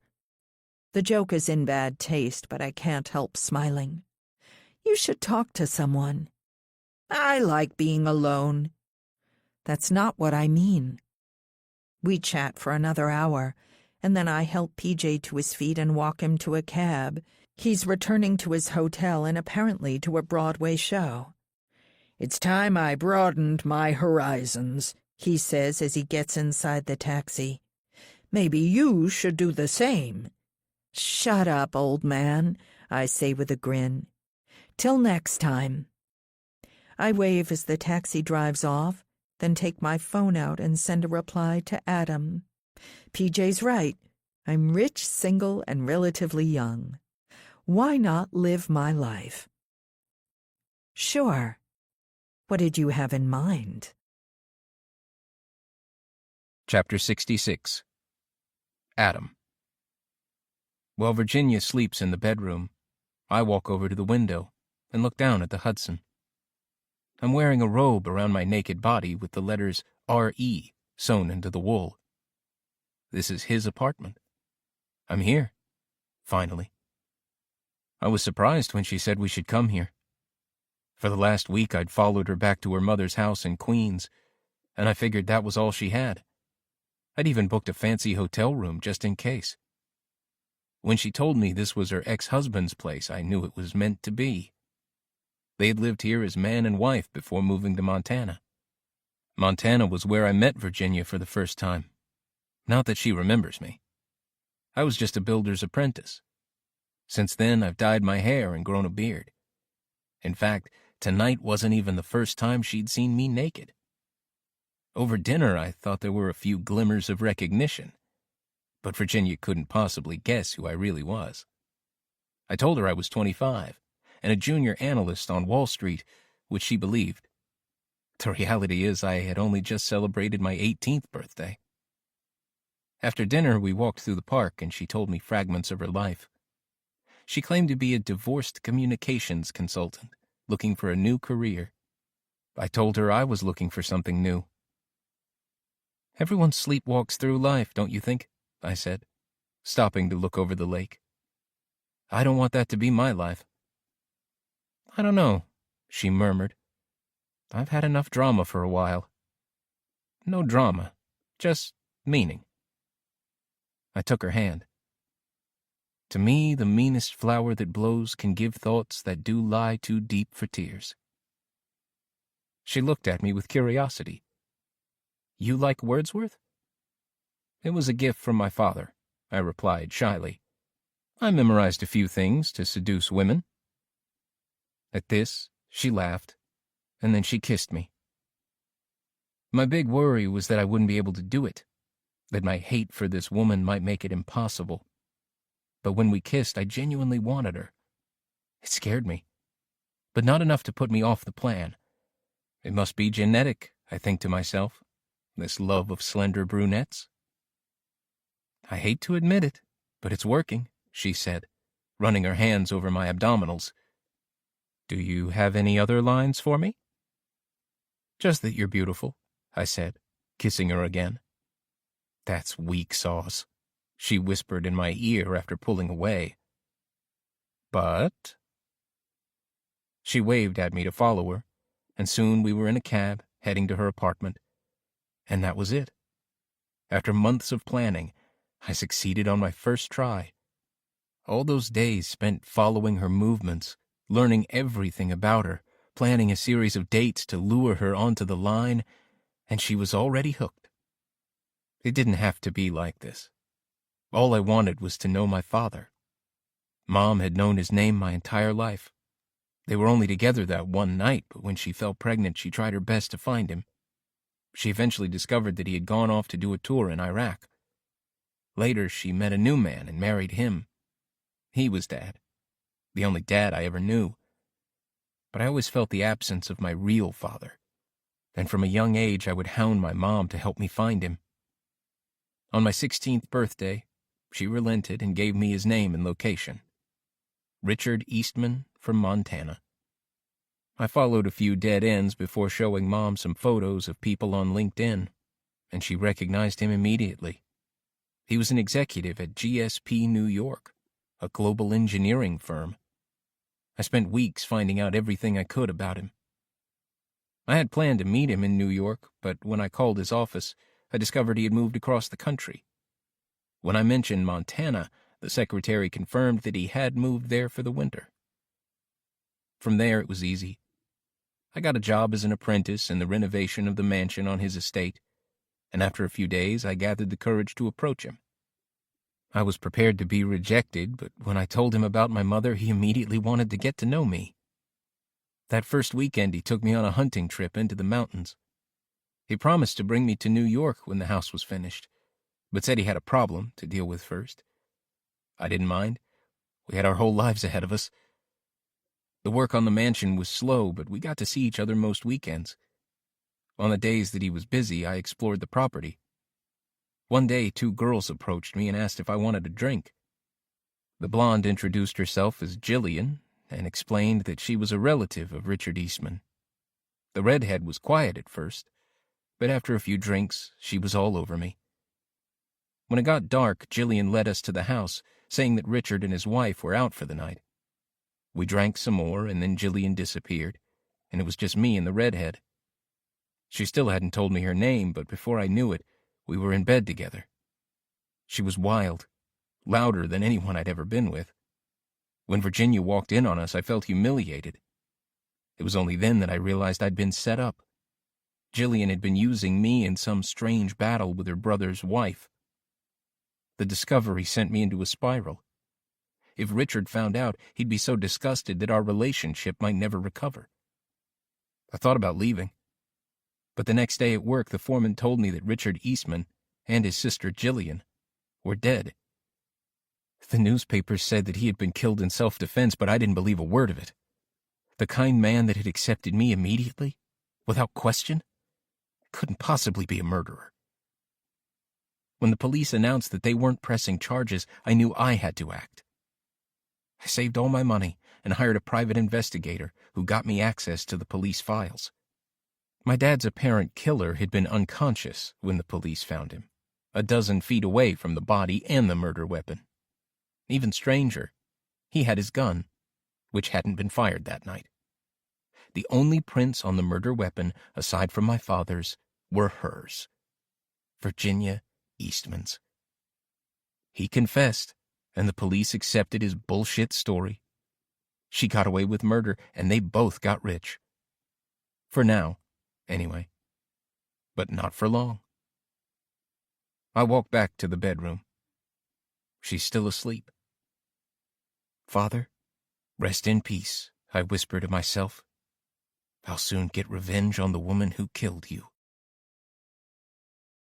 This concludes The Makeover by Matt McGregor, narrated by Perry Daniels and Dina Perlman.